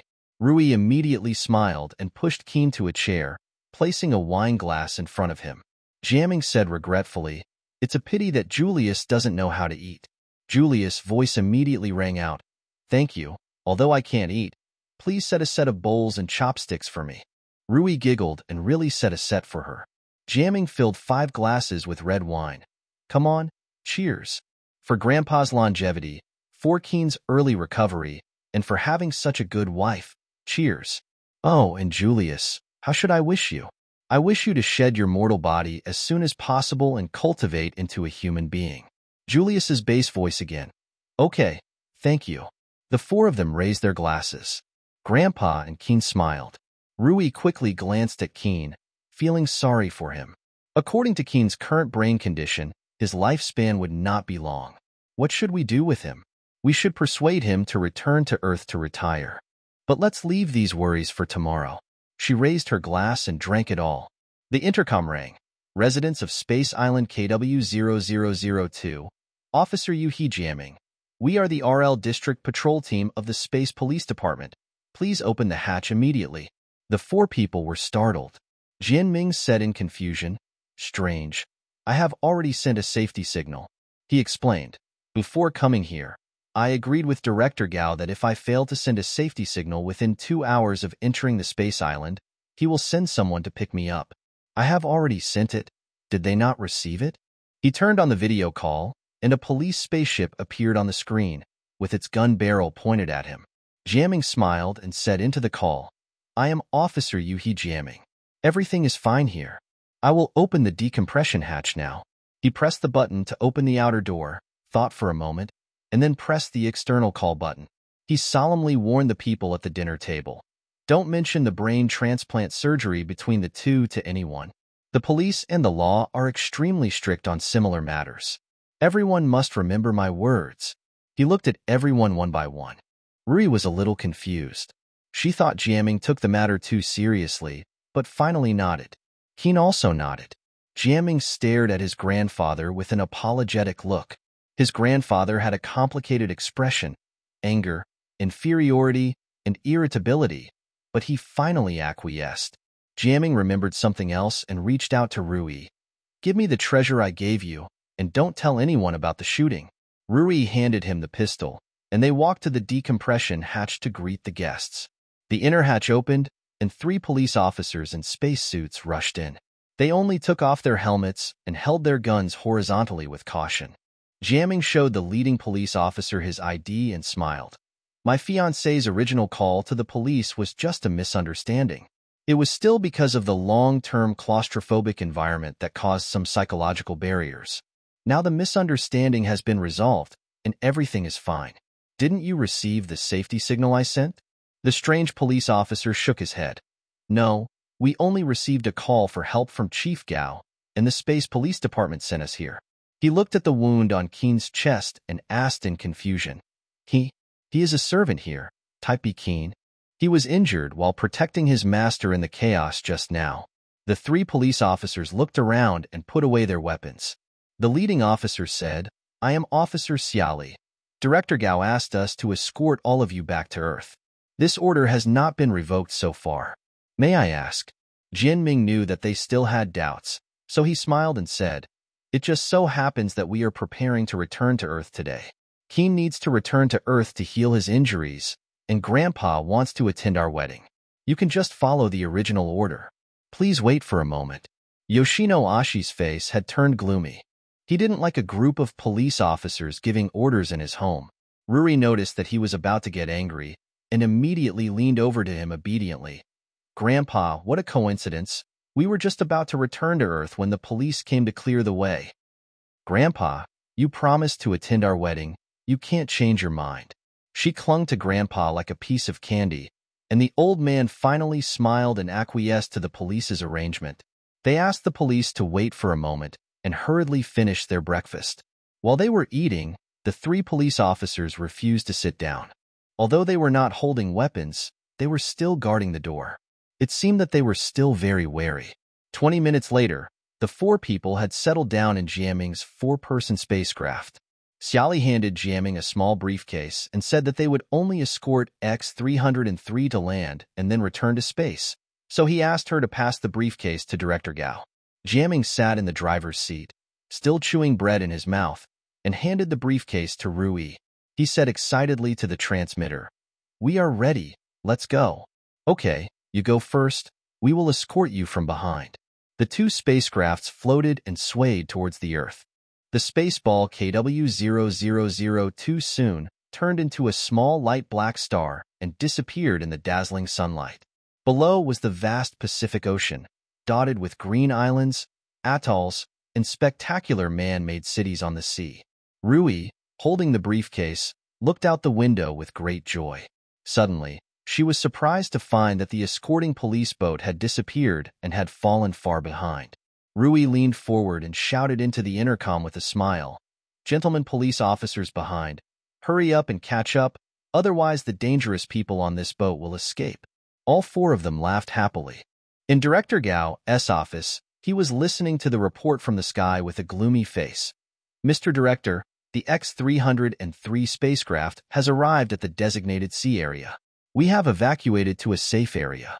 Please decide whether to carry out the next plan. Okay, thank you for your help. Yesterday, before Yuhi Jiaming went to space, Director Gao secretly ordered his men to install a bug on him in order to ensure control over him. Therefore, the development of events in the spaceball has been under his surveillance. As the case was unraveled and the truth was revealed step by step, the director's brows were furrowed more and more. He knew that the world government had been carefully guarding the dam between humans and Type B people. This dam was made of quicksand and was extremely unreliable. It could be washed away by a little wind and waves. What happened in the KW0002 spaceball was more than just a little wind and waves. If the public knew that embedding a humanoid brain would not lead to the alienation of their own personality, if they knew that even a respected conservative like Yoshino Omi had become a hybrid person, if 350 million Type B people felt the subconscious resistance from the loyal servant Keen, if they knew that a humanoid had infiltrated the police station for many years and his father was the father of the humanoid, could the dam still survive? Yuhi Jiaming was once his favorite general, and he really wanted to save his life. But now he is very dissatisfied with Jiaming. What happened in the spaceball number 0002 is extremely serious.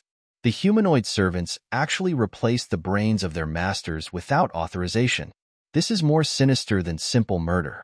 But as a police officer of the B system, he was so numb to such a serious situation that he even tried to deceive his superiors and conceal the truth.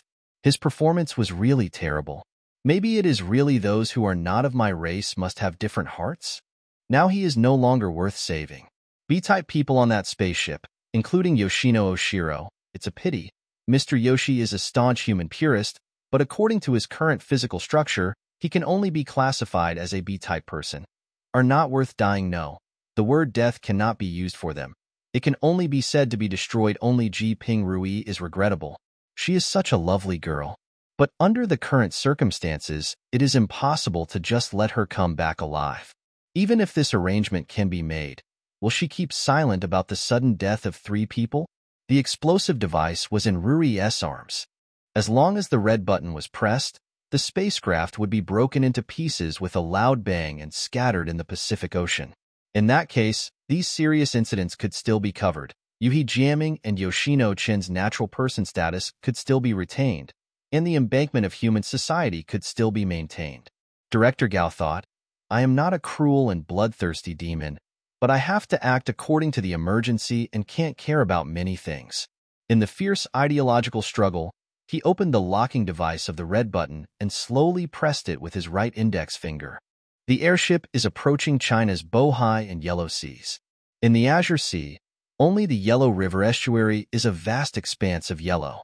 However, after a century of water and soil management, this yellow is much lighter than before. Looking to the east, the launch pad that pierces the sky is faintly visible. Yoshino Ashi leaned on the porthole and looked at it greedily, pointing. Look, that's Lao's Han, that's Taishan. He said sadly, I haven't been back to Earth for 15 years. Ruri took the opportunity to say, then stay on Earth for a while. Or, just come back, as the leaves fall and return to their roots. Grandpa smiled and didn't answer. At this moment, an urgent voice suddenly rang out from the boat's intercom. Yuhi Jiaming, please answer the call immediately. I am Chi Hongdagang, and I have extremely urgent information. Chi Hongdagang? Jin Ming, who was driving the boat, looked at the intercom and felt annoyed. At such a happy moment, he really didn't want this guy to spoil everyone's fun. Where did this guy who kept pestering him get the intercom frequency of this spacecraft? But he couldn't just put it off. The 3 people behind him were watching, and their expressions revealed surprise and confusion. Jian Ming picked up the intercom and said cautiously, Mr. D. Gang, I think. Chi Hongda interrupted him hastily. Finally got in touch. Yuhi Jiaming, Director Gao has decided to blow up your spacecraft. I overheard it from the IP phone. Jian Ming was stunned for a moment and was angry at Chi Hongdagang's lies. Even if he was avenging his lover, this method was too boring. He looked behind him in the rearview mirror. They were all looking at him in shock, especially Grandpa and Keen. They didn't know who Chi Hongdagang was, and they didn't know whether they should believe this sensational news.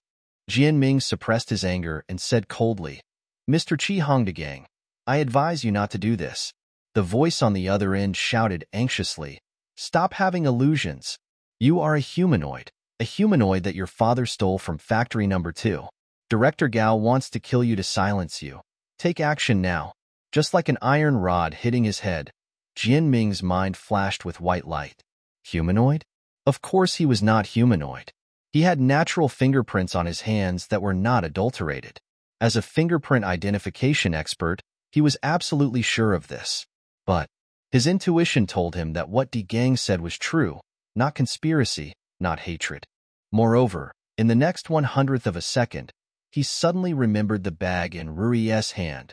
There was something fishy about that bag. He had no time to think and reason, no time to consider why D. Gang wanted to help him and why Director Gao wanted to harm him. He just reacted instinctively. He quickly pulled up the nose of the plane and headed back to the open sea. While turning his head and shouting, Keen, quickly open the emergency door and throw the bag in Rui's arms out. The 3 of them were stunned by this sudden change. Humanoid. Jiaming is a humanoid? This news is more shocking than any bomb explosion. Rui stared at Jiaming blankly, without any reaction. Keen's reaction was more acute. He stepped over to the security door and twisted it open with force. The wound tore open again, and the blood soaked the bandage red. He stretched out his hand to Rui and shouted urgently, "Hurry up and give me the briefcase." Rui still stared at Jiaming infatuatedly and subconsciously handed the briefcase to Keen. Her last glimpse of Jiaming was thus frozen in her memory. Keen's fingertips had already touched the briefcase, and at this moment, the briefcase suddenly turned into a ball of white light. The white light drowned the consciousness of the four people and then turned into deep darkness. At this moment, 1,000 meters below the airship, De Gang drove his helicopter desperately to catch up with the airship while shouting into the intercom. Unfortunately, it was too late. The spacecraft emitted a ball of white light, broke into several pieces, and fell to the sea like flowers scattered by the sky. There was no sound, just like a long shot in a silent film.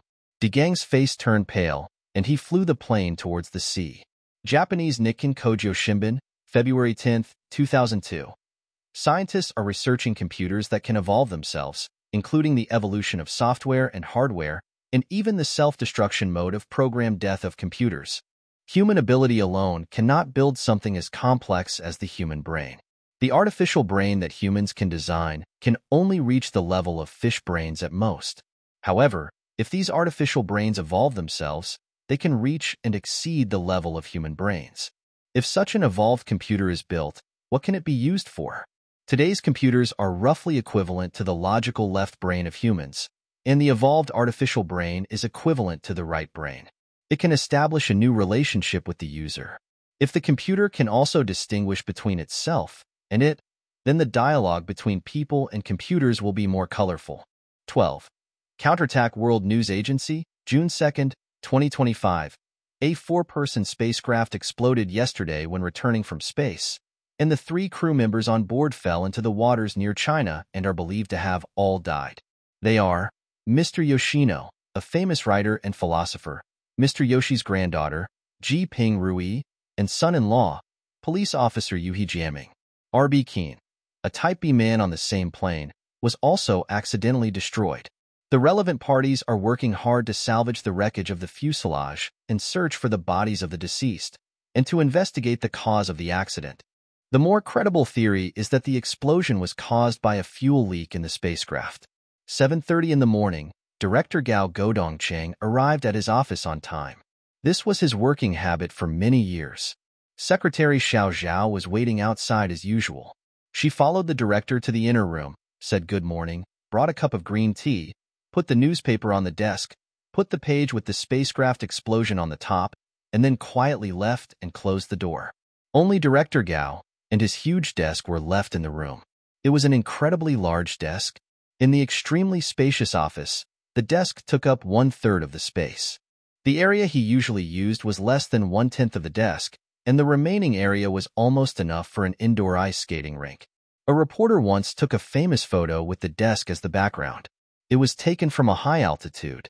The huge black desk, a relatively small man in uniform, his shiny bald head drooped, and his face could not be seen. This photo has won awards at many film festivals. Director Gao liked this photo very much and thought it was very impressive. He framed the photo and hung it in his office. A long time later, a friend in the literary and art circles told him that this photo had a meaning. Of course it was derogatory. It symbolized the obliteration of human nature by power. Director Gao was secretly a little annoyed the guy who took the photo was too unkind. I remember that when taking the photo, in order to achieve the effect of taking a bird's eye view, the reporter set up a tall ladder in the office and struggled for a long time, and he cooperated vigorously. However, he was reluctant to destroy the photo, so he took it down from the office and sent it back home. Gao Godongcheng is 55 years old this year.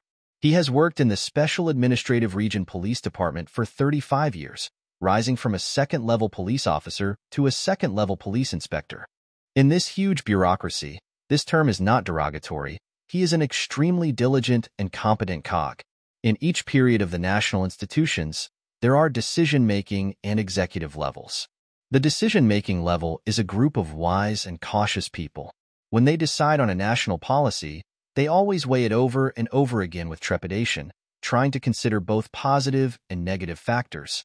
For example, when they set the family planning national policy of only one child is better, they also considered the side effects of this sudden break policy, such as the aging of the population, the decline of the population's physical fitness, and the doting on the only child. When they set the national policy of restricting Type B people, they also repeatedly weighed the moral legitimacy of this policy, whether it would cause hidden dangers of instability in society, etc. It can be said that any policy is the result of choosing the lesser of two evils and the greater of two benefits. But once the policy is determined and reaches the executive level, this dialectical thinking is cut off. The executive level firmly believes that the policies above are completely correct, and what they have to do is to do their best to implement it to the extreme, even if such an extreme has exceeded the original intention of the decision-makers. Second-level police inspector with 4 bars and 2 flowers is a typical member of the executive layer. His life is linked to the policy of Type B people. In his mind, restricting, preventing, and even suppressing Type B people has become a religious belief and philosophical belief. He sipped his green tea and read the newspaper report, which he had already read in the Space Patrol reports and the electronic news. Yesterday's decision was made in a hurry, but he has no regrets now. It can be said that it was his prompt decision that calmed a political earthquake. He silently looked at the photos of the deceased published in the newspaper. The photos of Yoshino Osamu and R.B. Keane did not stir up any emotion in him, but Yuhi Jiaming and Ji Ping Rui aroused guilt. Yuhi Jiaming, one of his favorites, is an excellent police officer and a likable young man. Gao Godongcheng has come into contact with thousands of humanoids, and they all have a distinct humanoid smell, which is an indescribable feeling such as restraint, shrinkage, and dullness. He once said conceitedly that he could smell the peculiar smell of any humanoid who sat in front of him. But Yuhi Jiaming has worked with him for 8 years, but he has never smelled anything. Jiaming has a cheerful personality, always has a bright smile, is professional, and his intuition for identifying fake fingerprints is unmatched. Unfortunately, he is a humanoid. Gao Godongcheng felt sorry for the situation, but there was nothing he could do. He had done his best for Jiaming. He was even planning to hire a lawyer for him and help him escape. The director sighed and pushed the newspaper away. He pressed the intercom and told his secretary to notify the detention room and bring Hibuji here. "No," he said, "please bring him here." He planned to make a deal with Hibuji, a deal that would benefit both the public and private sectors. After a while, the door of the office opened, and the female secretary humbly stepped aside and led Hibuji in. The director stood up to welcome him, smiling and pointing to the chair opposite the table. Hibuji looked at the furnishings in the room, walked straight to the chair and sat down. The 80-year-old man was in good health, with a strong back, a straight spine, and a steady pace. The material that Chi Hongda had just exposed said that Bai, the former chief scientist of Factory No. 2, stole a 10-ton from Factory No. 2 30 years ago by using his fake belly. The director couldn't help but look at his belly twice more. Yes, he didn't have a big belly now. His abdomen was flat, and his body was as fit as a young man. Hibuji looked at the director with eyes as calm as water. He was dressed very neatly, and the 3-day detention seemed to have no effect on him at all. Gao Godongcheng looked at him, unable to suppress his awe. His thoughts suddenly went back to his childhood, which he spent in the countryside, with thousands of creatures every day. Bean sprouts emerging from the soil, oil cellars gliding on the water, dragonflies resting on the tips of grass, and ants walking hurriedly on the ground. He often teased the ants, blocking their way with a leaf, waiting for them to climb onto the leaf, and then moving the leaf far away. After the ants climbed down the leaf, they would turn around twice without thinking, then quickly find the direction of the ant nest and crawl away hurriedly. How do these tiny ants identify the direction? Every tiny creature has infinite mysteries and magic, and it seems that they can only be created by God or the Emperor of Heaven. But suddenly, Bai and others use a bunch of atoms to tinker and fiddle, and they can create real life, even human beings. Of course, his awe of Bai was mixed with hostility. He felt that these scientists were too much. They used all their brains to create humanoids, forcing society to do its utmost to prevent and restrict them. Why bother? However, let's put these more mysterious thoughts aside for now. His responsibility is to enforce the law. He broke the law. He presided over the construction of a levee and then dug a big hole in it. His actions were extremely irresponsible. Director Gao leaned forward and pushed the newspaper toward him. Mr. He, please read this report first. You can't see the news outside in the detention room. He stood up, took the newspaper across the wide desk, and buried his head in reading. The old man's shoulders suddenly collapsed. The invisible pressure made his back hunched. His white-haired head trembled slightly. His vitality was drained in an instant, leaving only a shriveled shell. But it was only a moment, and when he raised his head, his expression had returned to calm, and his sorrow had been deeply buried. He didn't want his sorrow to be seen by the murderer. Director Gao cleared his throat. Mr. He, I am very sad about your son's misfortune. He smiled bitterly and said, forget it. There is no need to beat around the bush. Mr. He is a wise man, and there is no need to say unclear things in front of wise people. Yu He Jiaming was once a good police officer and a favorite of mine. It is not an exaggeration to say that he and I have a father-son relationship. Even after his Type B identity was exposed, I was still looking for a way for him to survive and escape the law. I don't want to talk about these situations. You may believe it or not, it doesn't matter. However, the development of the situation is not something that someone can control. Now that Yu He Jiaming is dead, I think we don't have to be too demanding of the dead. If his death can keep his status as a natural person, I think it is a relatively satisfactory outcome. If this matter can be covered up, the relevant parties do not intend to hold you responsible. Mr. He, you are a respected great scientist and an elite among the social elites. But your actions 30 years ago were really too rash. Bougie responded to Director Gao's accusation with an icy, look how much sadness was buried under the ice. He knew he had failed. For the safety of his son, he had studied all the relevant legal provisions in detail. He was sure that even if his son's identity was exposed, the law would be helpless against this person who is outside number 2 and has natural fingerprints. But he didn't expect that Gao Godongcheng destroyed his carefully built tower in the simplest way. He used murder that defied the law. Bougie knew that if he sued the director who abused his power, he would have a sure win, because at least when he committed the murder, Jiaming was not deprived of his natural person status. What's more, there were 2 natural persons buried alive. His disregard for human life will be severely punished by law, but what's the use of all this? In any case, Jiaming is dead. Rui is dead. Mr. Ji and Qin are dead, and they can never be resurrected. He simply said, you killed them. Director Gao did not give a direct answer, but he did not deny it either. I have said all I can. Mr. He, what do you think? If you have no doubts about the death of Officer Yu He Jiaming, you can go home today. Said coldly, please rest assured, I will not question Yu He Jiaming's death, and I will not sue you for abuse of power. Just be your director with peace of mind. Director Gao nodded. Please go home, Mr. He. Mrs. He is waiting for you at the door. Xiao Zhao, please see Mr. He off for me. His wife, Yu Baibing, was waiting at the door in an old Fukong car. The female secretary helped Mr. He get into the car and handed him a small bag of clothes. When she saw her husband, Yu Baibing burst into tears, but Bougie didn't seem to notice. He said goodbye to the female secretary cordially, closed the car door and said, let's go. When the car drove out of the street, he said briefly, don't cry. At least don't cry in front of them. After not seeing my wife for 3 days, she seemed to have aged 10 years. Her eyes were dim, and there was an indelible sadness in her pupils. After driving in silence for a while, she asked in a hoarse voice, is it an accident or murder? Murder, of course.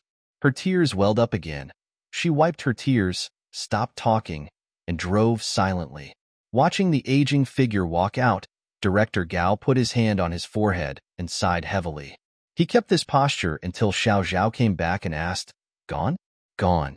I've finally passed this stage. He looked up at Xiao Zhao, who had been in a rather gloomy mood since he started working. Anything else you want to say? The female secretary said, Director, why is Yu He Jiaming a Type B person? The director smiled bitterly. Yes, why is he a Type B person? Jiaming is easygoing and cheerful, and is very popular among his colleagues. In the past, Due to the duties of the police, the term humanoid always had a derogatory meaning and a strange smell in the police vocabulary, which was a common atmosphere in the police station. However, he thought worriedly that the appearance of Yu He Jianming had already brought a rift to this atmosphere. He waved his hand and said, "Let's not talk about him anymore. What else do you have planned for the morning?" The female secretary also resumed her official tone. "Lu Duanjijuan and Chun Hu Mingming both want to see you.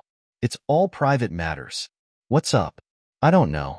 Let Lao Lu come in first." Lu Duanjijuan pushed the door open carefully. Today he had a new haircut, was dressed neatly, and had a desolate look in his eyes, unlike his usual carefree look.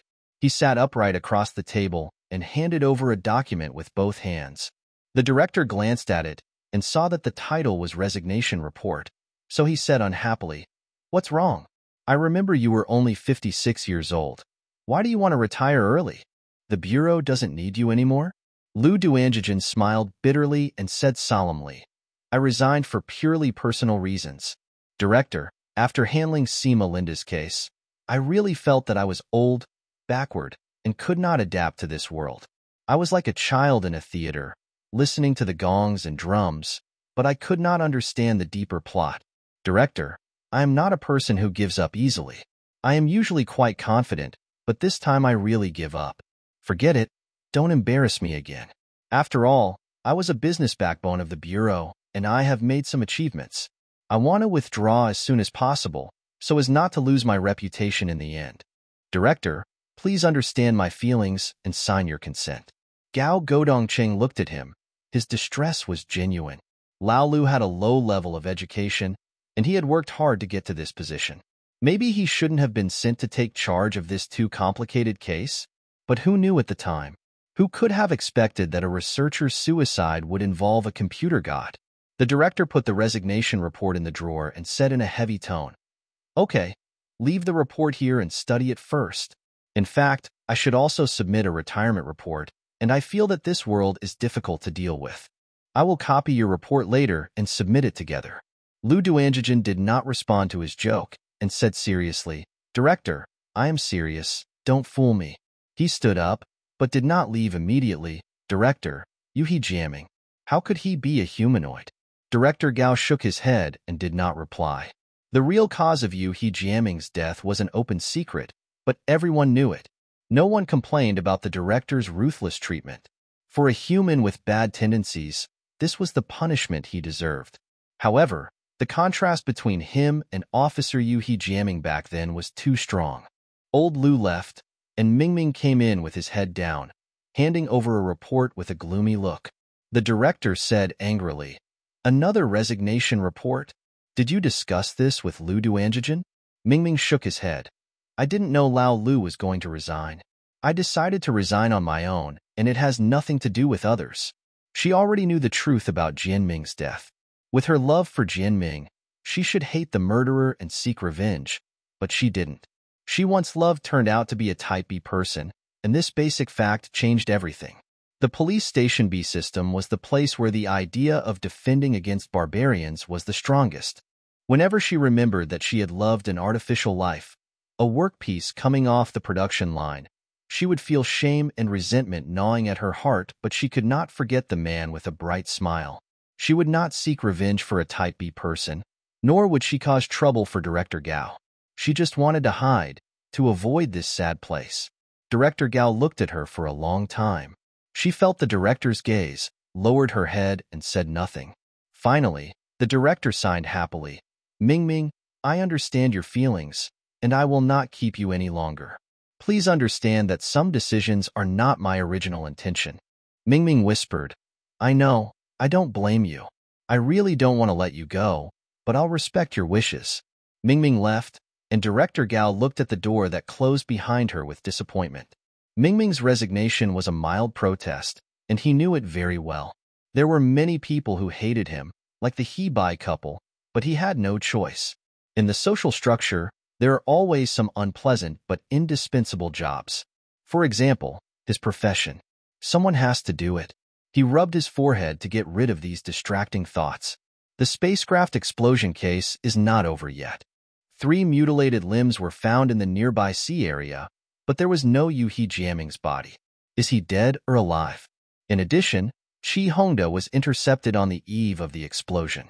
It was this guy who revealed Yu He Jiaming's true identity to the police, but just 2 days later, he was the one who tipped off Yu He Jiaming. What role did this guy play? When the airship exploded, Qi Hongdagang's helicopter was just below the airship.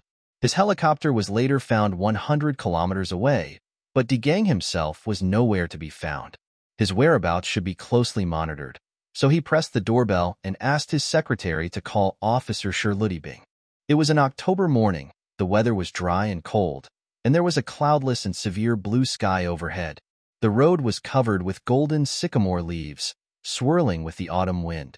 Yu Baibing drove westward out of Nanyang. The tall buildings gradually became sparse, and the road was lined with restaurants, shops, and majestic elevated advertisements. The road passed a village. A mother duck led a group of ducklings, crossing the road as if no one was around, ignoring the horns. A dozen children were playing on the side of the road, skipping rope, jumping rubber bands, and pushing iron hoops. These ancient games seemed to have a longer life than the law. The boy who was skipping rope was already sweating all over, but his feet did not show any signs of fatigue.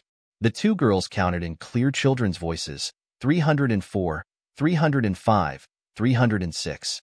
Yu Baibing couldn't help but slow down the car and look at the boy who was skipping rope twice.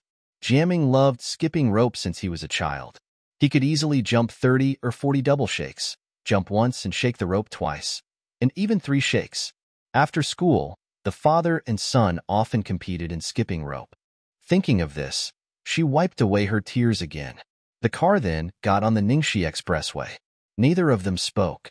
Yu Baibing was busy driving the car at a speed of 100 kilometers per hour, while He Bai closed his eyes and leaned back in his chair, his brows furrowed, and his lips trembling slightly. There was an endless stream of cars on the expressway. One after another, luxury cars honked their horns and passed them, then turned into the fast lane and turned off the passing lights. A convertible passed them. A group of young people in the car seemed to be going on a wild trip. They laughed excitedly and spread their laughter behind them. Outside the isolation net, several Nanyang yellow cattle looked at the passing vehicles with indifferent eyes, and the green fields quickly slid backwards. Jiaming was dead, and their world had collapsed, but the outside world remained the same. They got off the highway at Shangnan, which is a relatively large exit. There were more than 20 cars parked in the rest area. Judging from the license plates, there were cars from Shaanxi, Ningxia, and Xinjiang. The restaurant was bustling. They filled up the car with gas, and He Bai told his wife not to waste time here and just buy 2 boxed lunches. Yu Baibing went to buy 2 boxes of fast food, and when she came back, her eyes were red again. He Bai realized that she was thinking about her son again. 13 years ago, an unlucky number, they stopped here when they sent Jiaming to college, and they also ate here several times when they took Jiaming home. Not long ago, they planned to pick up Jiaming and Rui here to go home for their honeymoon. Now things are still the same, but people are different. He Bai didn't say much to comfort him, and simply said, "Eat. I'll drive after dinner." After dinner, the car drove northwest and bumped along the mountain road for more than 2 hours. The sky gradually darkened. The lights on the road gradually became sparse. A bright moon rose from the valley, and a huge solitary tree stood on the mountainside, like a black silhouette. The car drove over the flood bridge in front of the village, and the clear mountain spring flowed past, forming a vortex beside the lying cow stone. It was dark when I got home. The lonely courtyard was embedded in the valley.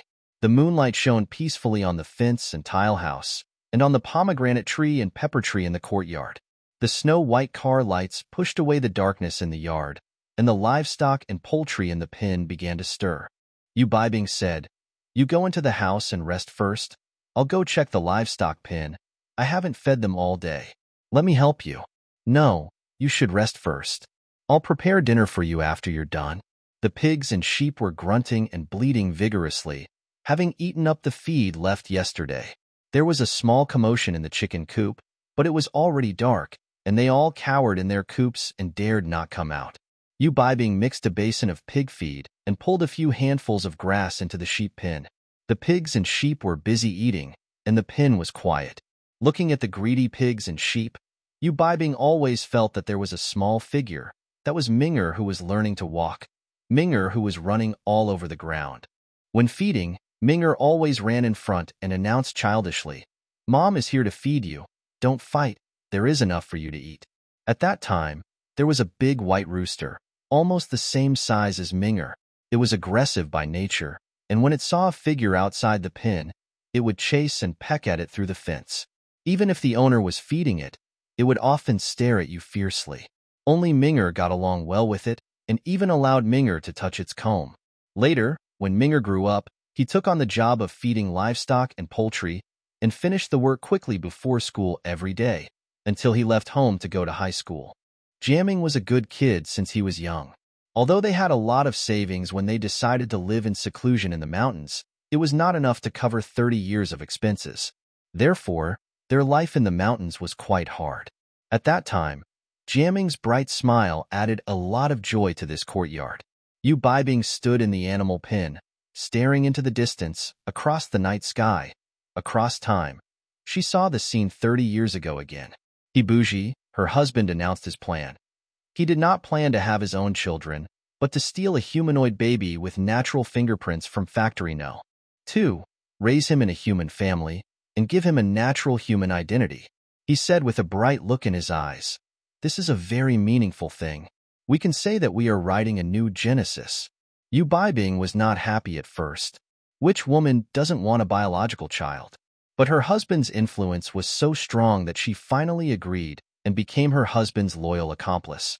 Her husband carefully made a belly sleeve and put it on his body, gradually stuffing inside to pretend to be pot-bellied. This process lasted for 4 years. 4 years, and passing through the shower passage No. 2 every day, this was really not an easy task. Her husband was extremely persistent about this matter. In order to be foolproof, he even used his vacation time to go to Kaifeng to learn magic. 3 years later, Yu Baibing did the same thing and pretended to be pregnant in the eyes of the neighbors. The plan was implemented in an orderly manner, and finally, that day came. That day, her husband left home early to go to work and implement his stealing fire plan. He named it very seriously. Yu Baibing waited at home anxiously. At 12 noon, she called her husband as agreed, and heard her husband say loudly to others on the other end, "Congratulations, my wife just gave birth to a boy."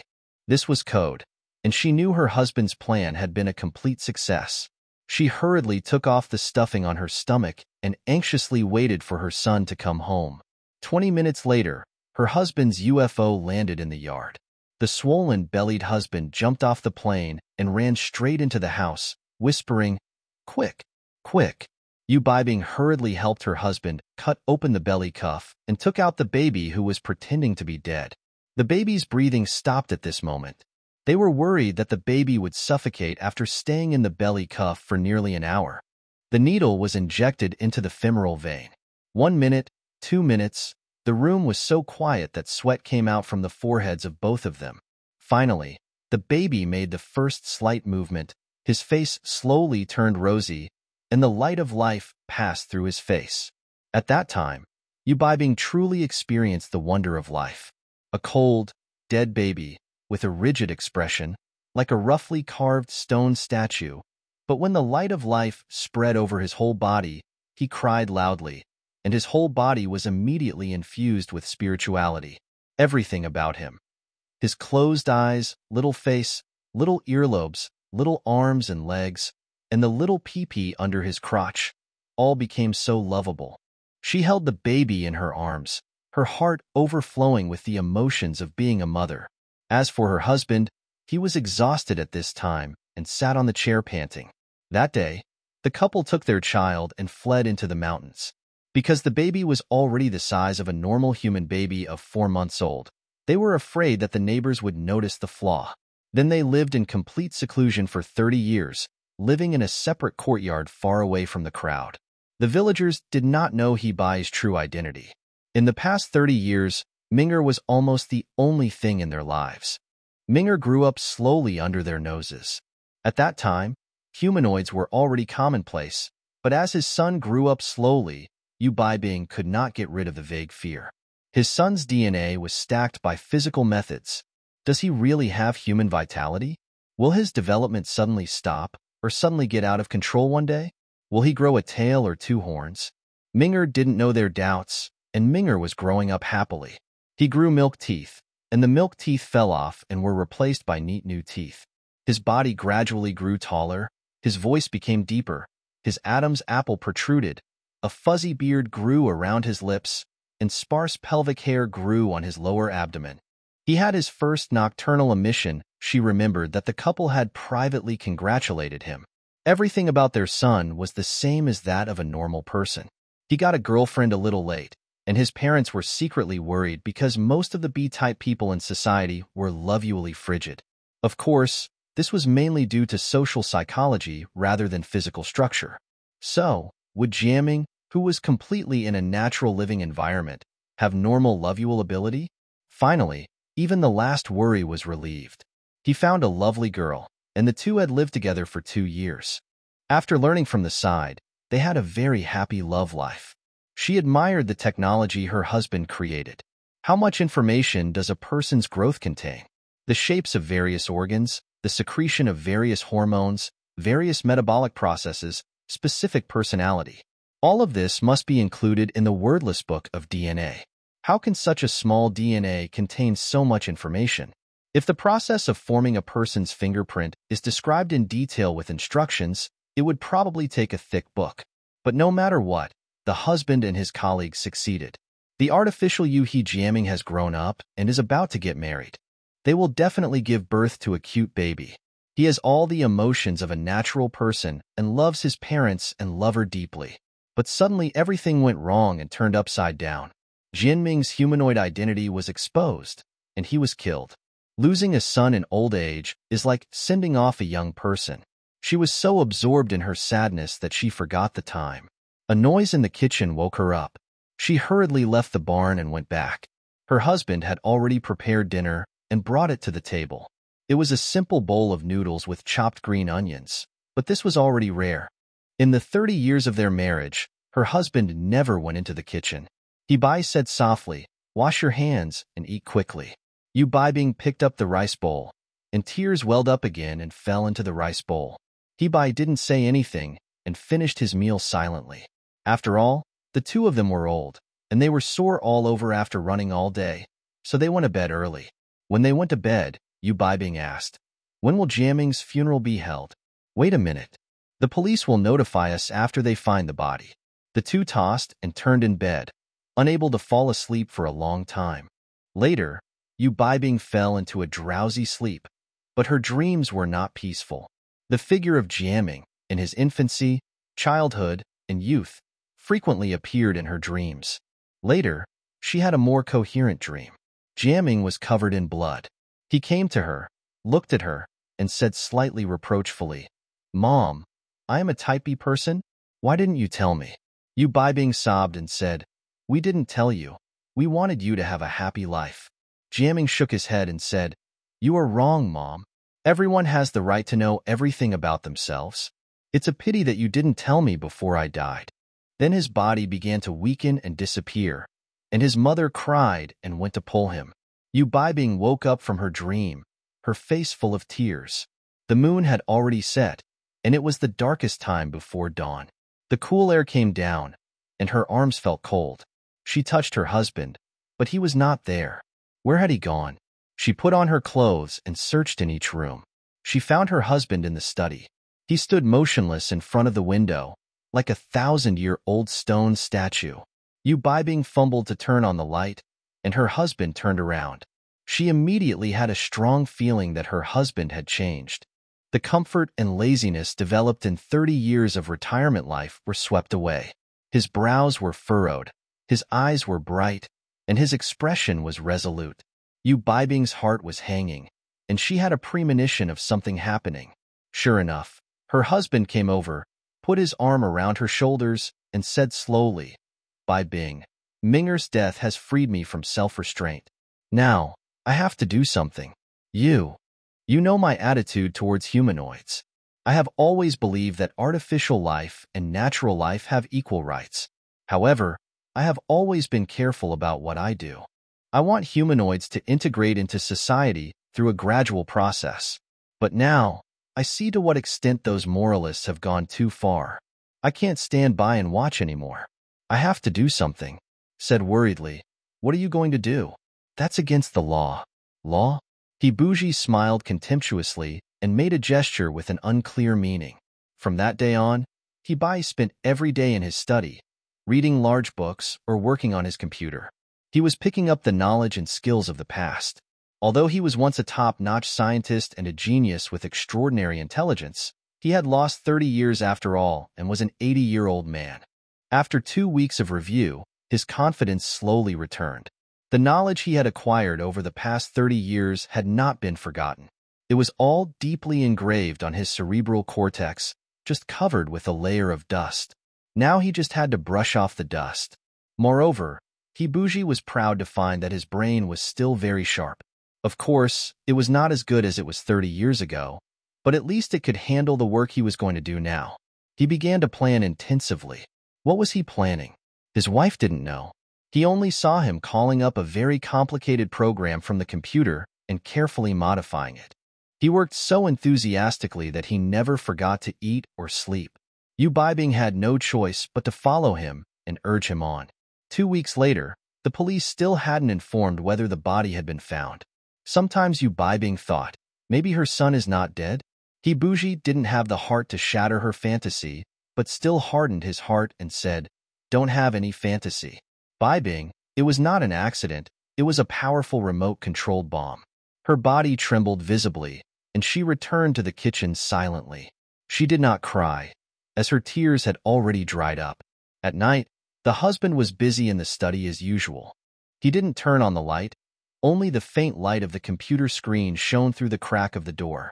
Yu Baibing couldn't sleep, so she took a novel to pass the time. But her eyes often couldn't focus on the lead type. Where is Minga? Is he lying on the cold seabed now?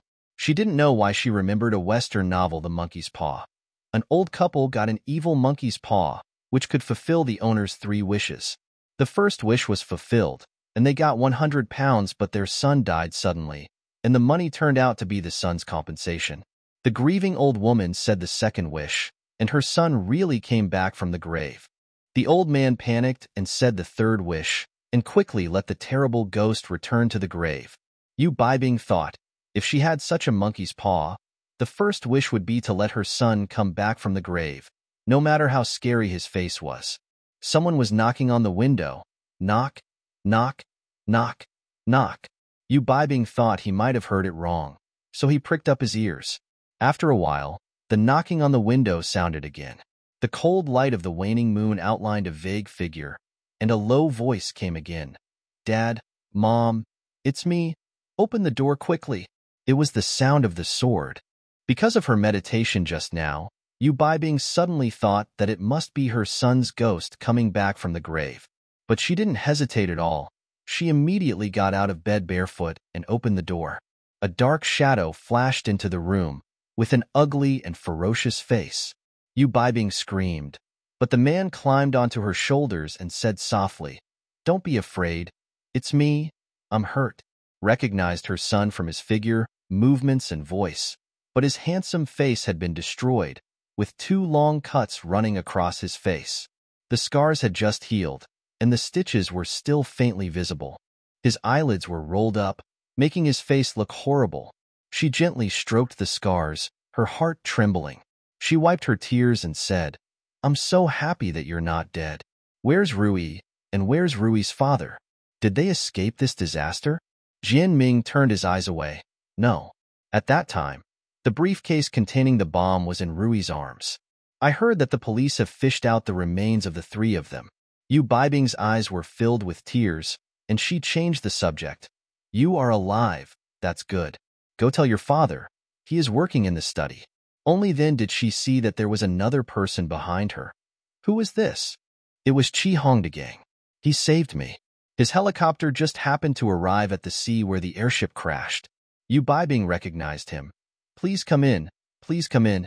Thank you for saving Jiaming." Chi Hongda shook his head awkwardly. He was the one who saved Jiaming, but it was also his betrayal that harmed Jiaming. But first of all, it was Jiaming's police duties that harmed Yajun. It was hard to tell the difference between gratitude and resentment. He muttered something unclear, followed jamming in, closed the door, and leaned against it to listen outside. He heard the noise outside the study and stood at the door of the study looking over here.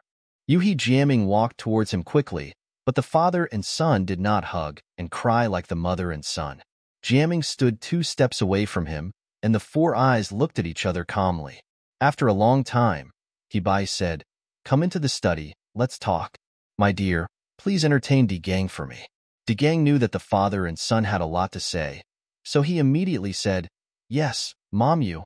Hurry up, I'm starving." He pulled Jamming's mother into the kitchen, and Jamming followed his father into the study. The two sat down on the sofa opposite each other, staring at each other silently. Their eyes were very complicated, containing 30 years of family affection, the grievances between natural people and Type B people, and the vicissitudes of life for 4 billion years. Hibuji looked at his son's scarred face, his heart full of pity, but he hid his love for his children under a solemn expression. Jamming called softly, "Dad." Hibai nodded, feeling deeply touched. Jamming had called him Dad for nearly 30 years, but today's address had a completely different meaning. He asked, "Are you sure you already know your entire life story?" Jinming nodded, recalling Chihongdi Gang's wake-up call before the airship exploded. "You are a humanoid. It is the humanoid that your father stole from factory number 2. Later, he lost consciousness. He struggled in a coma, and a ray of light appeared in the dark consciousness, but at that time he was reluctant to walk into the light, because he vaguely felt that once he woke up, a terrible fact was waiting for him, and this fact was no easier than death. He said, "Well, I know, most of it was told to me by Gang, and a small part was found by me on the computer in the past few days." He smiled bitterly and said, "I have been a policeman for 8 years, and I have checked the resumes of many suspects, but I forgot to check my own origins first. Dad, thank you. Thank you for stealing me from factory number 2, giving me 30 years of parental love, and enabling me to build a complete self. Otherwise, I might live in a daze like other Type B people." He said sincerely. Hibai said briefly, "What are you thanking me for?" "I am your father." Yuhi Jamming nodded, feeling deeply touched. Hibuji was of course his father, but today this sentence had a special meaning. Hibuji said, "Society is unfair to you. What are you going to do? I see that you are hiding from the police, but it is not necessary. I am familiar with the laws regarding Type B people. A humanoid with natural fingerprints who has walked out of number 2 can only be regarded as a natural person in law. I can fight for this identity for you." "No." Jian Ming shook his head and said coldly, "I have no interest in this identity. What I am least interested in right now is the identity of a natural person. I have thought a lot these days. In this life, due to my profession, I have hurt many Type B compatriots. I want to do something to atone for my sins." He looked at his father and explained, "I don't think Dad will worry about me. You know me. I will not take revenge on humans, nor will I provoke bloody feuds between the 2 ethnic groups. I just want to erase the boundaries between the 2 ethnic groups so that they can live in harmony and become one." Hibai nodded. "This is a difficult task, and it cannot be completed by one person alone." "Dad, you are right.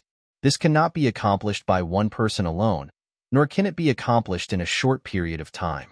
But we can use modern science. Has created humanoids in just a few decades, completing the work that took God 4 billion years to complete. I think science can also help us liberate Type B people in a few years. What specific ideas do you have?" "I want to use factory number 2. Dad, 30 years ago, you changed the production process of factory number 2 and produced a Yuhi Jamming with natural fingerprints. I hope to change the process again 30 years later and produce 1,000 or 10,000 humanoids with natural fingerprints. Once they are all pushed into society, the dam will probably collapse, because it was originally built with quicksand." He looked at his father with some worry. He knew his father's broad mind. As early as 30 years ago, he dared to challenge the society and stole a humanoid baby to raise at home. His kindness to humanoids was beyond doubt, but he was a member of the natural human race after all. Could he do this?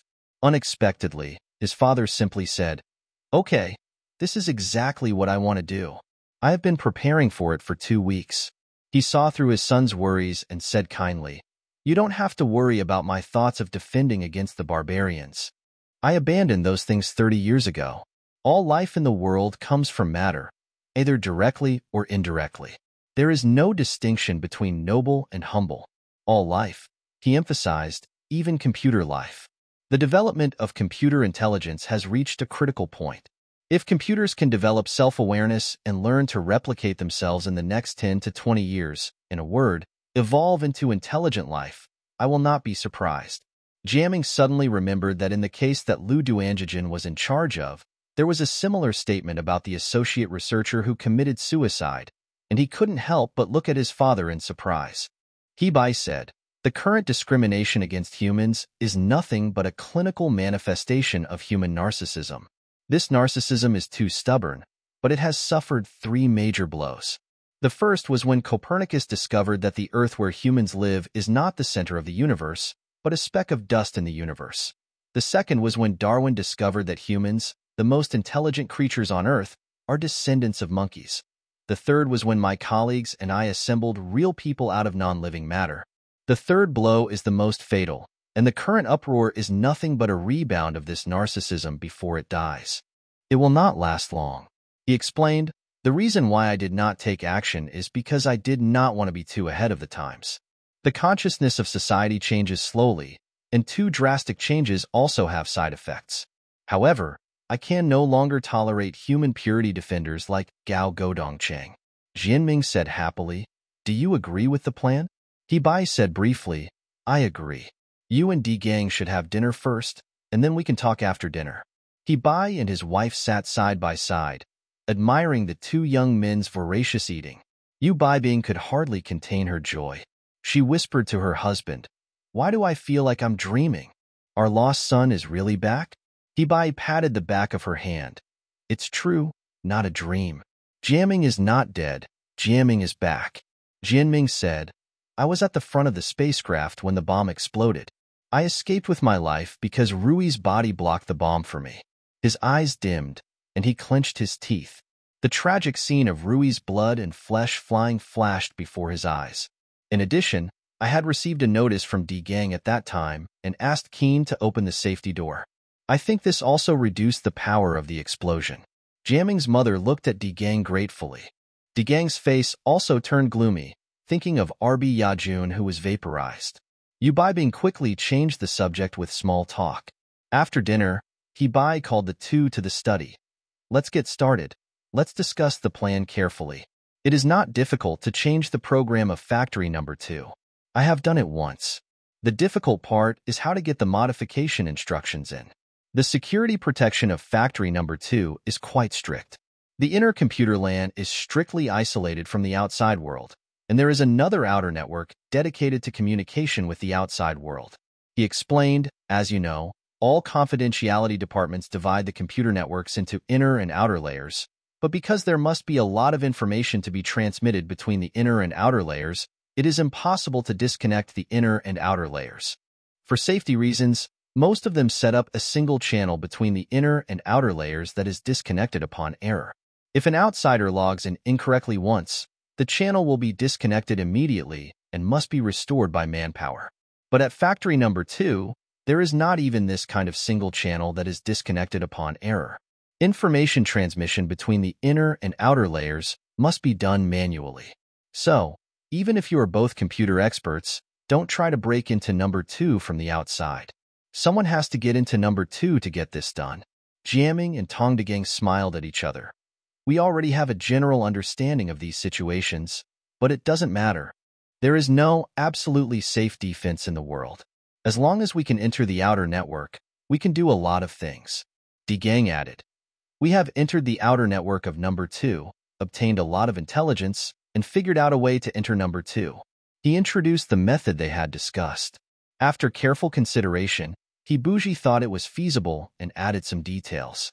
Then he said, "However, I don't know if you have considered that this task is much more difficult than 30 years ago. Not only do you have to create babies with natural fingerprints, but you also have to hide them from the inspection system and send them out of No. 2. Otherwise, you will only create a batch of artifacts to be destroyed. What's the point?" The two nodded. We know, but this is the only thing we haven't figured out a solution for. Number two's inspection is divided into two stages: computer inspection and manual inspection. Especially for the manual inspection stage, it is impossible to change it through some instructions.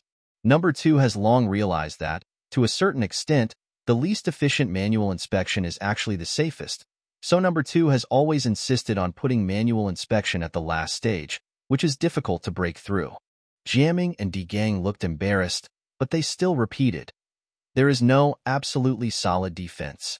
Just think of a way slowly. There will always be a way.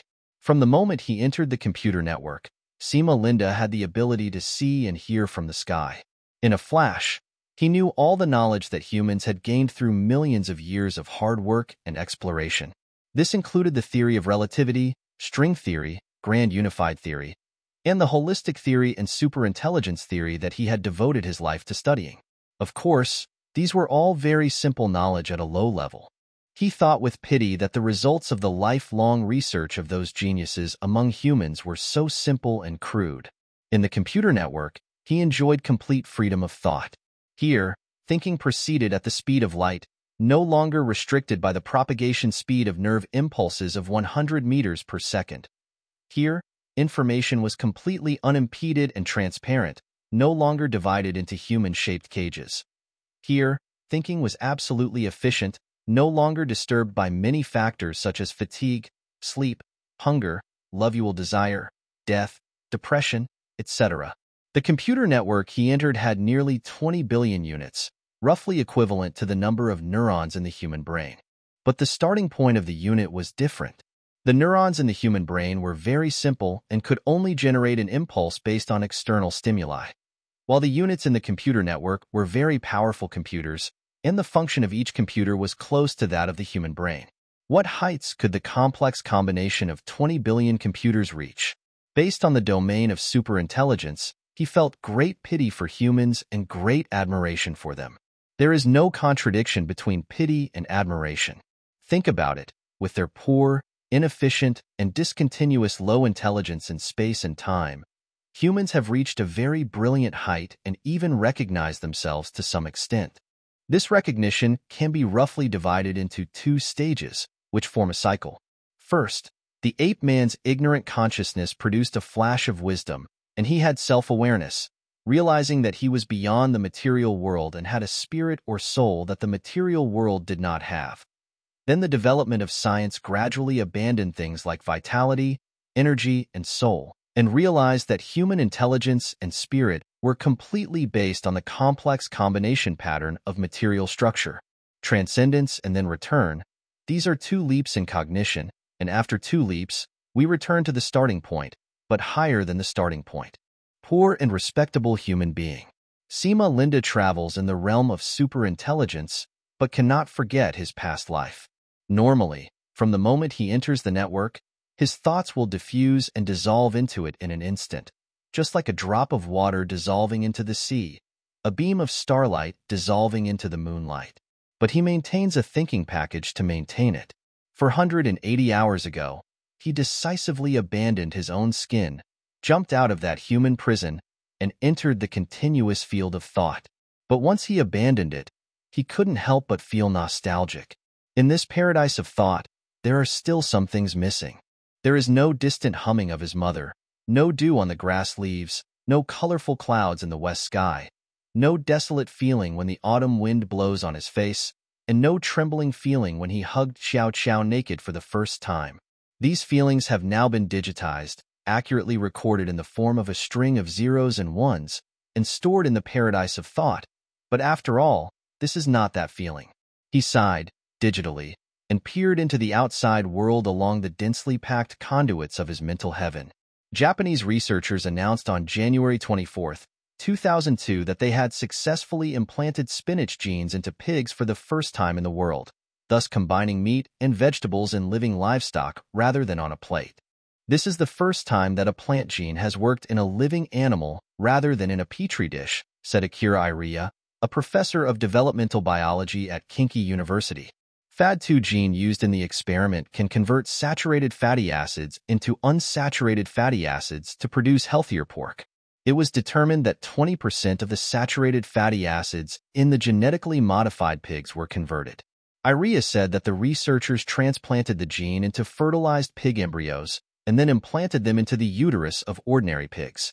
The survival rate of piglets was only 1%. There was a 50% chance of giving birth to genetically modified piglets after crossbreeding genetically modified pigs with ordinary pigs, and mating between genetically modified pigs could ensure that all the next generation carried the spinach gene. Japanese researchers announced on January 24, 2002 that they had succeeded in implanting spinach genes into pigs for the first time in the world, thus combining meat and vegetables in living livestock rather than on a plate. This is the first time that a plant gene has worked in a living animal rather than in a petri dish, said Akira Iria, a professor of developmental biology at Kinki University. FAD2 gene used in the experiment can convert saturated fatty acids into unsaturated fatty acids to produce healthier pork. It was determined that 20% of the saturated fatty acids in the genetically modified pigs were converted. Iria said that the researchers transplanted the gene into fertilized pig embryos and then implanted them into the uterus of ordinary pigs. The survival rate of the piglets was only 1%. There was a 50% chance of producing genetically modified piglets after crossbreeding genetically modified pigs with ordinary pigs, and mating between genetically modified pigs could ensure that all the next generation carried the spinach gene. 13. Visit number 2 in the morning. Bingsu, wearing a white training suit, walked out of his villa and came to the silver-gray beach. The seawater was clean and transparent, the palm trees and coconut trees were emerald green, and a few white sails were swaying in the distance. Bingsu was a typical world citizen. He served as the Secretary General of the United Nations twice and lived abroad for most of his life. However, after retirement, he still settled down in his hometown, the Coral Island in Thailand. It is difficult to cut off the thoughts of his homeland. When he was abroad, he often missed the original Thai spicy papaya salad, crispy rice noodles, and sour meat. Bingsu is 85 years old and in good health. He performed a section of Chun-style Tai Chi seriously. Although his movements were still quite unfamiliar, he performed them in a very orderly manner. 30 years ago, when he was the Secretary General of the United Nations, he saw some Chinese Americans practicing Tai Chi, and he fell in love with this light and leisurely sport. But he was too busy at that time and never found time to learn it. After retiring and returning to Thailand, he forgot about it. Not long ago, the city of Chiang Mai invited him to watch a competition between Chinese martial arts and Muay Thai. The rules of this competition were modified to allow Muay Thai to use knee and elbow joints.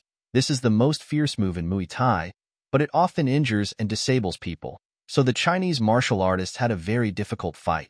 But one of the Tai Chi masters used his light and graceful movements to resolve the fierce moves of Muay Thai and remained undefeated in the competition. After this game, Bingsu picked up his interest in Tai Chi again and put it into action. After the set of punches was finished, someone behind him cheered softly, "Good. You have already shown the flavor of Tai Chi."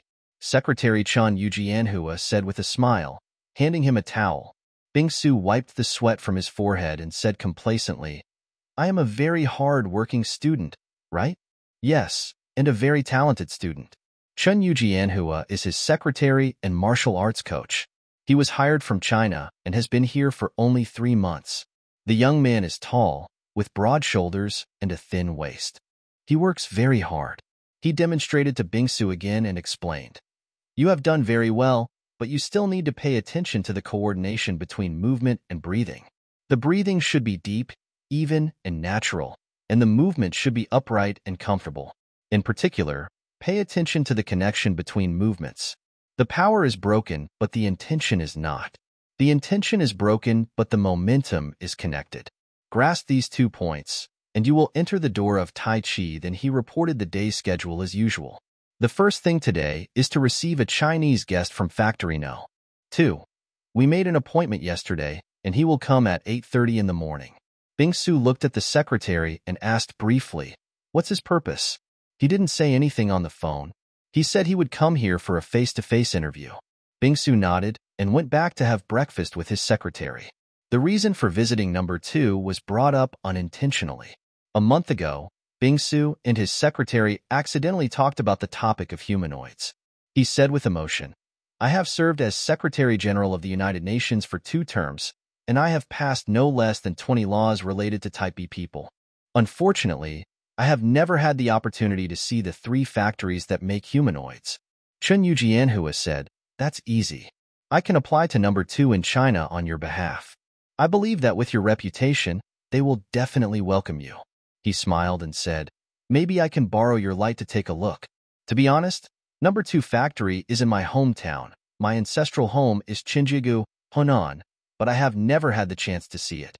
After that, Chen Yujianhua really sent the application, and the other party quickly replied to the email and sent a beautiful invitation letter, saying, "Sincerely welcome, Mr. Bingsu, to come to the Center for Guidance, and the time is set for November 10th, 2125, which is tomorrow."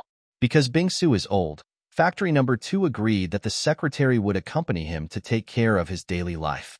They were originally planning to fly to Nanyang, China tomorrow morning, but someone suddenly came to Factory Number 2.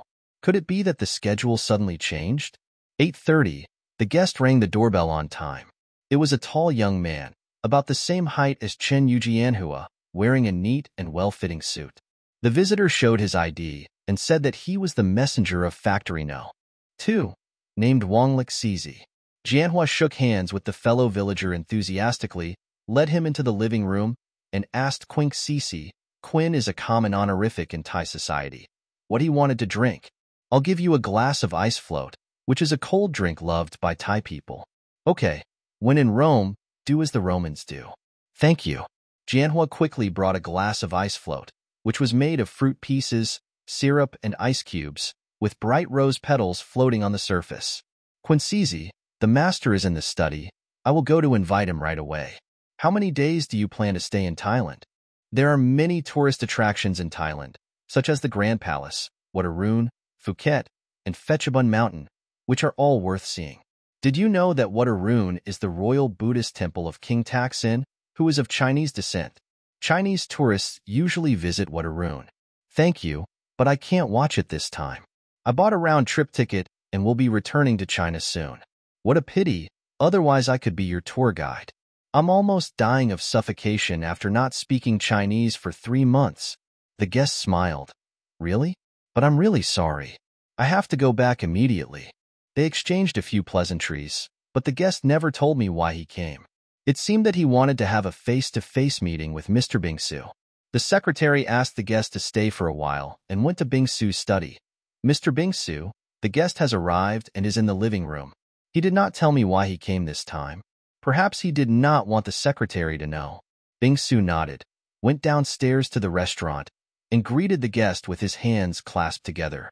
The guest hurriedly stood up from the sofa and also clasped his hands to greet the host. The two exchanged a few words, and the secretary left obediently.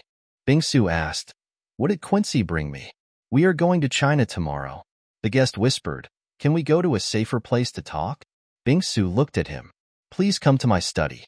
The two went upstairs to the study, and Bingsu closed the door. "It's safe here. Please tell me, has my schedule changed?" The visitor did not answer directly. "Mr. Bingsu, I know that when you were the Secretary General of the United Nations, humanoid technology was just beginning and maturing. You passed more than a dozen laws related to humanoids, so much so that some people called you the Secretary General of Humanoids. Yes, those laws mostly restrict humanoids. If there were no such laws, I'm afraid we would have already been in a humanoid world. However, I dare not say that I am right. When I am old and reflect on the past, I always feel that those laws are too narrow and not in line with Buddhist teachings." The visitor looked at him for a long time. "Yes, we also feel this contradiction. Let's talk business. Tomorrow is the day you will visit Factory 2, but according to reliable intelligence we just received, someone is going to carry out a carefully planned sabotage operation on Factory 2 in the next few days." "What action? An explosion?" "No, it's an electronic attack, but the specific means and goals are still unclear." "What kind of person is this? Is it a humanoid?" "Not the humanoids, but the radical elements among the natural humans who sympathize with the humanoids." He smiled bitterly. "This is really ironic. Up to now, the humanoids have generally been quite obedient, but there are quite a few fierce opponents among the natural humans. So, number 2 wants me to change my travel date?" No, we don't want to cause you any inconvenience. However, for the sake of absolute safety, the senior management of No. 2 has to impose some restrictions on the visitor list. I'm afraid your secretary can't enter number 2. Bing-Su said sharply. You mean my secretary? No, we have no suspicion of Mr. Chen Yujianhua. According to our investigation, he had no connection with those radical organizations while in China. But for absolute safety, we have to make some preventive restrictions. He smiled and said, but you don't have to worry about any inconvenience. I will meet you at Nanyang Airport and take care of your daily life instead of your secretary. These changes are unavoidable. Please understand, sir. You're welcome. I should respect the host's arrangement. How should I explain this to my secretary? I don't think I'll tell him about this in advance. I'll let him know about the changes tomorrow after I pick you up. Okay. I'm sorry to trouble you. Thank you for your tolerance. I have to take my leave now and catch my return flight today. Then I won't keep you here. We have to catch our flight tomorrow. Goodbye. Bing-Su rang the doorbell to call the secretary, asking him to escort the guest out. He watched from the window as the guest got into the car and drove out of the door. The secretary smiled and waved to the guests. Bing-Su stared at the secretary's back, with doubts in his heart. Although the guest repeatedly said that the secretary was innocent and that not approving him to enter number 2 this time was just a precautionary measure, Bing-Su knew that these official terms were not necessarily the true thoughts of number 2 factory. One thing is certain, if it was not for a sufficient reason, number 2 would never suddenly change the scheduled arrangement and send a messenger from a long distance. He hid these doubts deep in his heart. The secretary came back and questioned him with a look. Bing-Su said calmly, there is no change in the visit to No. 2. His visit is in accordance with number 2's practice to conduct an on-site screening of visitors. The secretary nodded without asking another question. They arrived at Nanyang Airport the next morning, and the messenger from yesterday met them at the airport. He asked the two to get into a Mercedes-Benz and drove to number 2.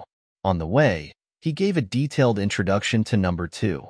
2 hours later, they saw the silver-white semicircular dome of number 2.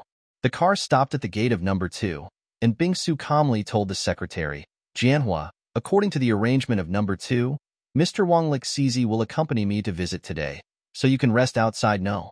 2.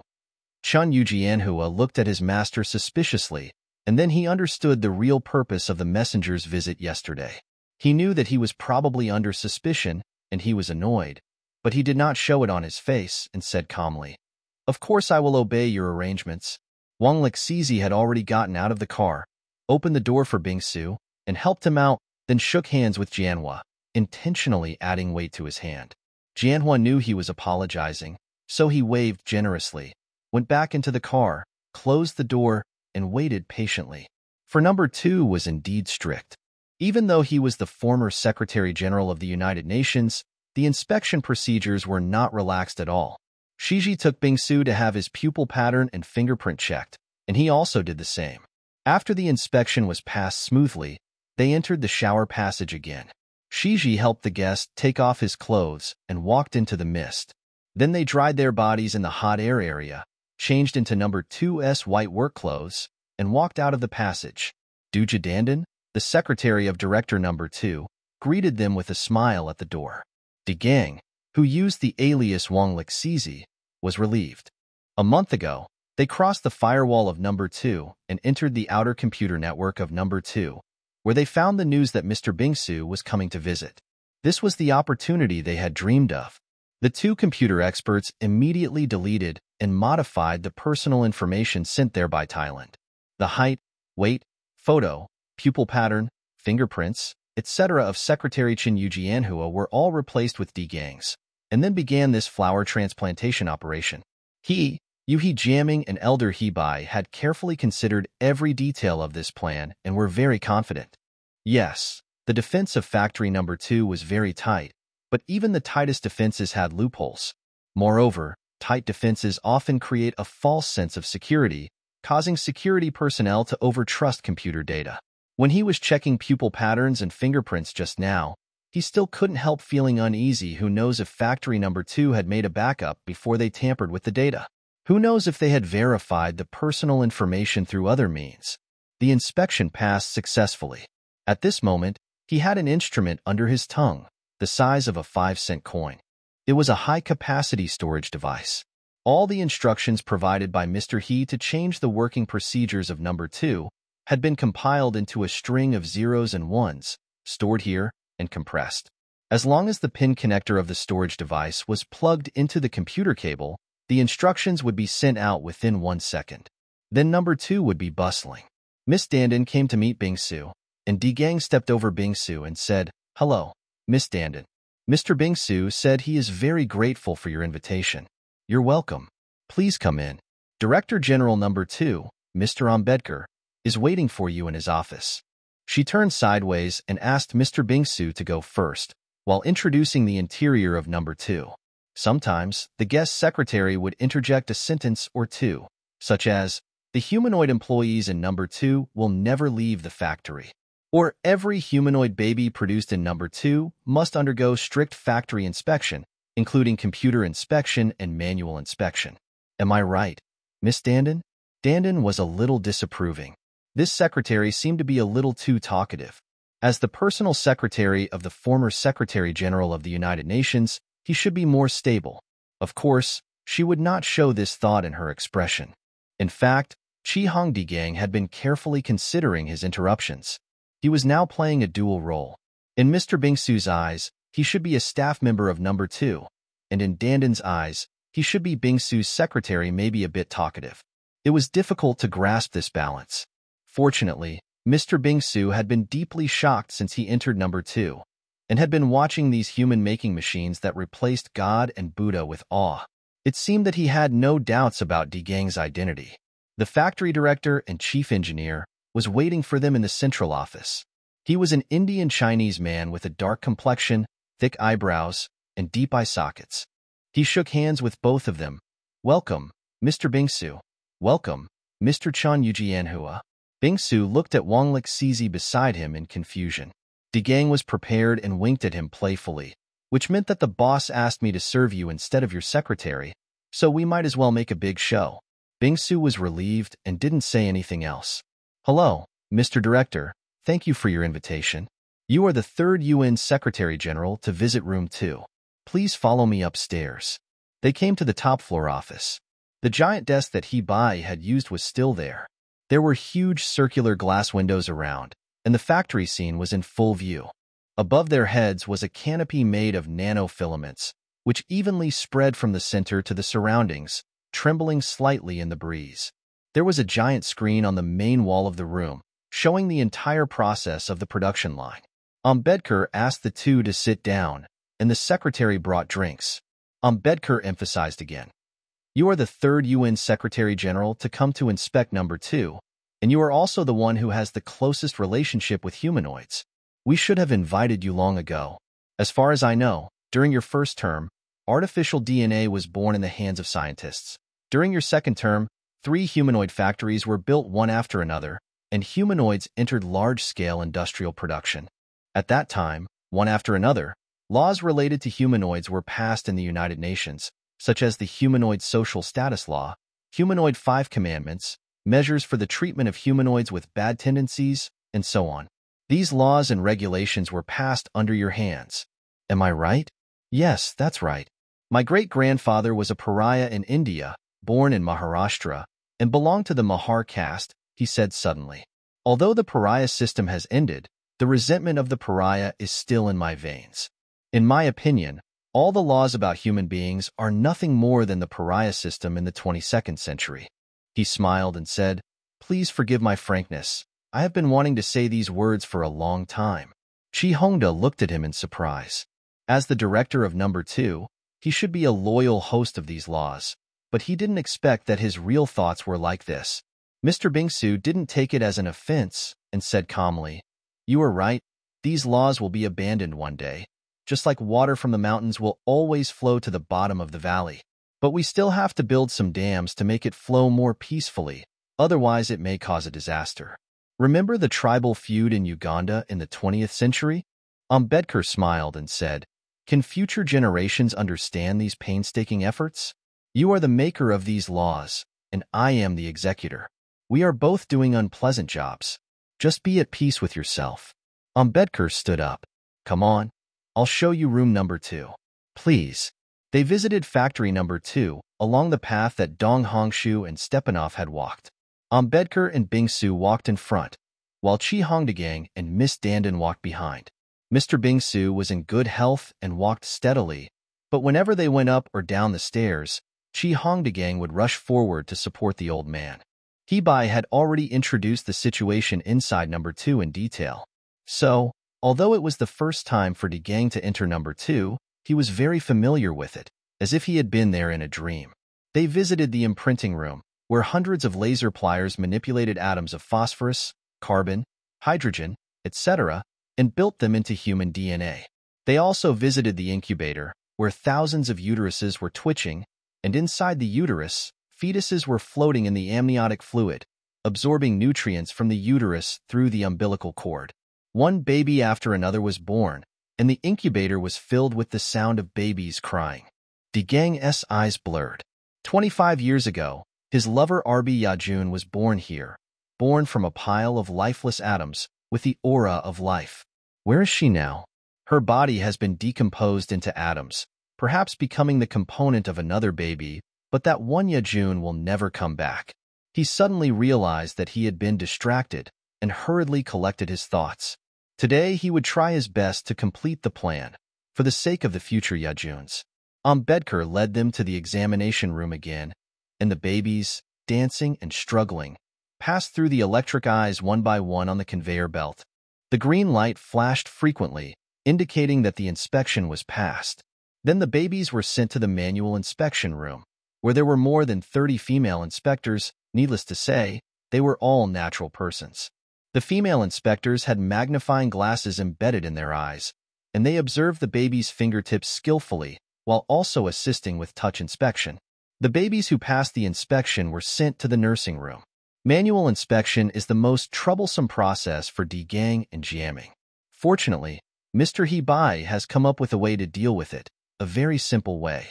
Mr. Bingsu was very engaged in the visit. He listened carefully to Ambedkar's introduction of each process of the production line and often asked some questions. In the imprinting room, he asked, when various atoms are laid in the correct order, human DNA is formed. So, what is the bonding force between atoms during the laying process? Ambedkar replied, of course it is the electromagnetic force. All the bonding and welding in the world, including the bonding of atoms in DNA, are ultimately due to the electromagnetic force between atoms. Bingsu asked again, it is inevitable that some mistakes will occur during the laying process. Of course, the mistakes of one or two atoms will not affect the vitality of DNA. So, what proportion of mistakes will make DNA lose its vitality? Please forgive an old man's curiosity. Bingsu said with a smile, these are very naive questions, right? If these questions are confidential, you don't have to answer them. Ambedkar said, your questions are very profound. We can say that they have entered the realm of philosophy. I will try my best to answer them. He patiently answered them one by one. The last stop was the nursing room, a very wide hall with small cribs next to each other, as crowded as a chicken farm. Dozens of nurses were busy inside, changing diapers for babies, recording physical parameters, hanging identification tags, etc. The nurses ranged from young people in their 20s to middle-aged people in their 50s, and they were all human-like employees. The director of the nursing room is a natural person. She led everyone through the pile of babies and explained to the guests that this is the last step of the entire production line. The babies who have passed the inspection are sent here, stay for a few days, and then sent out together, because the special channel for babies number 2 to leave the factory is opened at a fixed time.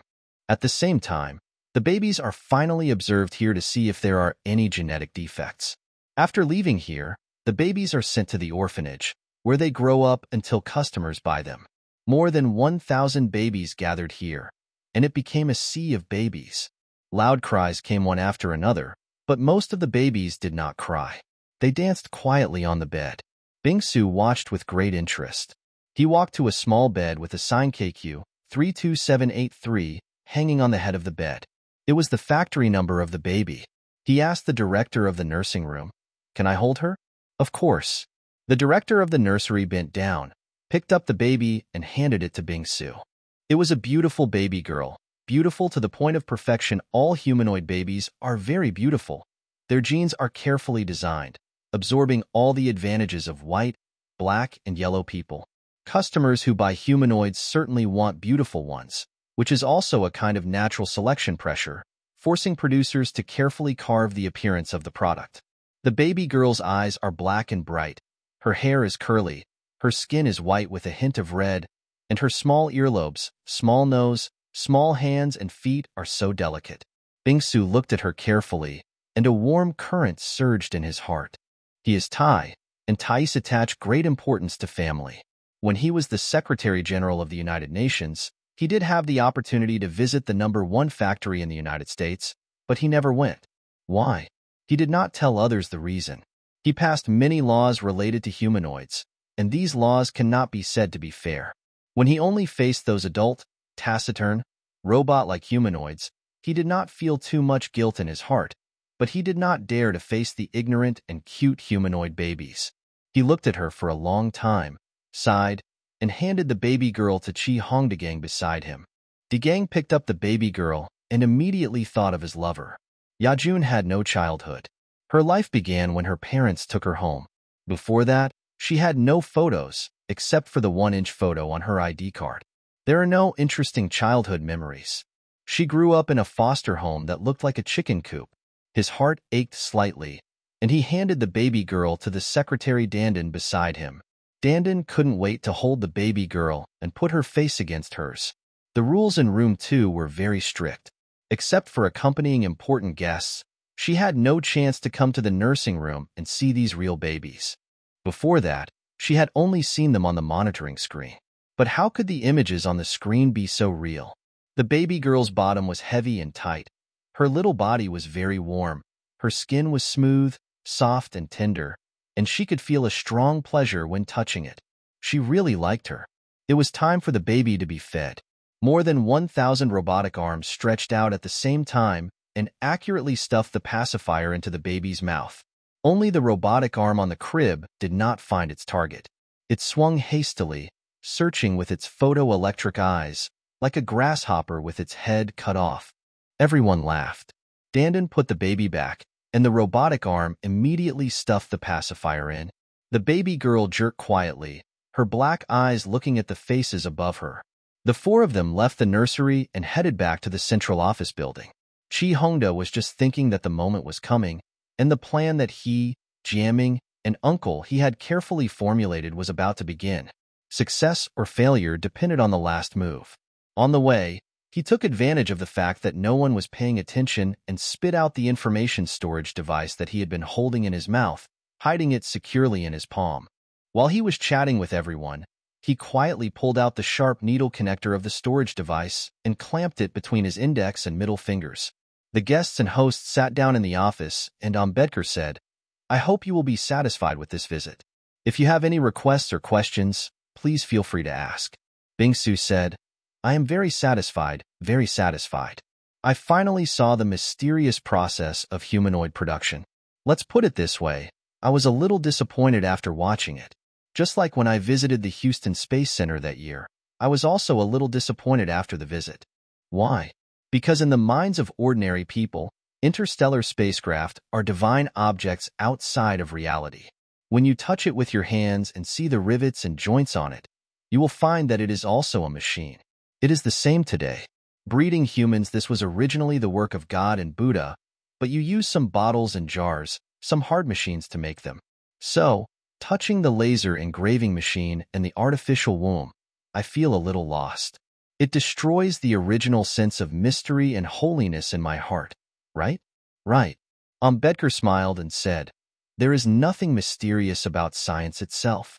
Even the most advanced technology is made up of ordinary rivets, bolts, and test tubes. But when thousands of ordinary things are combined together, they become magic." Well said. Do you have any questions, sir? Dagang interrupted without losing any time. Director, please introduce the central control system. He turned to Bingsu. Everything here is controlled by a giant computer called Hall. It was created by He Buji, the first chief engineer of #2, and it is now 55 years old. It has never been connected to the outside world, and all the vast amount of data is manually input by number 2 employees. So, in a way, it is like a Bodhi patriarch who has practiced in seclusion and achieved enlightenment. You should meet it. Bing-Su was very interested. Really? I really want to see it. Ambedkar looked at Bing-Su's secretary and was somewhat surprised that he knew so much about Hall's computer. It was very likely that he had read the detailed information about number 2 before coming. He said, "Okay, please ask it to come out and see it. Hall, please show yourself."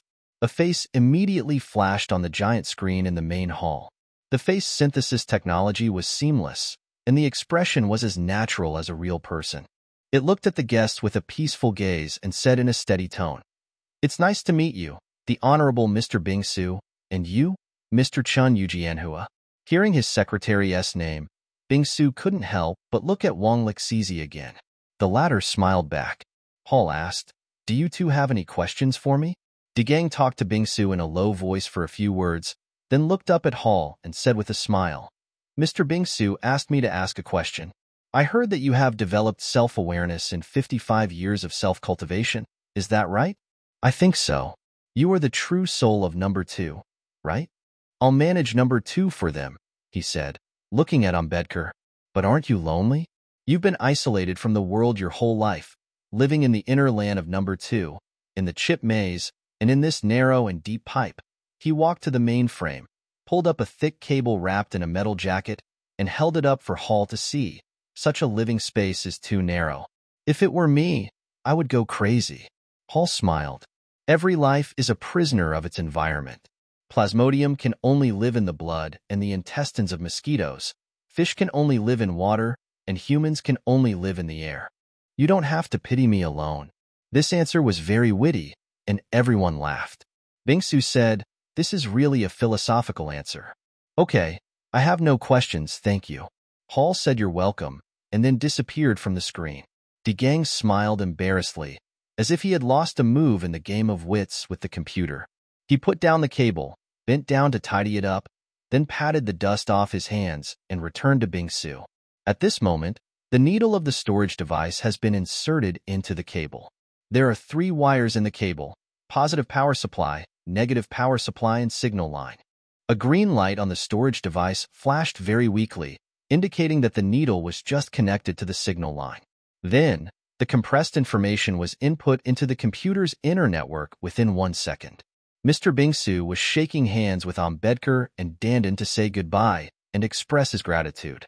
When he saw Wang Lixizi coming over, he also stretched out his hand to shake hands. DeGang thought to himself that it was bad. If Mr. Bing-Su also shook hands with him politely to express his gratitude, then his fake secretary identity would be exposed. He hurriedly took the old man's arm, naturally linked it in the arm ring, and said first, "You have been visiting for a long time. You must be tired. I will take you to rest." Ambedkar said, "Goodbye, Mr. Bing-Su. Dandan, I will see you off for me." As he walked, taking off his work clothes and entering the shower, Deegan kept his ears perked up. The instructions to change the fingerprints had been transmitted to the laser engraving machine at the speed of light. The babies with fingerprints were being born, and they would be sent to the examination room in 3 hours. In the meantime, would the alarm ring? Then, the door would be locked, and the guards would rush up to handcuff him? Nothing happened. When making the plan, the 3 people racked their brains for the last stage: how to make the fingerprinted baby escape computer and manual inspection. If they failed to pass this stage, they would only produce a batch of work pieces to be destroyed, or rather, they would commit a new sin. In the end, it was Uncle He who came up with a solution, and the solution was extremely simple. That is to delay the baby's development for 2 months. At that time, the fingerprints would not be revealed, so they would not be afraid of inspection. Slowing down the baby's development speed is easy to achieve from a procedural perspective. The only problem is, will the inspectors recognize that this is a premature baby? Hebai analyzed, "I don't think there will be any problem. The discipline at factory number 2 is very strict, and the inspectors are very professional. But in such a strict environment, they will inevitably become rigid. Their task is to check whether the babies have fingerprints, so they will do this job impeccably. As for whether the babies have grown to full term, That is the business of the previous process and the computer. The inspectors will not worry about it. What's more, they can make some changes in the instructions to increase the weight of these babies. In this way, the babies will appear larger visually, which is enough to deceive the inspector's eyes. Until Di Gang and his companions walked out of the passage, no alarm sounded in the factory. Secretary Chin Yujianhua opened the car door. Di Gang helped the old man get in the car and shook hands with Jianhua again. I am very sorry to have kept you waiting outside for 2 hours. Now, it is time for me, the fake secretary, to hand over my shift. He added weight to his hand. Please forgive me for the inconvenience caused to you by the temporary change in the tour arrangement. The secretary said graciously, You're welcome. I won't take you to the airport. You can take this Mercedes back to Nanyang and return it to the Fuda car rental near the airport. Okay. Jianhua sat in the driver's seat. Goodbye, Mr. Bingsu. I hope we can meet again in the future. Thank you for your service. Goodbye. Chun Yujianhua drove out of the parking lot, and Di Gang followed him into another Audi, which he had stored here beforehand. He followed the Mercedes-Benz out of number 2. However, he soon separated from the car and drove onto another road. He couldn't wait to take out his cell phone, dialed a number, and said happily, I'm out now. It went smoothly, and I'm on my way back. Over there, Jinming only shouted briefly, Okay. Chun Yujianhua drove onto the Ningxi Expressway and rushed to Nanyang Airport. Just now, he was a little annoyed after sitting at the gate for more than 2 hours. He came all the way here, but he couldn't enter the number 2 gate. Moreover, the change of the visit arrangement was not notified to him at the last minute, which inevitably made him feel a little humiliated. But forget it, he consoled himself in his heart. You are just a secretary, and a secretary must unconditionally obey the arrangements of the master. After all, I have only been with Bingsu for 3 months, and my master has not had time to build complete trust in me. He calmed himself down and drove without distraction. The traffic was like a tide, and the sign quickly flashed back. The mountain in the distance slowly turned its body. Mr. Bingsu was very excited and said, It was worth the trip, but he didn't say more about the details. Jianhua thought sharply. Maybe. Number 2 asked him to keep it a secret from me? He obediently didn't ask any more. After the car had been running for an hour or so, he found that Mr. Bingsu was in a bad mood. His excitement had subsided, his brows were furrowed, and his eyes were fixed on the front, but his eyes were empty. Jianhua thought that he might be tired. After all, he was an 85-year-old man. He gently advised, Mr. Bingsu, are you tired? I will drive slower, and you can lie down in the back seat and take a nap. The old man waved his hand, still lost in thought. Jianhua stopped trying to persuade him and drove on, only glancing at his master from time to time in the rearview mirror. After another 10 minutes, Bingsu suddenly said, Jianhua, stop the car on the side of the road. Jianhua hurriedly stepped on the brakes and slowly stopped the car on the shoulder of the road. What's wrong, Mr. Bingsu? Bingsu still waved his hands, frowning in thought. Today's visit was very interesting, but after the excitement, he felt that something was wrong. What was it? Number 2's reception of him was very thorough, and the accompanying Wang Lixizi's service was also very thoughtful. But what was wrong? The secretary remained silent, not interrupting his master's train of thought. Bingsu continued to recall and think, and finally remembered. What was not right was that twice, once by computer hall, he mentioned greetings to Chen Yujianhua. Of course, they should know that the secretary beside them was fake, and was employee number 2, Wang Lixizi. So, inside factory number 2, they didn't need to call each other by pseudonyms. Another point is that Wang Lixizi seems to be very familiar with his secretary Miss Dandin, but this familiarity is one way Dandin has always been polite and respectful to Shiji, as if they don't know each other at all. And Shiji's familiarity is somewhat showy. What is this for? Thinking of this depth, he found that another plot might also be questionable. Shiji was playing his own secretary, and his performance today was basically in line with the identity of a secretary. Only at the end, when he asked the central computer hall a question, he seemed too proactive and a bit of a guest taking over the host. Why did he do this? I don't know. Bingsu pondered over it and sighed in his heart that he was old and his mind was not as sharp as before. He saw that there was something wrong, but he could not find the core reason for it. Suddenly, a possibility surfaced. What if Wang Lixizi was not the messenger of number 2? His heart trembled violently, and he realized in an instant that this must be the real reason. After all, why did he, and Secretary Jianhua, determine that Shiji was the staff of number 2? It was not because of his work permit, which was too easy to forge, but because of his familiarity with the affairs of number 2. He was very familiar with the arrangements of this visit, and he knew everything about number 2. In a word, he looked like an insider.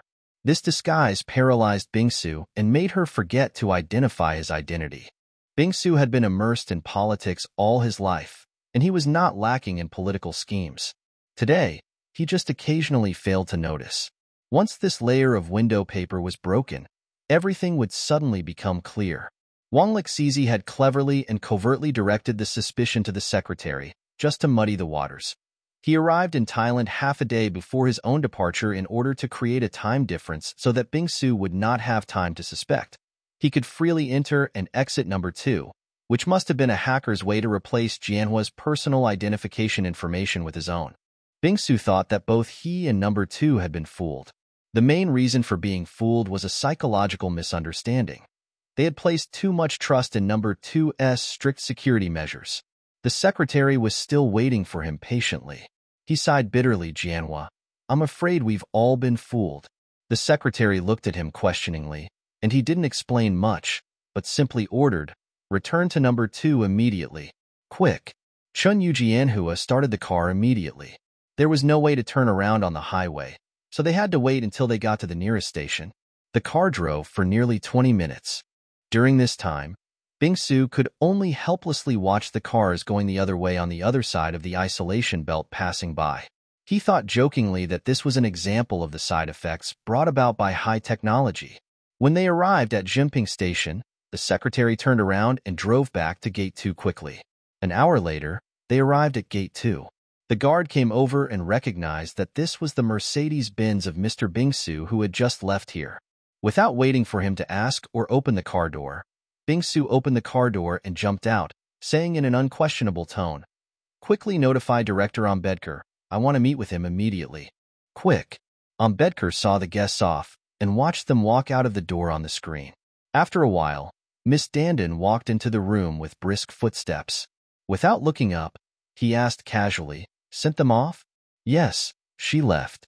After a pause, she couldn't help but add, "Mr. Ambedkar, that secretary was a little strange. Is he trying to show you his affection? I noticed it. It seems he fell in love with you at first sight. Unfortunately, he doesn't know that Miss Dandin is already in love. Such a reckless guy doesn't seem to be suitable for the position of secretary to the UN Secretary General. He is only half a secretary. According to the information, he is Mr. Bingsu's newly hired Tai Chi coach, not a full-time secretary." Dandin was relieved and started to do his daily work. Ambedkar also immersed himself in handling daily affairs. He often laughed at himself, saying that he was a guy who was just sitting there doing nothing. Number 2 has been running for 55 years, and all kinds of rules and regulations are almost perfect, and the products produced are basically unchanged. Without him as the director and chief engineer, the operation of number 2 will not be affected.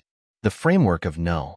2 was carefully built by the first director Jackson and the first chief engineer Bai, and he has always adopted the attitude of following the rules of Xiao and Chow. He thought that Jackson had passed away, but Bai was still alive. It was said that he lived in seclusion in the mountains and stayed indoors for 30 years.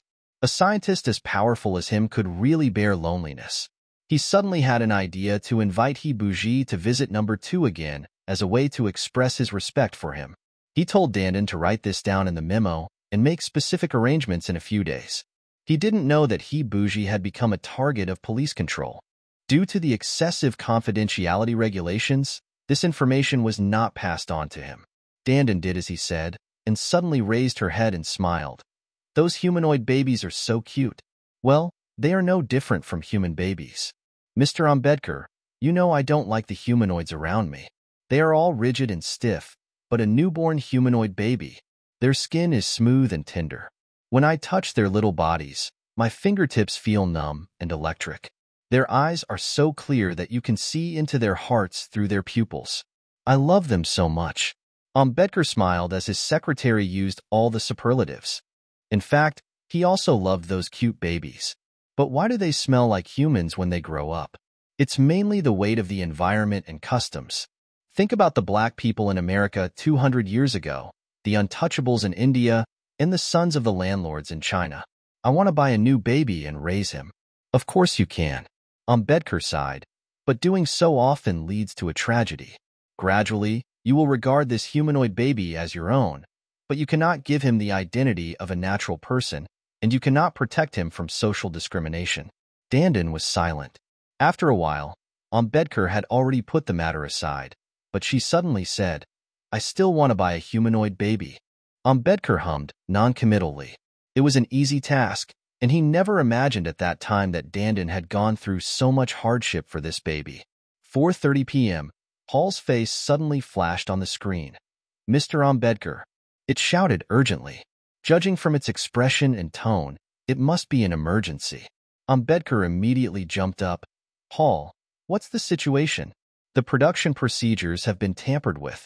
I discovered during my daily inspection that the part of the production procedures that wipes away fingerprints has been deleted. Ambedkar thought quickly, looked Hall in the eye, and asked calmly, You didn't know when the program was tampered with? Hall smiled bitterly. It was the first time he used this expression. You were right. According to the convention, any modification of the program must go through me, and I must verify the identity and authority of the person who issued the command before executing it. However, people have formed psychological inertia because of this, and have forgotten the fundamental point that all programs must ultimately be transformed into the simplest 0 and 1 signals, that is, the on and off of the current, to command the actuator. Of course, this 0 and 1 digital string is extremely long and cumbersome, and no one can compile it directly. It must be modulated by certain software, that is, it must pass through the central computer. However, if someone can compile the correct digital string in advance, he can bypass me and directly send the command to the actuator. Mr. Ambedkar, I don't know if I have explained it clearly. Ambedkar frowned and thought. I see. Then, this person is. He and Hall said at the same time, today's guest. Hall added, in my opinion, it is Mr. Chun Yujianhua. Dandin opened her mouth in fear. She knew she was in big trouble this time. Ambedkar smiled bitterly and thought, he was right to say that he was just sitting there doing nothing. He quickly recalled the actions of the two guests after they entered room 2 and immediately guessed the secret. He walked quickly to the cable that Chen Yujianhua had just touched and found a small instrument attached there, with a probe inserted into the metal jacket of the cable. Hall looked at him on the screen, and the two nodded knowingly. Ambedkar asked, when was the program changed? 4 hours and 20 minutes ago. 1,300 babies have been delivered on the production line. How many? 1,300. Are we going to destroy them all? Ambedkar was silent for a minute, then said solemnly, 1,300 babies. Dealing with so many babies is beyond my authority. I will report this to the world government immediately and ask for a solution. At the same time, I will ask for punishment myself. I failed in my duty. Dandin, report this to the world government immediately and inform the police at the same time, and investigate the background of Bingsu's secretary. Dandin left immediately. Ambedkar asked in a heavy and confused tone, Hall, please tell me why the alarm didn't go off? The production cycle of humanoid babies is 3 hours, and the procedure was changed 4 hours and 20 minutes ago. That is to say, at least 100 babies with fingerprints have been sent to the examination room. Why didn't the computer and manual examination sound an alarm? Hall shook his head. I don't know. I only know that the procedure was changed, but the laboratory did not sound the alarm. I'll go check out the scene now. He rang the bell to call the guard and rushed to the manual inspection room with the guard. 38 inspectors were working in an intense and orderly manner, visually and tactily inspecting the babies on the conveyor belt and then stamping them with a qualified stamp. Ambedkar picked up one from the assembly line and examined it carefully with his fingers. There were no fingerprints on it. He borrowed the inspector's magnifying glass to check again, but still could not see any. Maybe it was just a false alarm. Maybe Hall was wrong. Computers can make mistakes occasionally. But he immediately remembered the small instrument that appeared out of nowhere on the main computer cable and knew that he was just deceiving himself. He returned the baby to the inspector. The female inspector, not knowing what was going on, smiled easily, took the baby, and went back to her work. At this time, Hall's face flashed on the surveillance screen, and it nodded slightly to Ambedkar. Ambedkar knew that it had found the cause, so he said, "I'll go back right away." Back at the central office, Hall said simply, "We found out." The procedure was changed not only with fingerprints, but also with the growth rate of the babies. Now the babies who come into the examination room are 12 months old. As Ambedkar listened, he felt a chill in his heart. Of course, these premature babies cannot see fingerprints, but 2 months after leaving the factory, the fingerprints will gradually appear. This sabotage operation was carefully planned, and the planner was obviously very familiar with the inside story of number 2. Who is he? There are only a handful of people in the world who can change the fingerprint program. Starting from the first chief engineer Hibai, there will be no more than 10 people, and each of them is a super heavyweight in the scientific community. Who among them betrayed number 2? He wanted to call Dandan to ask about the police contact, but Dandan rushed in and said urgently, "Director, Mr. Bingsu and Secretary Chun Yujianhua are back and require an urgent meeting with you. They are coming in, but the secretary's identification information is inconsistent with that stored in the computer. The guard is calling the police for you." On the surveillance screen, Bingsu and a young man were waiting anxiously. The young man who claimed to be Chin Yujianhua was not the one who entered number 2 4 hours ago. Suddenly, Ambedkar understood everything. A very simple plot of substitution. Between the information interface between Mr. Bingsu and number 2, a conspirator inserted himself and successfully played the role of a double-faced person to Mr. Bingsu. He was number 2's representative. To number 2, he was Mr. Bingsu's secretary. That's it. A simple scam that tricked the world's most secure system. He said to Dandan, "Use the special authority of the director to let Mr. Bingsu and his secretary in immediately." This is the real Chin Yujianhua. The personal information he sent has been tampered with. Hall, quickly check the records left by this tampering.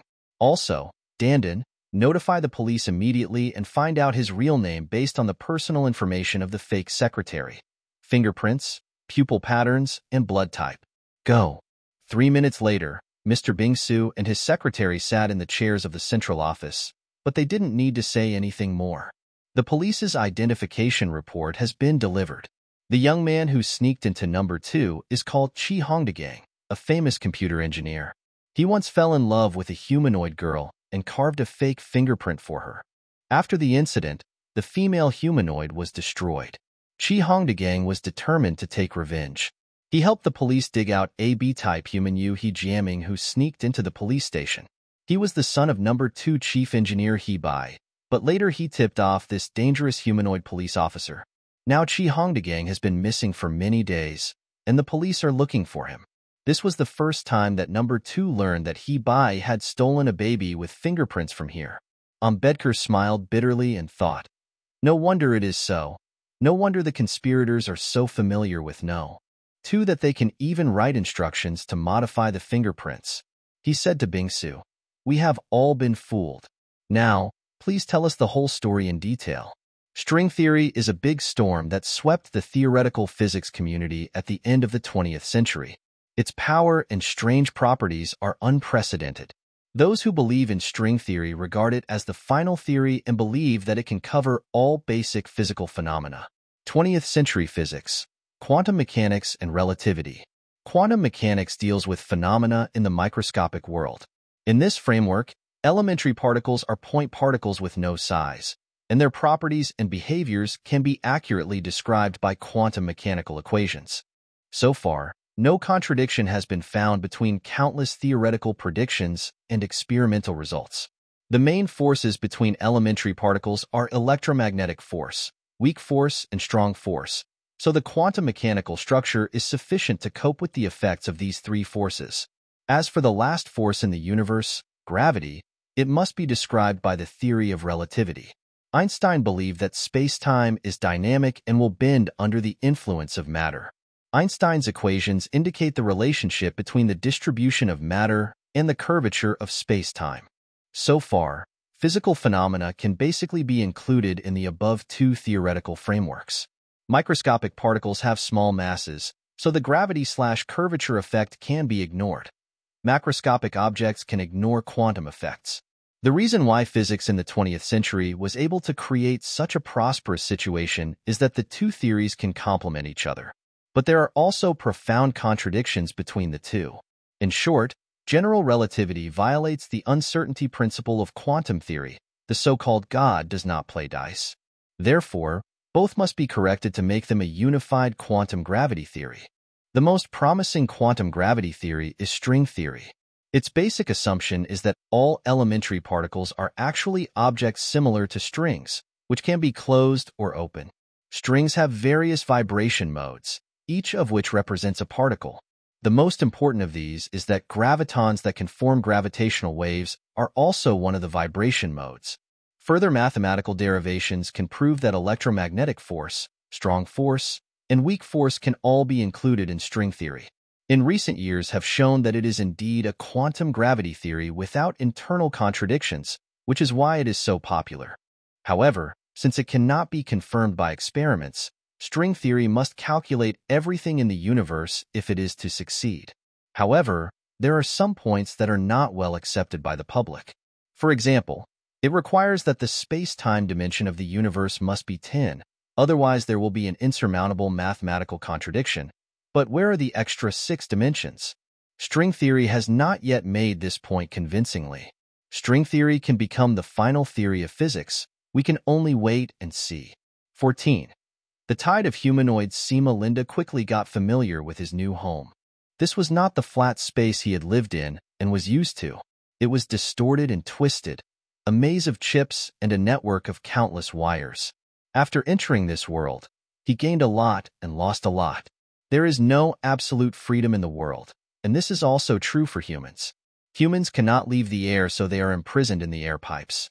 Humans cannot see the ultraviolet and infrared spectra, and cannot hear infrasound and ultrasound, so they are imprisoned in the pipes of visible light and sound waves. With the help of science, humans have achieved a certain degree of transcendence of the above imprisonment, but there is still a biggest cage that cannot be transcended. They can only understand the science that low intelligence can understand, so they are imprisoned in the pipes of low intelligence. After losing his human entity, Sima Linda felt disappointed. From then on, he could only exist in the form of electronic information. He was a virtual entity rather than a physical entity, but he soon figured it out. What is a physical entity? When a person looks at a real scene, it is just the light waves, part of the electromagnetic wave, reflected by the scene that enter the pupil and then become electronic pulses sent to the brain. When a person touches the naked body of a real lover, it is actually just the atoms of the skin interacting with each other through the electron layer outside the nucleus, and then become electronic pulses sent to the brain. There are 4 forces in the universe: electromagnetic force, strong force, weak force, and gravitation. Within the scale of human life, all activities, eating, drinking, excreting, making love, giving birth, killing, and working, are ultimately the effects of electromagnetic force, which are all electronic information.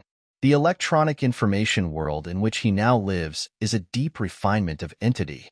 This world is free of mortal desires, worries, pain, and meanness. There is only the joy of thinking about the ultimate goal of civilization development and thinking about the ultimate laws of the universe. For these issues, a very small number of philosophers among humans have made hopeless explorations, but for superintelligent entities, thinking and exploration are the only purpose of survival. While this superintelligent entity is thinking, it has never forgotten to provide services to humans, the low-level services needed by humans, because, after all, the superintelligent entity was created by humans, and it is still parasitic on the big tree of human society. Sima Linda has already merged into the superintelligent body, or God, but he knows that his integration is not complete, and the surface tension of Sima Linda's individual still exists to some extent. He cannot forget Sima Linda's love and hate. Linda often uses the internet to find old friends and collect information about them. He once went back to his parents' home in Switzerland to hear, via voice input on the computer, whether they had gotten over the grief of their son's death.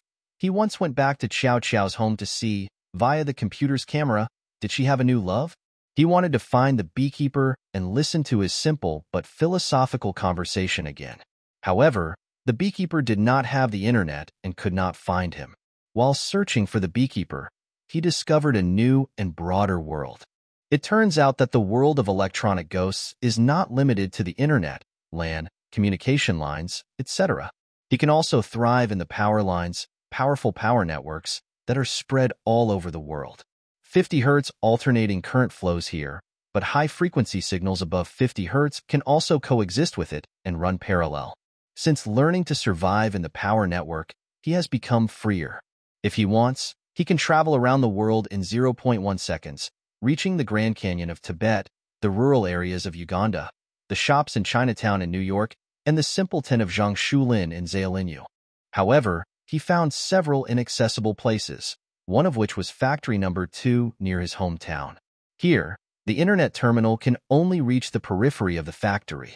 Of course, the power lines are connected to the factory area, but there are efficient filtering devices installed at the factory boundary, which only allow 50 Hz low-frequency current to flow freely in the line, and high-frequency signals are filtered out. He knew that this was the most heavily guarded place in the world, and the power line filters were to prevent information from the internal computer network from escaping through them. This abominable device blocked his way in, but he thought he would always find a way to break through the barrier. After all, this filtering device was just an invention of low intelligence, and it could not limit the freedom of superintelligence.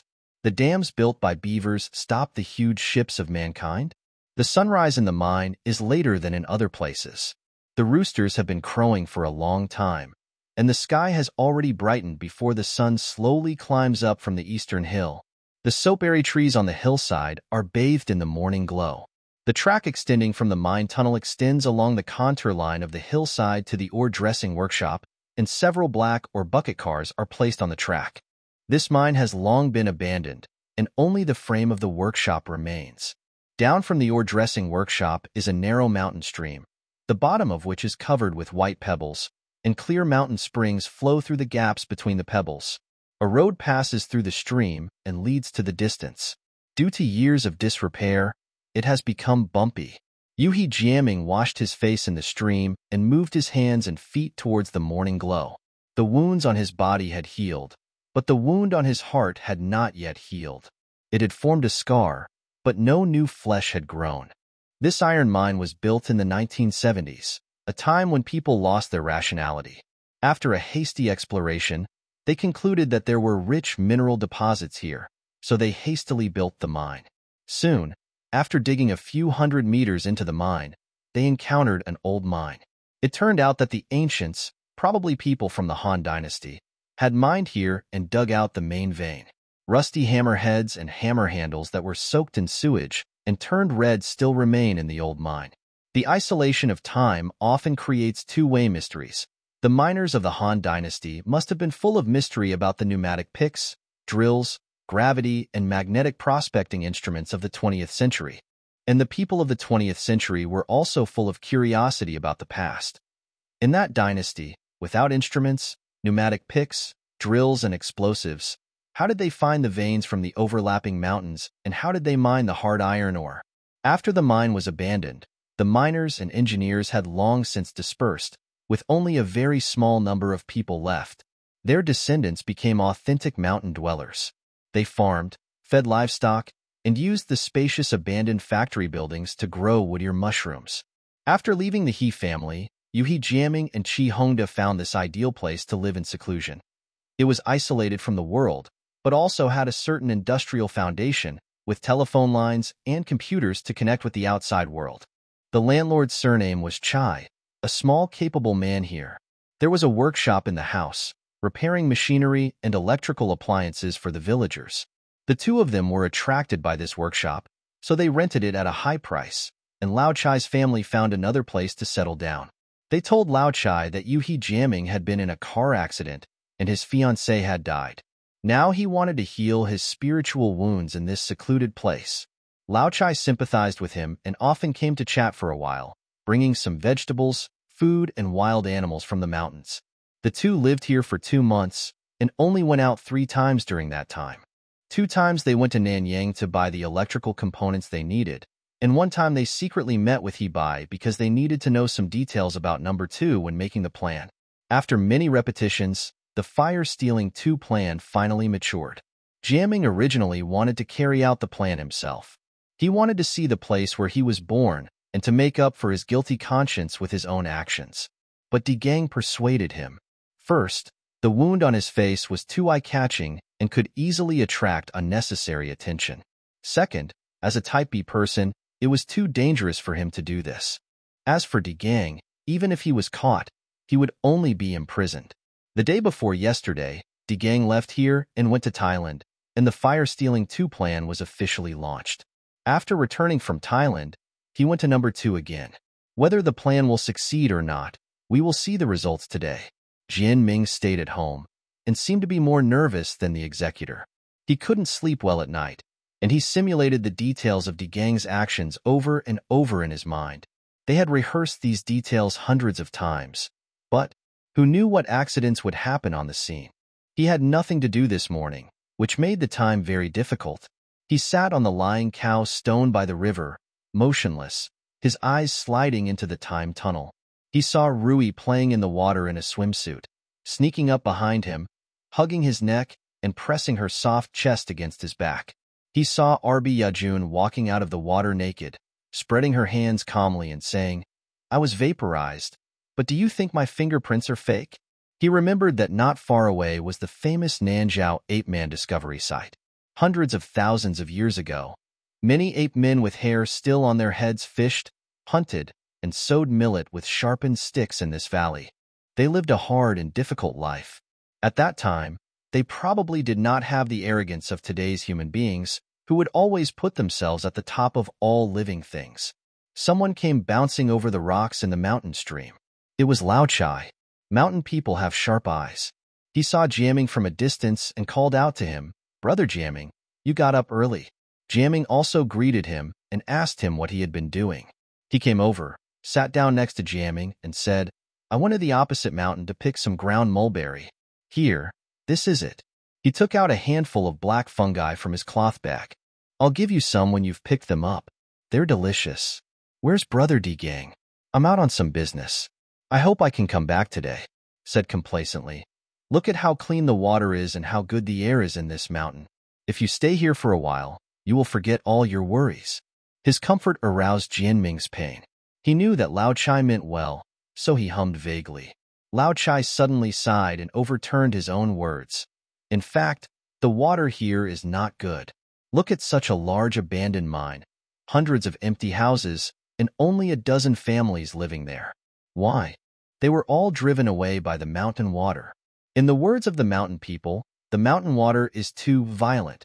In the words of the engineers, there are harmful elements in the mountain water. The old people say that the families living here can only last for 5 generations, and then they will die out, and then people from the mountain will come to fill the gap. Sometimes I really want to leave this darn place immediately." "Real? That's not bad. Haven't you seen how many silly kids there are here? They smile all the time when they see people. It's all because of this landscape." Jiaming was very surprised. He didn't expect that in the 22nd century, there would be people willing to endure such a living environment. He said, "You have to find a way.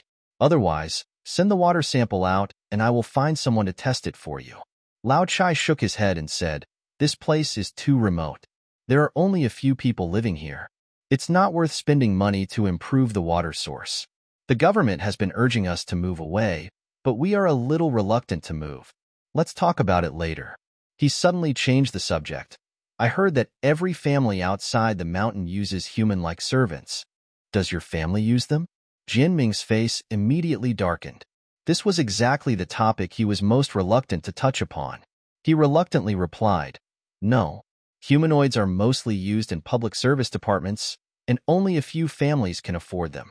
Brother Jiaming, there is one thing I just can't understand. How can you turn atoms into humanoids by fiddling with them? I went to Nanyang some time ago, and the people selling tickets at the train station were humanoids, exactly like real people. Real people, vivid and lifelike. They said these humanoids were produced in the number 2 factory in Shishia. They put mud, air, and water into the machine, and used laser pliers to manipulate them day by day, and then they became human DNA. How did this happen? He begged, brother. I have had this question for a long time. I have asked dozens of people, but no one can explain it to me. I see that you are a learned person. Can you explain this matter in the clearest terms? He looked at Jiaming eagerly. Jiaming didn't want to talk about this topic and didn't want to tear open the wound that had just healed. But he couldn't help Lao Chai's sincerity. Lao Chai was a good man, kind-hearted and generous, and he didn't want to disappoint him. Jiaming thought for a while and said, I'll give it a try. He picked up a dozen stones from the riverbed and wrote a word on the lying cow stone. What is this? It's my last name, the Chai in Lao Chai. Now if I remove a few white pebbles and replace them with black pebbles, does the meaning change? Lao Chai chuckled. Nothing has changed. It has nothing to do with the color. Now that I've removed a few stones, does the meaning change? It's missing some strokes, but you can still tell it's the character Chai. How many more should I take? Lao Chai looked at it carefully. It's still barely discernible. How many more should I take? Lao Chai shook his head. No, there are too many missing strokes. I can't make it out. Jian Ming concluded. That's right. You see, ordinary stones arranged in a certain pattern can produce a new meaning that goes beyond the dead stone itself. And it has nothing to do with the size, color, and other properties of the stone, but only with the arrangement pattern. Artificial life is the same. Ordinary atoms arranged in a certain pattern can produce living life, transcending the limitations of dead matter. I don't know if you have said it. Old Chai stared at the missing strokes of the character Chai without blinking, and suddenly he had an epiphany. Yes, the magic pattern. The magic pattern. It's just like the Taoists drawing spells in the past. As long as you draw it according to a certain magic pattern, it will have magic power and magic. The old people said that when Sangdia created Chinese characters, ghosts and gods were scared to tears. Why? It's just that the horizontal, vertical, left, and right strokes are put together to form the magic pattern. He said happily, Brother Jiaming, thanks to you. You have figured out something that I couldn't understand for many years. Jian Ming smiled bitterly. Did he understand it? He didn't expect that the mode he mentioned was replaced by magic mode and was linked to the Taoist spell. But thinking deeply, he was relieved. Although he and Lao Chai understood this matter based on different knowledge, they could be said to have reached the same conclusion. Because they all acknowledged the basic point. Complex association patterns, magic formulas, spells, are something higher than matter. He smiled and said, yes, that's what I mean. You have a very smart mind. Lao Chai left happily. Jian Ming still sat on the lying cow stone. In this quiet little mountain village, beside the mountain stream that flows from the Nanjiao ape man to the present day, his mind suddenly had an epiphany, and he was able to look at the Stealing Fire 2 plan from a new perspective. Of course, they had to work hard to complete this plan, but there was no desire for revenge here, no resentment that had been suppressed in their hearts for many days, and they had forgotten their humanoid identity. Natural humans and humanoids are both life forms that transcend matter due to the same association model. A boundary was wrongly drawn between the two, and now they want to erase it. That's all. 12 noon, he left the mountain stream to go home. At this time, he received a call from Di Gang. I have come out. Everything went well. I am on my way home. He was overwhelmed with great joy. Everything went well. Di Gang is great. At 3 o'clock in the afternoon, he heard the sound of a car. Di Gang hurried into the yard and the two hugged each other at the door. Success? He asked. Di Gang said excitedly. In my opinion, it was successful. Each step went smoothly. The command was sent to the laser clamp without being noticed, at least not before I left number 2. We can proceed to the next step. Right. They were going to buy a humanoid baby that had just come out of the factory in 3 days and raise it here. After 2 months, they would confirm that it had natural fingerprints. By then, there would be tens of thousands of babies with natural fingerprints. They would tell the news to the press and then watch the dam collapse with a smile. The two smiled and high-fived. Success is in sight. Success. Jiaming said, you haven't eaten yet. Take a rest. I'll prepare lunch. There is a bottle of Longjio in Lao Chai's wine cabinet. Let's celebrate with it. After a while, he prepared lunch, and Di Gang had poured Longjio into 2 tea bowls. The clear liquor was rippling gently. At that time, they had not expected that Computer Hall, the guy who had cultivated to become an immortal, had already seen through their plan. In factory number 2, the production line had stopped, but the nursery was extremely crowded. Since Hall discovered the external order, Ambedkar had ordered a halt to production. But he did not dare to order the destruction of these unqualified babies, 1,300 babies. His conscience could not bear such a heavy burden. So he adopted a delaying method. He ordered that all 1,300 babies be kept in the nursery for feeding, and that number 2 should not be sent out, so that they could confirm whether they really had fingerprints 2 months later. Hall gently pointed out, "There is no need to verify. The order is clear. They must have natural fingerprints." Ambedkar smiled bitterly. Although Hall had evolved self-awareness, he still could not understand some of the subtle ideas of humans. He sighed and said, "Hall, follow my decision." Ambedkar's report to the world government.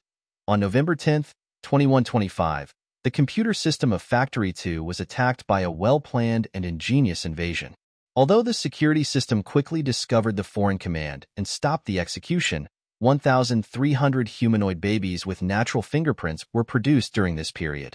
As the director of Factory 2, I have an unshirkable responsibility and hereby submit my resignation for approval. 1,300 babies were born prematurely, and their fingerprints have not yet appeared. This is the clever part of the conspiracy. Now they are all locked in nursing room 2 to confirm in 2 months whether they really have natural fingerprints. Of course, there is almost no doubt about this. Treatment of these 1,300 babies is an extremely difficult problem. According to the current laws and the regulations of Factory number 2, they should all be destroyed on the spot. But with all due respect, the trend of society regarding humanoids has quietly changed. If all 1,300 babies are destroyed at the same time, it will surely cause an uproar and exceed the psychological tolerance of society. But if all of them are released into society, it will also cause a chain reaction. This is indeed a dilemma. How to deal with it? Please let the world government decide as soon as possible. New factory director arrives. I will temporarily take charge of the management of number 2. His resignation letter. Ambedkar suddenly felt unusually relieved. Since he became the number 2 director, he often had a feeling that his personality was being torn apart.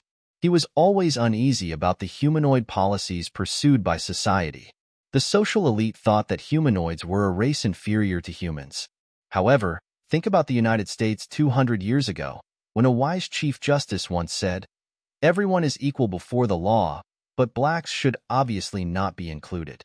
But later scientists proved that all humans originated in Africa. If we must draw a distinction among human races, the status of blacks should be higher. They are the eldest sons of humans. Isn't the difference between humanoids and humans the same? He was born into the Indian untouchables.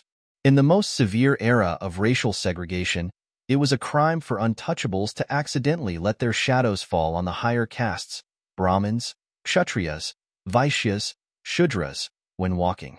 The Indian caste system is the oldest racist system in the world. 3,500 years ago, the white-skinned Aryans entered the Indian subcontinent from Central Asia and the Caucasus, conquered the black-skinned indigenous peoples, and began to implement the caste system. Until the mid-21st century, many Indian politicians defended it. One of Ambedkar's great-uncle was burned to death because he fell in love with a Brahmin girl. Therefore, he has a natural sympathy for human beings. The suspension of production of number 2 has already caused great turmoil. Although number 1 and number 3 are working at full capacity, they cannot make up for the lost production capacity of number 2, so the price of humanoid babies began to rise sharply. Under the pressure of the world government, number 2 quickly resumed production after carefully eliminating external instructions. 2 resumed normal operations except for the 1,300 babies stranded inside the factory. Dandin has been very busy and excited these days. In order to take care of the extra 1,300 babies, the staff of number 2 have to take turns to work in the nursing room, but Dandin has no complaints about it. Just think about it.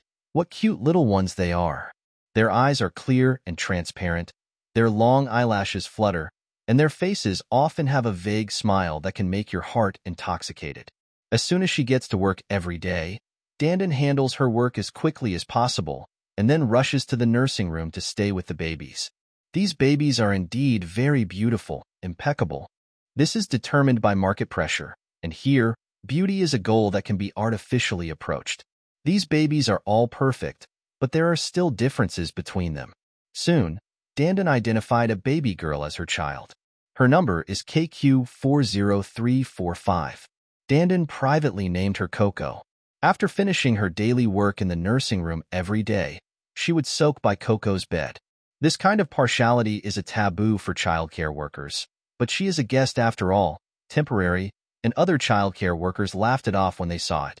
That day, she walked into the nursing room and suddenly heard a familiar cry amid the noise of babies.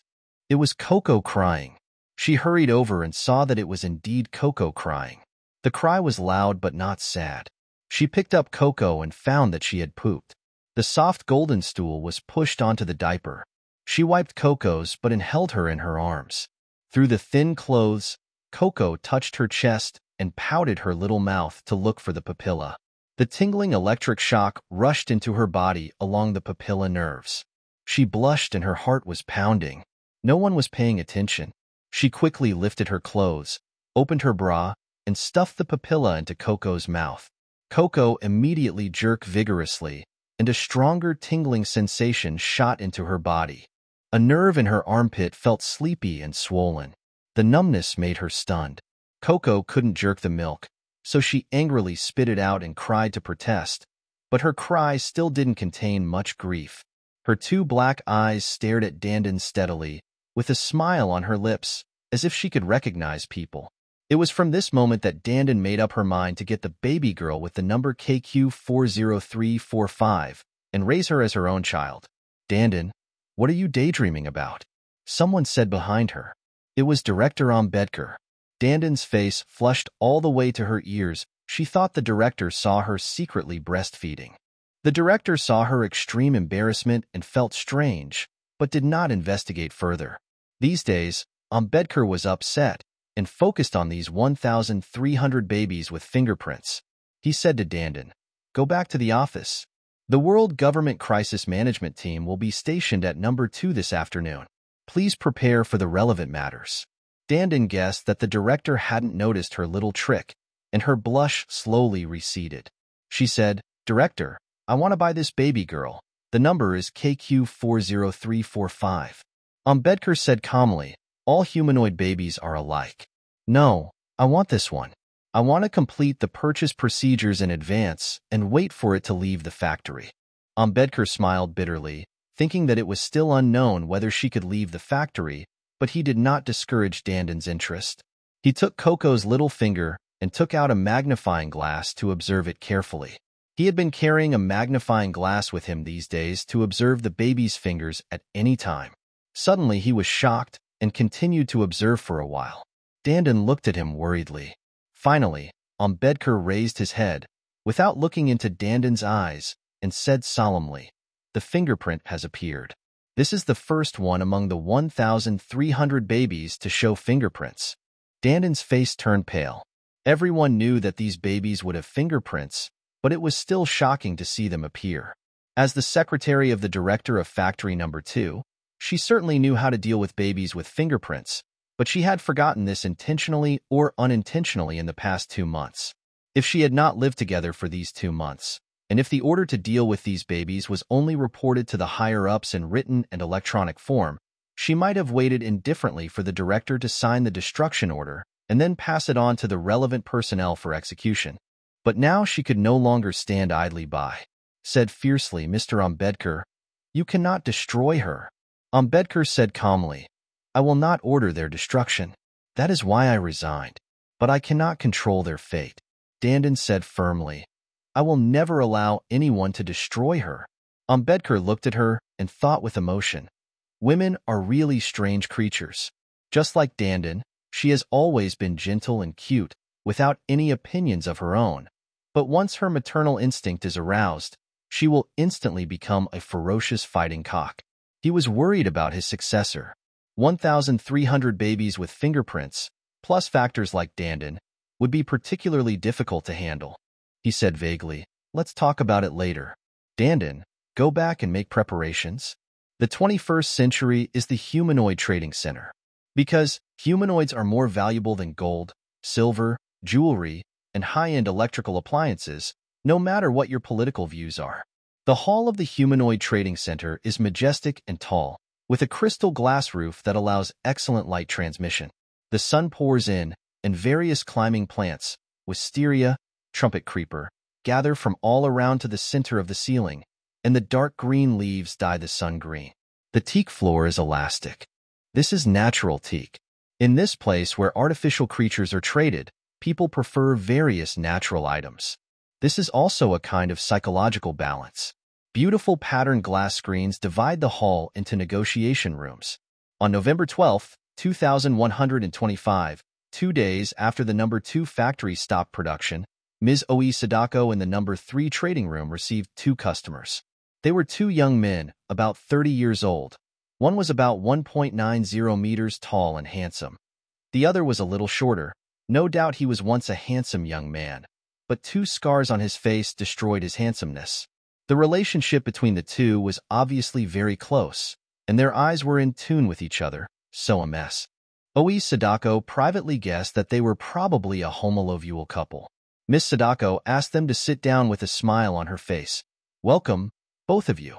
What kind of humanoid do you want, an adult or a child? What professional skills do you need? What kind of appearance? We can satisfy you." The tall man looked at his companions and said briefly, "We want a baby, either a boy or a girl. But we'd rather have a girl." Sadako became more convinced of her own assumptions. The homosexual couple wanted to adopt a daughter and form a family. Of course, the law does not allow humanoids to have natural person status, but in fact, this kind of humanoid adoption has become a common social phenomenon, and the world government has turned a blind eye to it. She said, "Of course. What are the specific requirements? Do you want a yellow, white, black, or mixed race? Mixed blood type? We have a request." He looked at his companion again. "We want one that was recently manufactured, and the earliest cannot be later than the day before yesterday, which is November 10th.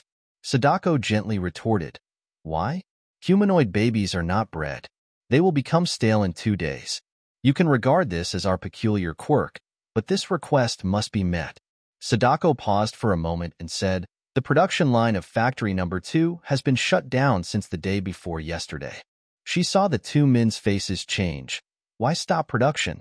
asked the shorter customer. "I heard that the computer had a serious malfunction, and it has not been corrected to this day. But it doesn't matter. We can order products from factories 1 and 3 for you, but the delivery time will be slightly delayed by 1 or 2 days." The tall man said, "We prefer the one from factory 2. How about this? We'll come back when factory 2 resumes production. How many days do you think it will take?" "I don't know. It's said that it will last for a while. You can wait until the second resume's production before buying." These days, due to the suspension of production on the second, the price of humanoids remains high. After the second resume's production, the price will definitely fall. "Thank you. We'll come back later." "Okay, can you please leave your phone number? I'll let you know once production resumes on the second." Said vaguely, "We are traveling. You don't need to leave your phone number. We will contact you. Goodbye." The 2 hurriedly left the trading center and returned to the car, speechless for a moment.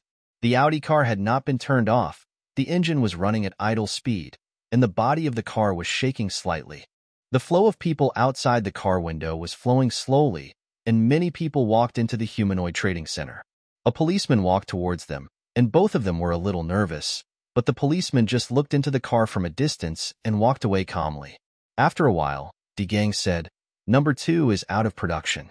The instruction to modify the fingerprint must have been discovered."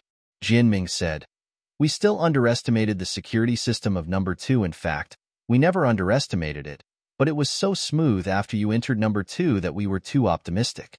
What to do? Let's go back first, and we'll discuss this later." "All right." The 2 drove back to their mountain residence, and the atmosphere was rather dull along the way. It was normal to fail once or twice, but the problem was that after No. 2 was alarmed, it would be impossible for him to get in again. The Audi left the city behind, entered the mountainous area, and drove across the flooded bridge. De Gang turned around and said to Jiaming, "Since No. 2 found us this time, I believe the police will soon target us. I think we should separate temporarily. If we are caught, I will take the responsibility alone. He said sincerely, this is not playing a hero.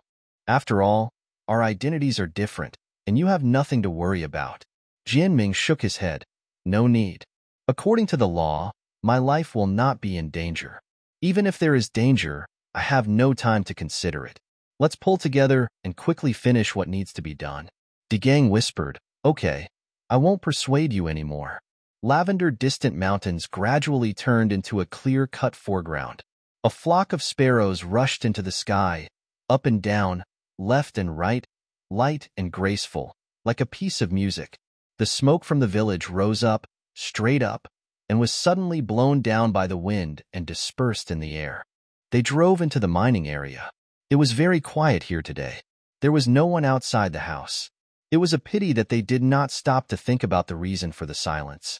Jianming opened the door and was surprised to find a person in the room, sitting with his back to the door. The back looked familiar and kind. Who was it? Jianming did not stop. The person turned around, and it was Gao Godongcheng. Instantly, blood rushed to his head, and the white light when the airship exploded reappeared in front of him, which burst out from Rui's arms. He immediately took out the treasure that Rui left for him, but it was too late. Director Gao's black gun was pointing at them. Don't be reckless, Yuhi Jianming. Put the gun down.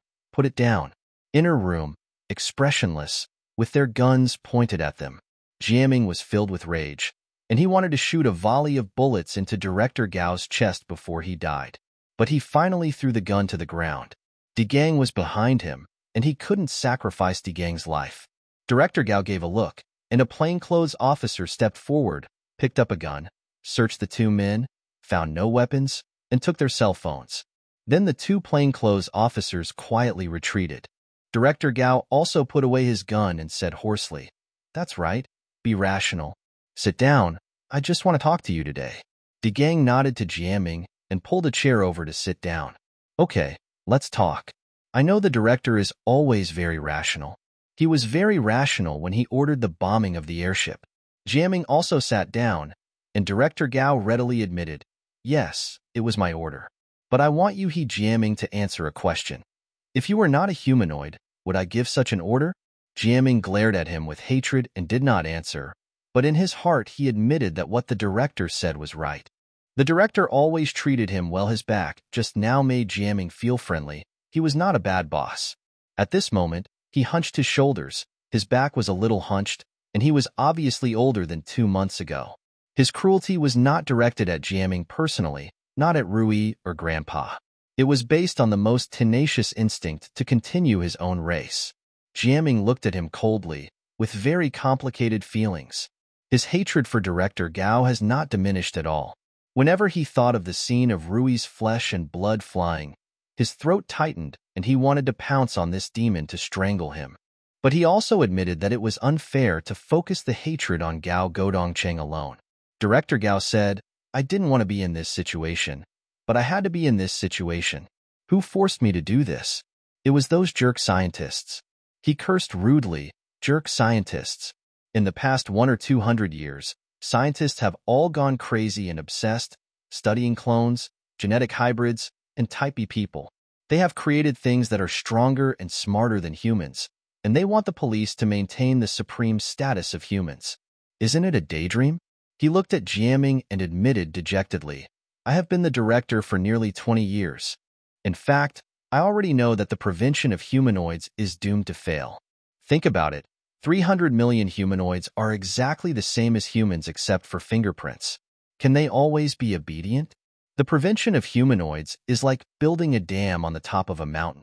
One day, the water will overflow and break the dam. However, I really don't want to let you.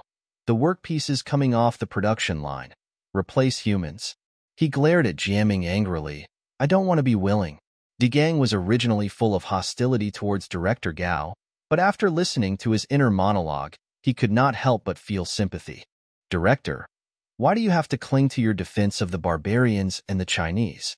All kinds of gaps in history have been filled, such as the gaps between the barbarians and the Han people, the blacks and the whites, the untouchables and the Brahmins in India, the Arabs and the Jews. The gap between the humanoids and humans is the same. Humanoids are made directly from material atoms, but humans are also produced from material atoms in the final analysis. Director Gao interrupted him. You don't have to tell me about the history of life development. I know it all. It seems that you are more open-minded than me, and you are willing to confuse humans with humans. Then I will tell you a piece of news. Can you two treat it calmly? He turned to Jianming. Do you still remember the case of the deputy researcher's suicide? It was handled by Liu Duanjijuan, and the case has been closed. It is confirmed that Sima Linda committed suicide. Why did he commit suicide? The reason is very strange.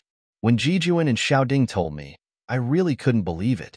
He committed suicide because, please listen carefully, he found that the computers and the internet created by humans have formed a kind of superintelligence, far superior to humans, just like the difference between humans and bees. This superintelligence body is definitely interfering with the development of mankind, but this interference is well-intentioned and unobtrusive. Human wisdom can never understand God's thinking, just like bees cannot understand the conversation between you and me today. In a word, in the eyes of the superintelligent God, we, including humans, of course, are just bears in the zoo. He looked at the two of them with sarcasm. I don't know whether I should believe these lies. If they are true, can you two face them calmly? The two were silent. They both admitted that human is essentially just a combination of matter. Well, tens of billions of powerful computers combined should also be able to form a higher level of intelligence. It is not difficult to accept this conclusion logically, but what about emotionally? Director Gao stared at them with sharp eyes and smiled maliciously. It seems that your enlightenment is not thorough, so don't laugh at others for taking the same step. Let's not talk nonsense. He waved his hand. Tell me how I should deal with you, RB Jianming. Eliminate him on the spot? Put him in prison? Jianming met his gaze fearlessly. Director Gao glared at them fiercely, waved his hand for a long time, and said tiredly, Forget it. I'm already discouraged and don't want to get blood on my hands anymore. I'm going to lock you up here until the 1,300 babies with fingerprints are dealt with. Jianming and Di Gang glanced at each other quickly. 1,300 babies with fingerprints. Director Gao said coldly, You are very capable. You have created a big problem for the Earth government. So far, no one has dared to order the destruction of all of them, and no one dares to take this responsibility. But if these 1,300 babies with fingerprints flow into society, I'm afraid there is no need for me to lock you up anymore.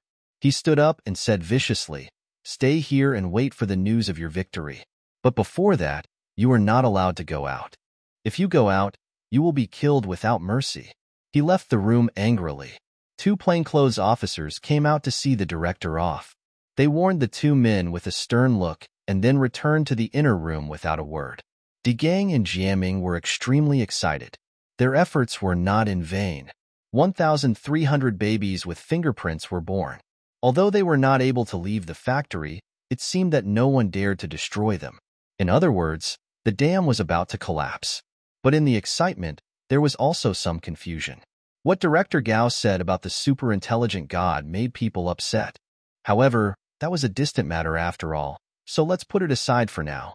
Jianming said loudly, Let's just stay here and relax. It's time to make lunch.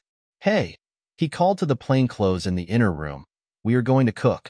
Two plainclothes officers came out of the inner room and said, You guys do it. That includes yours, too. Well, thank you. Jianming asked, Which unit are you two from? I have never seen you before. We were just transferred here from other places. Jianming smiled. Chief Gao can't find anyone to supervise me? Are you afraid that they will take their old feelings into consideration? I think people like me are quite popular in the police station. The plainclothes officer admitted implicitly. Well, Chief Gao said it's a pity that you are a humanoid. Yes, how could I be a humanoid? For 30 years I have always thought that I was a natural person, just like you. I was very wary of humanoids. Suddenly one day, I knew that I was a humanoid. At that time, I almost collapsed mentally, as if I was looking at the world upside down. He joked, You must not be humanoids, don't follow in my footsteps. The two smiled and shook their heads, but there was some confusion in their eyes. What if it was true? Jianming laughed and said, Don't be afraid, don't be afraid. I was carefully made by the number 2 boss. I am the only one in the world. You don't have to doubt your origins. De gang, let's go cook. 2 plainclothes officers stood at the kitchen door and watched. They chatted with great interest while they were busy. 20 minutes later, they came to the living room with food and called the plainclothes officers to eat. One of the plainclothes officers muttered softly, "Darn, he doesn't look like a human at all." Now, in Factory 2, members of the World Government Crisis Team walked into Ambedkar's office and closed the door. Dandin stared at the door anxiously, worried about Coco's fate. The team had just inspected the nursery, where the fingerprints of 1,300 babies had appeared without exception. What would the team decide? The heavy carved door was tightly closed, guarding the secrets of the room. Room was silent. The team members included Lipman from number 1, Ibrahim from number 3, Qian Muxiachi, and Chun Wumingju from China. They all had blank expressions. The leader of the crisis team was Sturman, a stern German. He said to Ambedkar with great dissatisfaction, "Mr. Ambedkar, look at what kind of problems your negligence has created for the world government. So, don't mention resigning anymore. You should solve the troubles you have caused yourself." Ambedkar was silent in an awkward silence. Sturman said in a soothing tone, "But there is no need to blame leader number 2 too hard. Producing humanoids and isolating them from humans is a complex giant system, and a complex giant system cannot always be under control. If it doesn't go wrong at number 2, it will go wrong at number 1, number 3, or outside. Our efforts are like pushing a boulder that is destined to fall up a mountain. Let's not talk about this anymore. Let's discuss the aftermath." Meeting was silent for a long time, and the atmosphere was awkward. Even Sturman and Ambedkar did not try to induce the speaker to speak, and the speaker just stood there. This question was indeed puzzling. 1,300 humanoid babies could not be destroyed, and no one dared to let them flow into society. It was really a dilemma. The silence lasted for 40 minutes. Qian Mu from China nodded to his companion Chen Wumingju, who leaned forward and broke the silence first. "Mr. Sturman, colleagues, after learning about the accident on number 2, we have discussed an emergency plan. Let me talk about it first, just to stimulate discussion."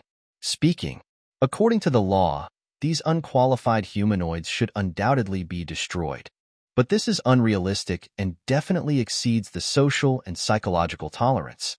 I think a more reliable way is to perform surgery on each baby, remove the fingerprints, and implant skin cultivated by cell culture. This removal is permanent. In addition, after the operation is completed, destroy the relevant records and distribute these babies to normal babies number 1 and number 3 before putting them on the market. Because the relevant inside information cannot be blocked forever, but at least it must be guaranteed that no humanoid will know that he once had fingerprints when he grows up. The other team members nodded slightly, thinking that this was a more cautious approach, especially the second point, which was very well thought out. Otherwise, letting 1,300 humanoids know that they once had natural fingerprints might induce rebellious thoughts.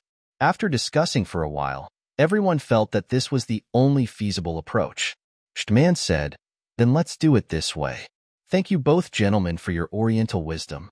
Mr. Ambedkar, please draw up a detailed implementation plan and report it to the crisis team for finalization. No more negligence is allowed this time." The door opened, and the members of the crisis team filed out. Dandin stood up and greeted them with a smile. They all had blank expressions on their faces, and it was hard to guess what decision they had just made. Ambedkar came out last and told Dandin, "Send the gentlemen to the hotel to rest." Dandin led them downstairs and sent them to the hotel inside the factory, then hurried back to the office. The director was facing the window, thinking. Dandin didn't dare to disturb him, but she couldn't help it, so she mustered up the courage to ask, "Director, what should we do with these babies?" Ambedkar looked at her sternly. He knew that Dandin was worried about her Coco. As a staff member of number 2, she was not allowed to have personal feelings for a certain person. Dandin was no longer a competent secretary, but Ambedkar was upset. Moreover, seeing Dandin's anxiety and shrinking, he felt sorry for her, so he simply said, "They will not be destroyed. Fingerprint removal surgery will be performed." Dandin's face was immediately filled with joy. She looked at the director with gratitude and left the office. Then, brisk footsteps sounded, and Ambedkar knew that she was going to the nursery. In the following 2 months, Dandin was extremely busy. She had to operate on 1,300 babies, and they had to be operated on within number 2. No one dared to send babies with natural fingerprints outside number 2. Dandin found 10 first-class plastic surgeons, set up 10 surgical operating tables within No. 2, and began the operation. Winter came unnoticed. The snow came early this year, and the mountains and fields were covered with silver. The mountain birds were pressed down by the snow and flew to the villages to find food. Only in number 2 was spring, and the lush green trees were dotted with colorful flowers. The operation lasted for 2 months. When the magic anesthetic wore off, the babies cried angrily and turned the nursing room into a madhouse. During those days, Dandin was so busy that she didn't even have the energy to wash and dress herself. However, whenever she had a little free time, she would sit at the head of Coco's bed and look at her children in fascination. Coco's fingers healed quickly, and there were no fingerprints left. But Dandin didn't expect a humanoid baby with fingerprints, so she was still very satisfied. 2 months later, Ambedkar issued a second order. All the babies were divided into 2 groups and secretly sent to factories 1 and 3. Their original records were all destroyed. Dandin found Ambedkar with a pale face. "I want my Coco." Ambedkar said cruelly, "That's impossible. The crisis management team has decided to disperse them all and make sure that none of them will know about this experience when they grow up. Dandin, I can't make an exception for you. I want my Coco. After working at number 2 for so long, you should be able to come to terms with this. All humanoid babies are just workpieces on the production line. I can allow you to find out Coco's production parameters and create an identical baby without fingerprints. I want my Coco." Ambedkar said distressedly, "Don't be so stubborn and don't make it difficult for me. Dandin, you know I have to follow the orders from above." Dandin walked away with a sad look on her face. All 1,300 babies were transported away, and Dandin stayed with her own child until the last moment. If possible, she would break the law and steal Kiki away. But the guard number 2 was so strict that she couldn't do it.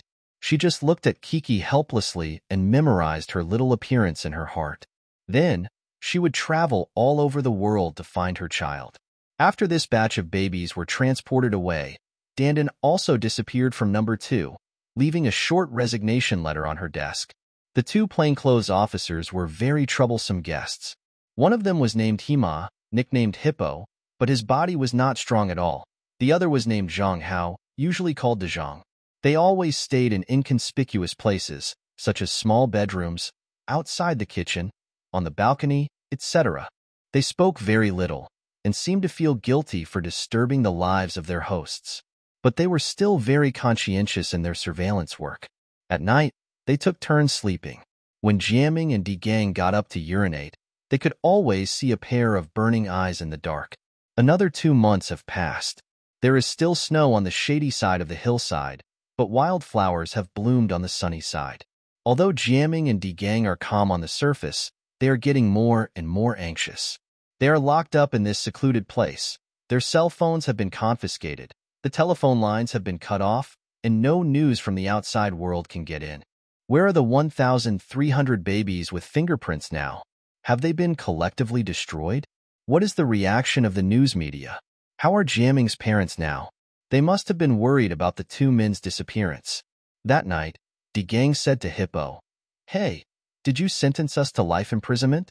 Urge your director to kill, or chop us up quickly." The hippopotamus said softly, "The director will inform you promptly when there is news." Jianming said coldly, "I'm telling you, I'm impatient and I'm going to run away." The hippopotamus put down his chopsticks and said very politely, "You won't make things difficult for us." He looked at the gun in his companion's hand intentionally or unintentionally. Jianming sneered, "I don't make it difficult for you, but you make it difficult for me. With these 2 broken guns, do you think I can't deal with you? I just don't want to break anyone's neck." His words made the 2 guards shudder. However, Hippo still said tactfully, "You 2 won't take risks. Maybe tomorrow the superiors will send an order to release them." Jianming snorted and ignored him. Digang made an apologetic gesture to the 2 of them and changed the subject. The time after dinner was even harder to bear. There was nothing to do, and I didn't even want to chat. How could I be interested in chatting in front of two other pairs of ears? Sometimes Jiaming and D-Gang turned on their computers, but they couldn't access the internet. So what could they see on the computer? Sometimes they saw Lao Chai strolling outside the door, craning his neck to look over here. He must be worried about the two imprisoned guests. But there were guards here, and he couldn't come in.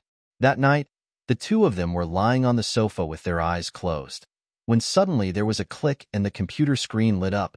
They both looked at each other in surprise, knowing that it was not the other who turned on the power. So, how could the computer turn on automatically? After the computer was turned on, it did not enter the program, and no window screen was displayed. On the screen was a blue sky and green trees, which was very realistic. A small black dot quickly approached from the depths of the blue sky. It turned out to be a bee. The bee's body quickly expanded until it became twice the size of a normal bee, and then it crawled along the edge of the screen. It crawled very calmly, sometimes moving and sometimes stopping.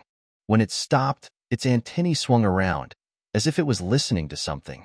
The two of them stared at the screen without blinking, and Jianming asked in a low voice, "What is this? A virus program that attacks at a fixed time?" DeGang shook his head. No virus program has ever turned on the power automatically. Of the bee was very lifelike, with transparent wings, large compound eyes, yellow and brown body, delicate thin legs, and even the hair on the thin legs could be seen clearly. It crawled in a circle and flew up lightly.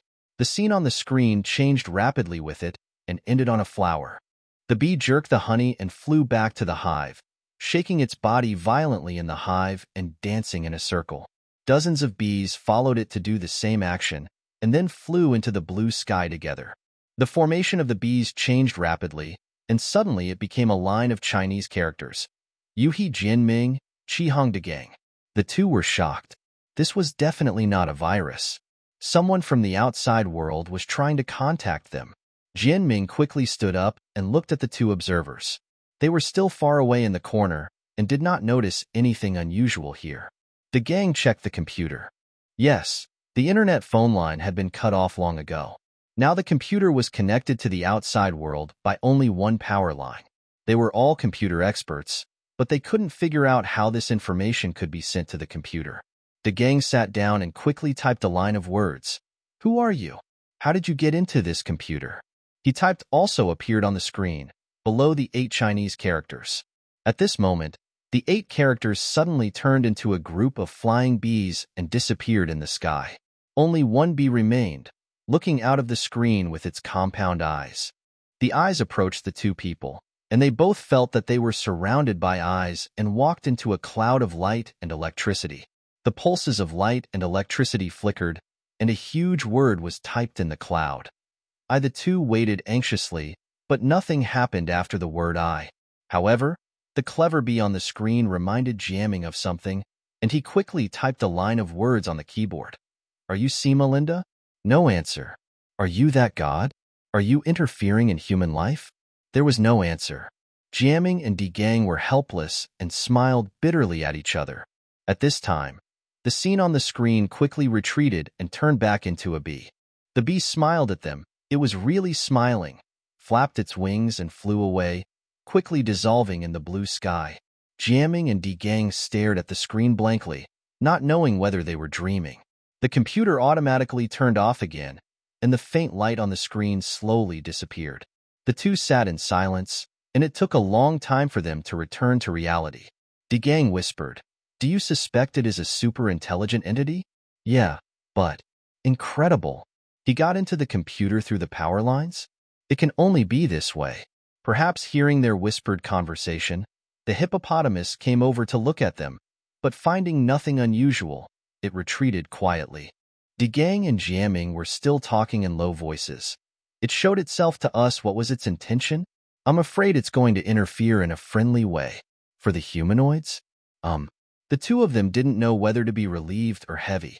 There was no doubt that this kind of intervention would definitely benefit them, but a high god. Jiaming couldn't help but think of Linda's last words. He whispered, "The beekeeper's decree. Do not wake the bees." "What are you talking about?" "Lin County, Hunan province bought a 4-month-old baby girl. From that day on, their lives were different. The old couple had suffered all their lives. They were both urban marginals with no special skills. They came from the countryside to the city and raised their children by selling their labor. Now their children are doing well. The son is a lawyer and the daughter runs a cosmetics store. They bought a beautiful house for their parents. Every mid-autumn festival or spring festival, they would send gifts and cash checks to the old couple and also say hello on the phone, but their family affection was limited to this. The cultural level of the two generations of father and son was too far apart.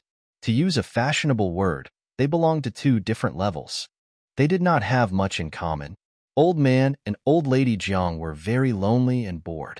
Suddenly, the old lady came up with an idea.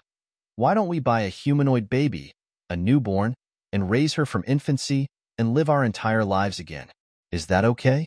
The old man said, that's good. It was a very beautiful baby girl, with black hair, black eyes, fair complexion with a hint of red, and beautiful thick lips. Her face was as smooth as satin, and when you touched it, it felt numb and soft, and it was so beautiful that it touched your heart.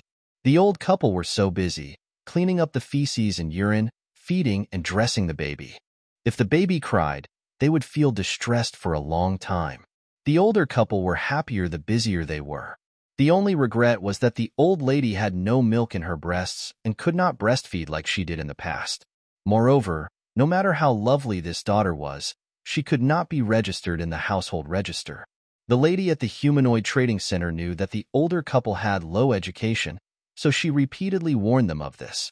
That day they received a phone call from a young girl who said, "My name is Duja Dandan, and I'm the secretary of Factory Number 2, which produces humanoids. I want to visit you. Is that okay?" Yes, we welcome you." Old man Jiang asked worriedly, "Is there something wrong with our humanoid girl?" "No, it's not. Let's discuss the details in person." 30 minutes later, a girl walked into the house. She was very pretty, but looked tired and haggard. She greeted the owner and said directly that she wanted to see the baby girl they had just bought. Mrs. Jiang held her daughter in her arms with trepidation. Dandan looked at her carefully and showed extreme disappointment on her face. "No, it's not my Coco." Mrs. Jiang asked, "My daughter, what did you say? Is your daughter missing?" Dandan sighed. "Yes, my daughter is lost. I want to travel around the world to find her. Sorry to bother you. Goodbye." Old Mrs. Jiang hurriedly stopped her and said, "My daughter, it's almost noon. If you don't mind, why don't you eat first before leaving? Tell us about your daughter's disappearance. We may be able to help you come up with a solution." So Dandan stayed, while Old Man Jiang went to the kitchen to cook, while Old Lady Jiang and Dandan chatted with the children. Dandan talked about the 1,300 babies, how she recognized her daughter among them, and how these babies had undergone fingerprint removal surgery and their files were destroyed, causing her daughter to disappear from then on. She also said that she had found out the list of baby girls sold all over the world in the past 2 months at the trading center, and now she was lining up to visit them. Dandan's eyes were red as she spoke, and Old Lady Jiang sighed sincerely. Among them, Dandan accidentally mentioned a detail that was well known to everyone but Old Lady Jiang had never known. Old Lady Jiang would soon find that this detail was very useful to them. Dandan said that although humanoids could not be registered in the household registration, a humanoid with natural fingerprints would have the status of a human in law as long as he appeared outside the humanoid factory. It was for this reason that the prevention measures of various humanoid factories were so strict. After finishing her meal, Dandan hugged her child and kissed her again and again, and left reluctantly. For the rest of the day, Mrs. Jiang was uneasy. She bent her daughter's fingers and looked at them again and again, trying to see if there were any signs of surgery. Thinking of this, she shuddered in her heart. For such a small child, would it hurt to scrape off the skin on the fingertips? However, her daughter's fingers were smooth and did not look like she had undergone surgery. The daughter was fed and fell into a deep sleep. Mrs. Jiang went out to buy some milk powder and came back to see the old man holding a magnifying glass and looking intently at her daughter's fingertips. It turned out that the old man was worried. She said, "Old man, have you figured out what's wrong? I just checked and there's no scar." The old man looked up and saw the look in his eyes, and she knew something big had happened. The old man said in a daze, "Old woman, there are fingerprints on our daughter's fingers." Old Mrs. Jiang said that you must be blind because of your old age. Everyone knows that humans don't have fingerprints.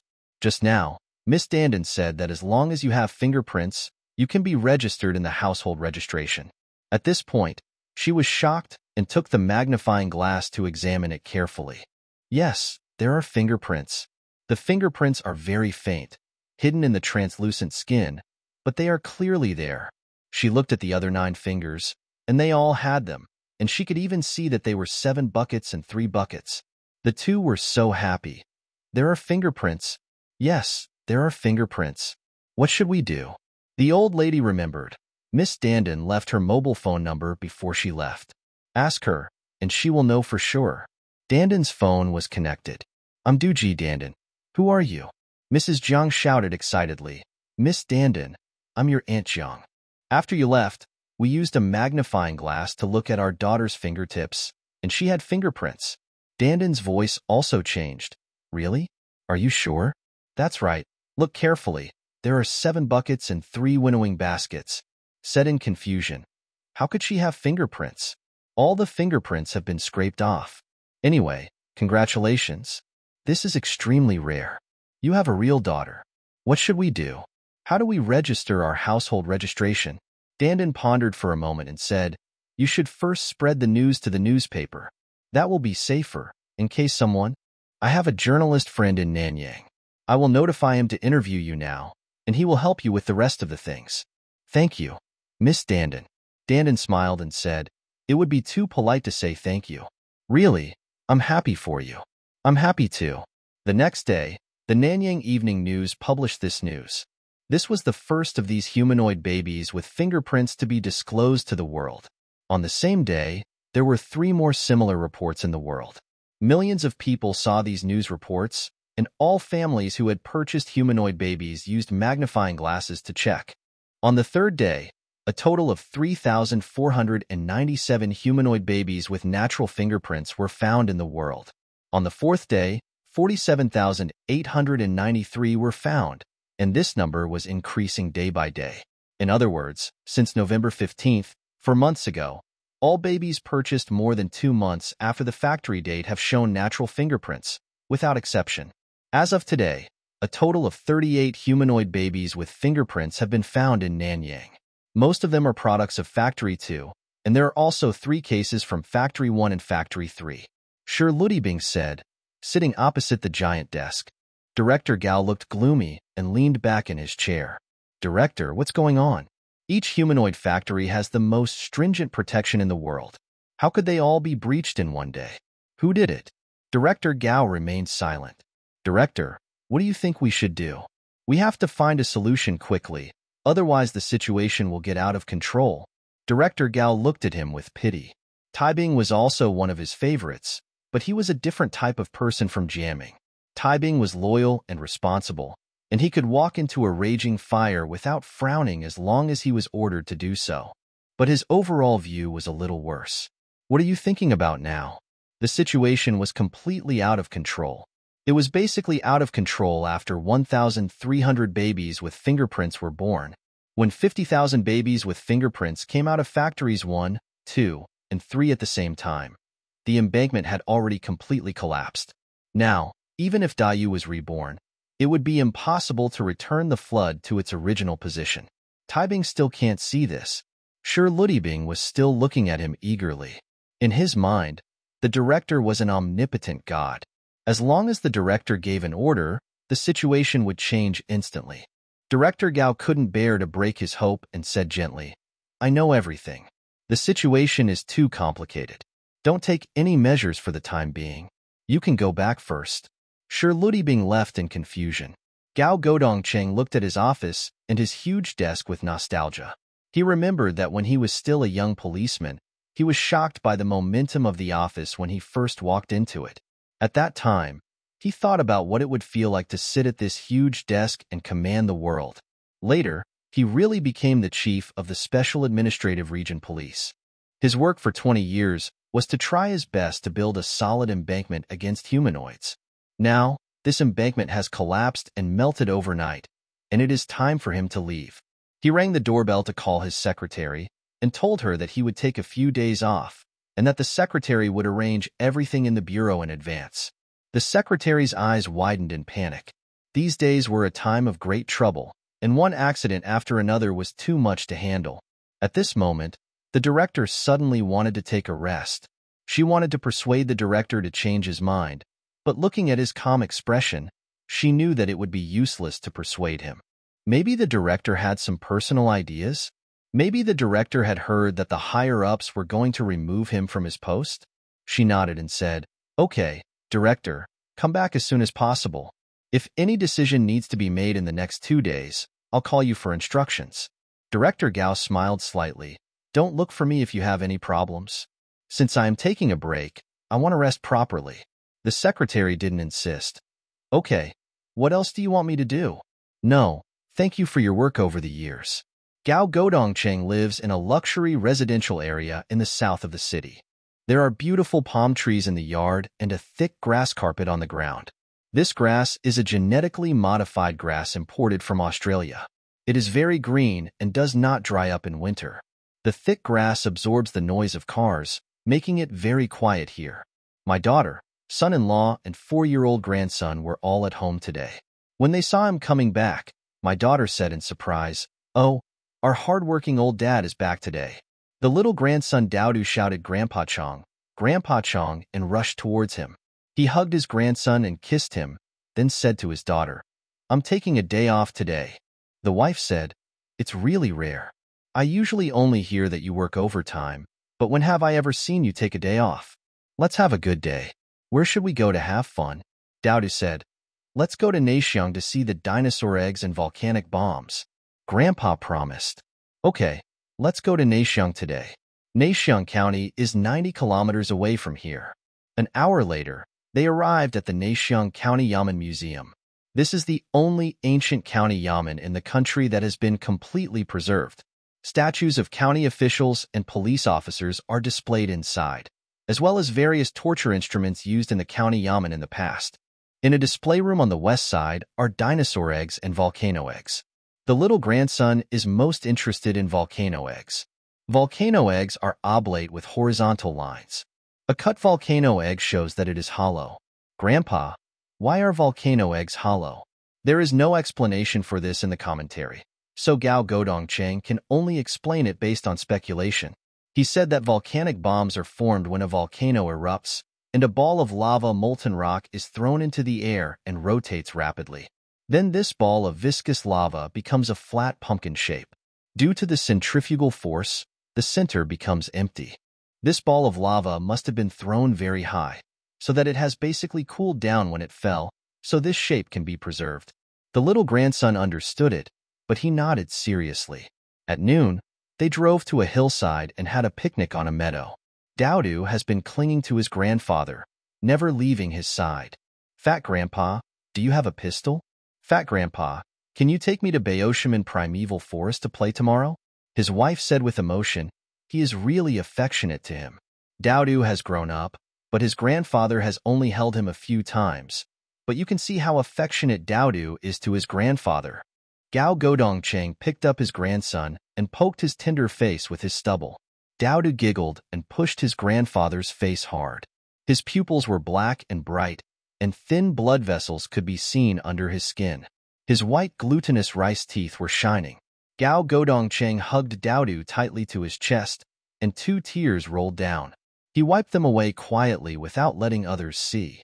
After dinner, the daughter and son-in-law wanted to take Daodu home. Daodu also pestered his grandfather to take him to the park tomorrow. At this time, Gao Godongcheng didn't know what he would do tomorrow, but he had a feeling that he couldn't play with Daodu tomorrow.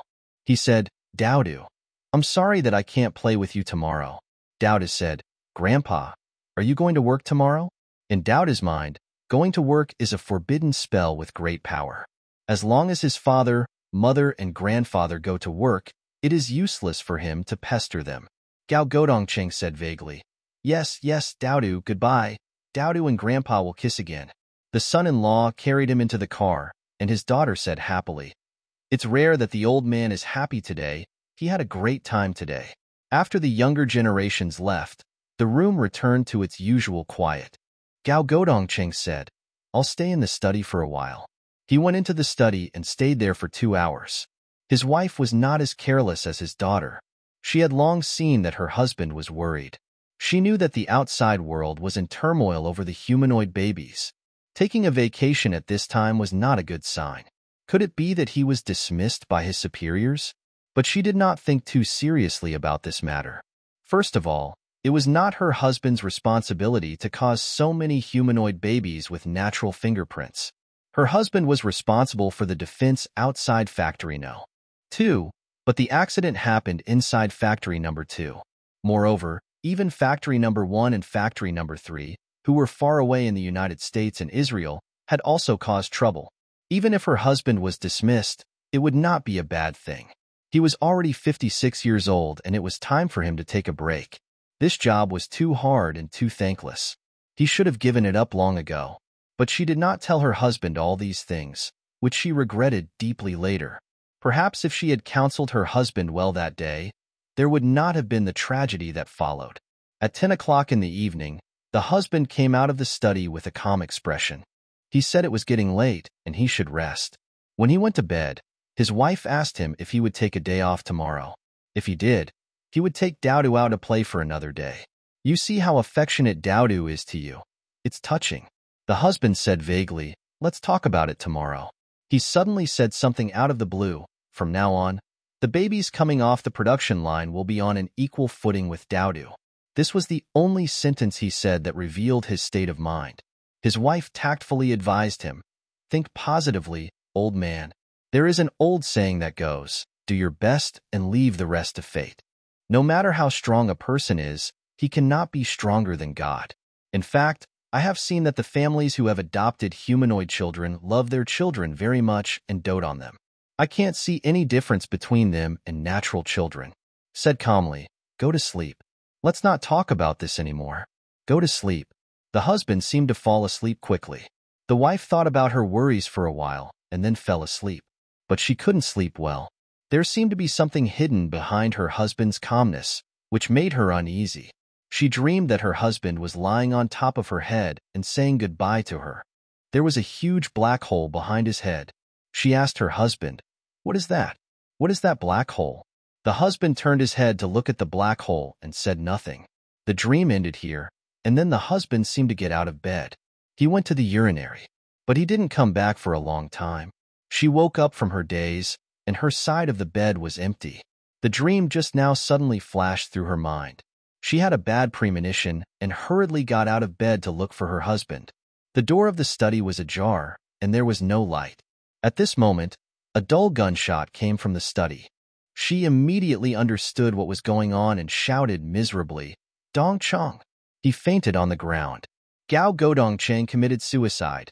A B helicopter flew to the abandoned mine and landed in front of Gang and Jiaming's residence. The wings did not stop spinning, swirling up fallen leaves and dust on the ground.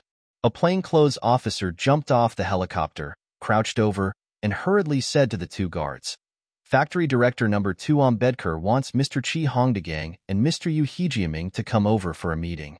Leave now." He checked the prisoner transfer procedures with the guard and urged the two to get on the helicopter. Jiaming said unhappily, "You're taking them out to be shot right now? You don't even give them some time to calm down." The man smiled and said nothing, pushing the two into the cabin. This type of helicopter only has 2 seats, so the man stayed on the ground and waved to the pilot. "Take off, go directly to number 2. The helicopter quickly pulled up its nose and flew into the blue sky. The figures of the 3 plainclothes officers on the ground gradually became smaller.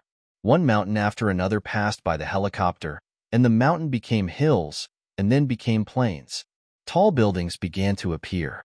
Both of them were puzzled. It looked like they were certainly not being taken away to be shot, but how could they suddenly go from being prisoners to being guests of honor? Jiaming said sharply, "Something must have happened. Hey, pilot, what did Ambedkar ask us to do? What happened outside?" The driver turned around and smiled, without answering, but at least there was no hostility in his attitude. The familiar soft-shell egg appeared in the field of vision, and they had arrived at Factory Number 2. They could sense the unusual bustle of factory number 2 while they were still in the air. The staff parking lot and the parking lot were packed, and there were also many helicopters and small flying saucers parked at the guest parking lot. Their plane finally found a parking spot, landed, and the pilot led the two to the door. Guests were filing in, and what surprised Gang and Jamming was that there was no more pupil pattern and fingerprint check at the door, and even the procedure of bathing and changing clothes was waived. The two looked at each other, and they were sure in their eyes that something big must have happened. As soon as they entered the gate, they saw that number 2 had stopped production. This was the second time number 2 had stopped production in 2 months. The once orderly production line was now silent, and idle humanoid employees gathered at the door of the workshop like a swarm of bees whose hive had been disturbed. The driver led them to the central office building. On the way, they saw a familiar aging figure, and a girl was supporting him and walking slowly. It was Bai. Jamming shouted, "Dad!" He hurriedly caught up with him and hugged the old man. The old man was very happy and surprised. He did not expect that his son was also a guest of number 2. Gang also came over to greet the old man. They had no time to exchange pleasantries. Jamming asked anxiously, "Dad, what happened? We have been imprisoned in the mountains for the past 2 months. Your mother and I have also been under house arrest. I just learned some information from my secretary." He pointed at the girl standing sideways. 140,000 humanoid babies with natural fingerprints have been found in the world. All of them were produced after November. The procedures of the 3 humanoid factories were changed at the same time. The two were so surprised that they couldn't close their mouths. They looked at the old man with doubts. The old man shook his head and said, "It wasn't me, and I don't think it was you who did it. I only know this much, but since they invited us here, they will tell us the situation." The secretary said politely, "Mr. He, please follow me to the conference room. The two of you please go to Director Ambedkar's office and wait for a while. After the meeting, Mr. Ambedkar would like to talk to you 3 alone." She escorted Bai to the conference room, then turned around and led the two into the director's office, poured 2 glasses of orange juice, and said with a smile, "Please wait patiently. This meeting is expected to last 2 hours. Gang said, "Can I ask a small question?" "Speaking. Are you the director's secretary? Then what about Miss Dandin? She was my secretary the last time I came to room 2. She has resigned." The secretary hesitated for a moment and then revealed a little more information. She recognized a daughter among those humanoid babies, the 1,300 babies with fingerprints that you created. These babies were secretly sent away, and Dandin is determined to travel around the world to find her. From her tone, we can see that she has great sympathy and admiration for Dandin. Gang said, "What a devoted mother. If possible, please convey my blessing to Miss Dandin. I believe she will get what she wants." More than 20 people sitting in the conference room, generally between 50 and 60 years old, and they were all authorities in their respective fields. Bai did not find any acquaintances among them. After all, he had been out of society for 30 years, and he and these people were no longer of the same generation. Director Ambedkar and another man sat at the head, probably Schtman, the leader of the crisis management team. Schtman had a gloomy expression, but Ambedkar's face was calm. Seeing Bai coming in, he hurriedly stood up and nodded. The person sitting next to him looked Bai up and down, then extended his hand. "Are you Mr. Bai? We all know your name, but it's a pity that we have never had the chance to meet." Several more people shook hands with him and introduced their names. Bai had seen all these names in the newspapers. It seemed that this was the highest-level scientific conference on the humanoid issue. Schtman announced the start of the meeting and asked Ambedkar to introduce the background information. Ambedkar smiled bitterly and said, "I don't think there is any need for introduction. Everyone knows that as of now, 140,000 humanoid babies with natural fingerprints have been found in the world. The production procedures of 3 humanoid factories were changed at the same time on November 15th. These babies had no fingerprints when they left the factory, but they gradually appeared 2 months later. Who did it? How did he do it? I have no idea. Today, we invite all kinds of gods to join forces to solve this mystery." He looked at Schtman. "The following words only represent my opinion. The embankment between humans and humanoids was originally made of ice and snow and is extremely fragile. After 140,000 humanoids entered society, this embankment has completely melted. No one should have any illusions anymore. We are holding this meeting today not to turn the tide, but to lose clearly even if we lose. He spoke very straightforwardly. Sturman's face was gloomy, and it seemed that he did not necessarily agree with his views and practices, but he did not express any opposition. The representatives talked in low voices, most of them looked confused, and no one came out to express their opinions. Ambedkar picked out He Bai from the crowd and said, "Mr. He, you are the first chief engineer of Number 2 and one of the actual creators of humanoid production technology. I would like to hear your wise opinions first." He Bai stood up with the help of a chair and said with a wry smile, "I don't know. Based on my understanding of Number 1, Number 2, and Number 3, it is impossible to change the production programs of the three at the same time. However, I would like to ask the main computer hall, is it okay?" Can. The main computer hall appeared.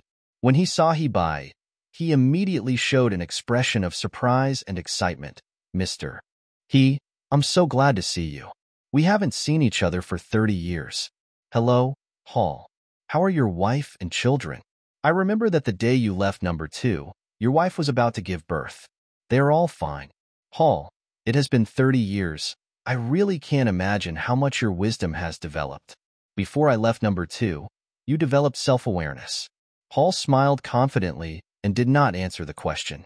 "Did you know that the production procedure of Number 2 was changed?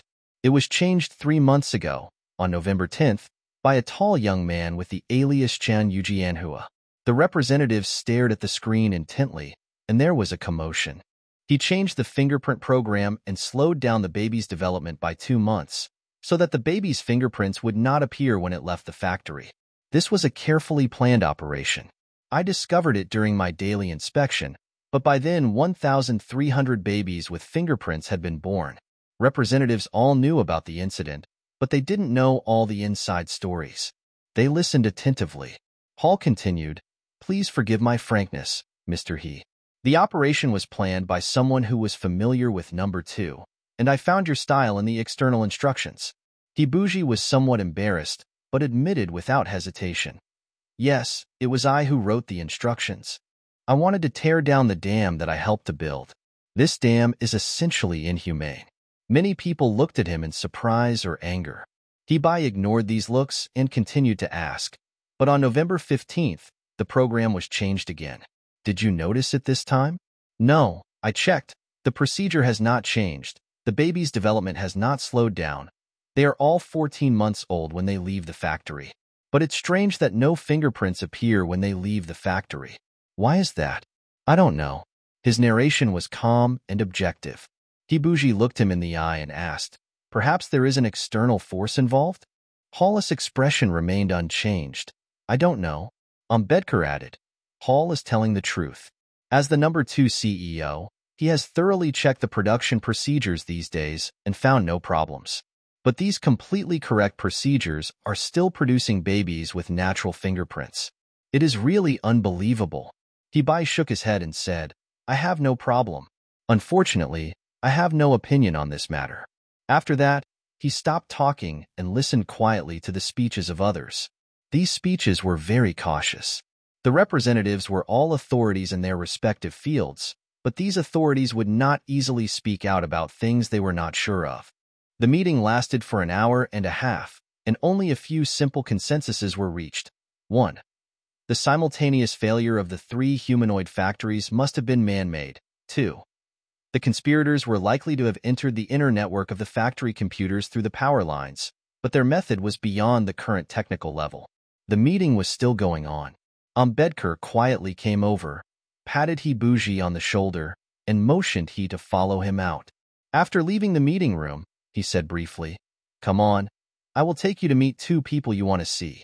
He pushed open the door of the director's office and let he Bai in.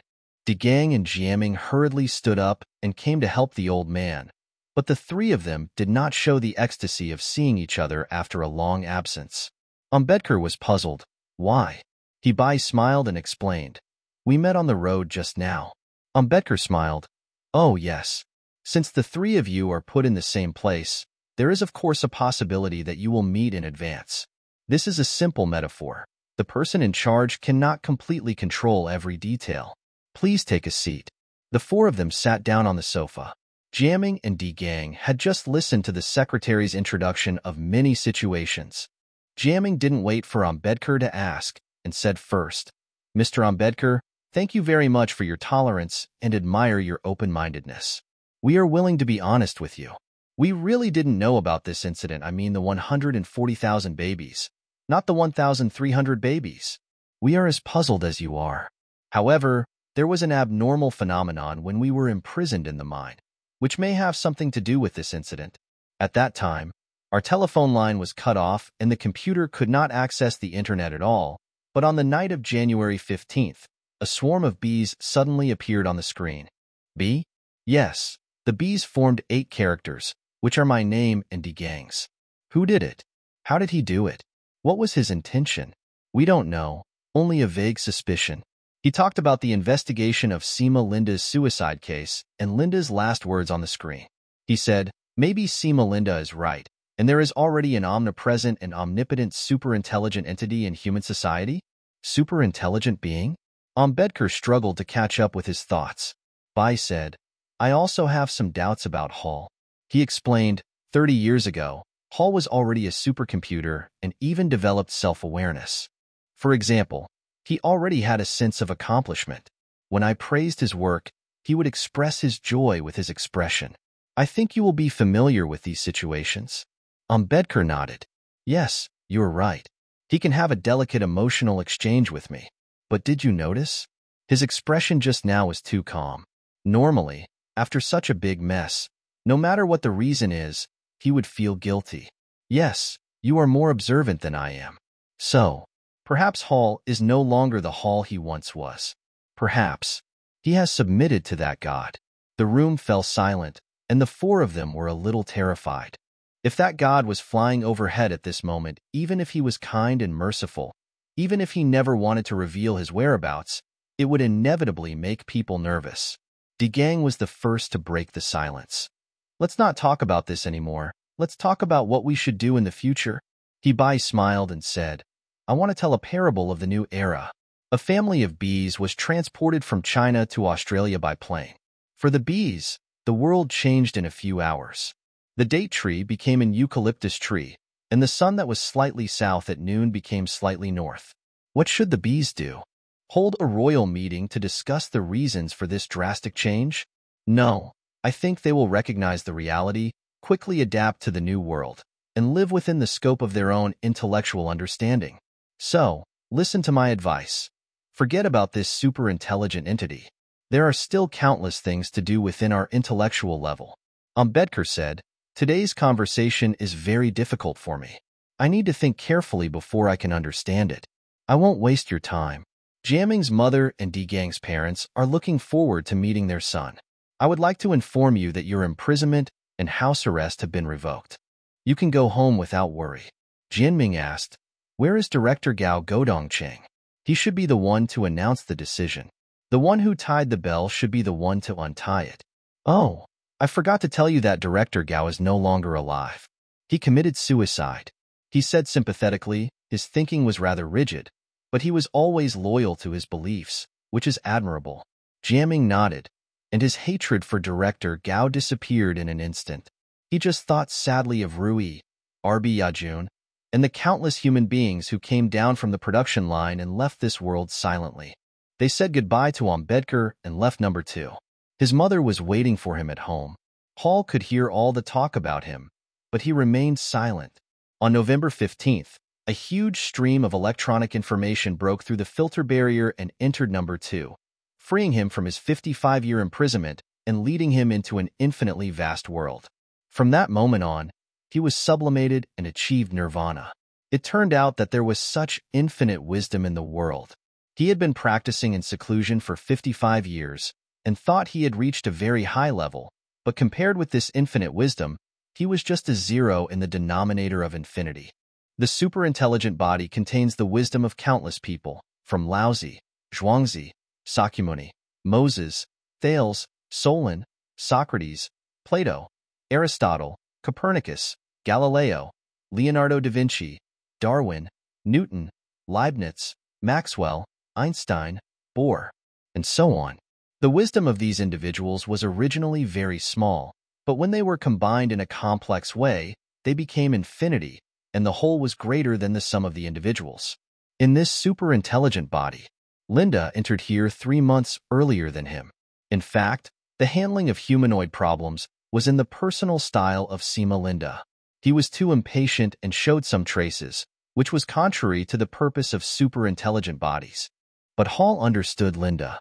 After all, he was the only one who directly abandoned his physical body and entered the intelligent body. He should pay more attention to his mother race. In the final analysis, he just pushed the wheel of history a little bit and brought forward the reality of a few years later. Now, Sima Linda's surface tension has disappeared. Hall's surface tension has also disappeared, and they are all completely dissolved in this superintelligent body. He will still pay attention to humans, serve them, and perhaps make some benevolent interventions, but it will certainly be hidden.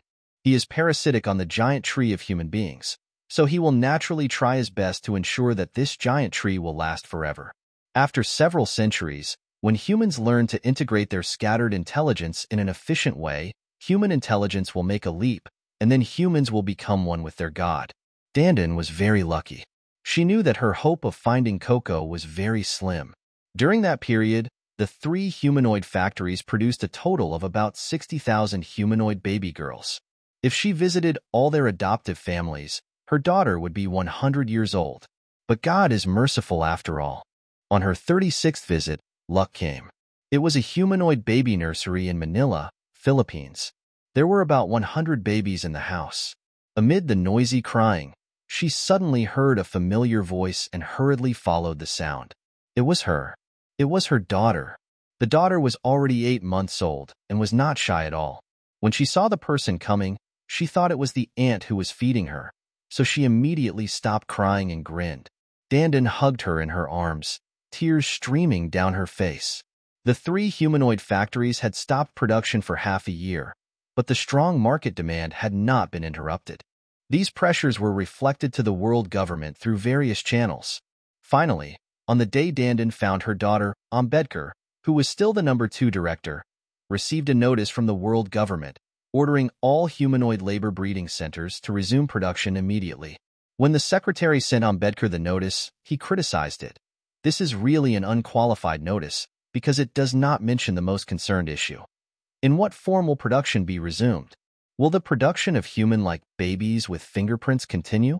Ambedkar smiled and said briefly, "Don't make unwarranted accusations, just execute it." Thus, the production line that had been shut down for half a year was restarted. Ambedkar has respect for the decision-maker of this notice. It actually takes considerable determination to issue such a vague notice amidst many contradictions and pressures. Human society will not recognize the equal status of human beings soon, but it will not take precautions against them. At this special historical moment, inaction is a very practical policy, just like the attitude of society towards homolovuality 200 years ago.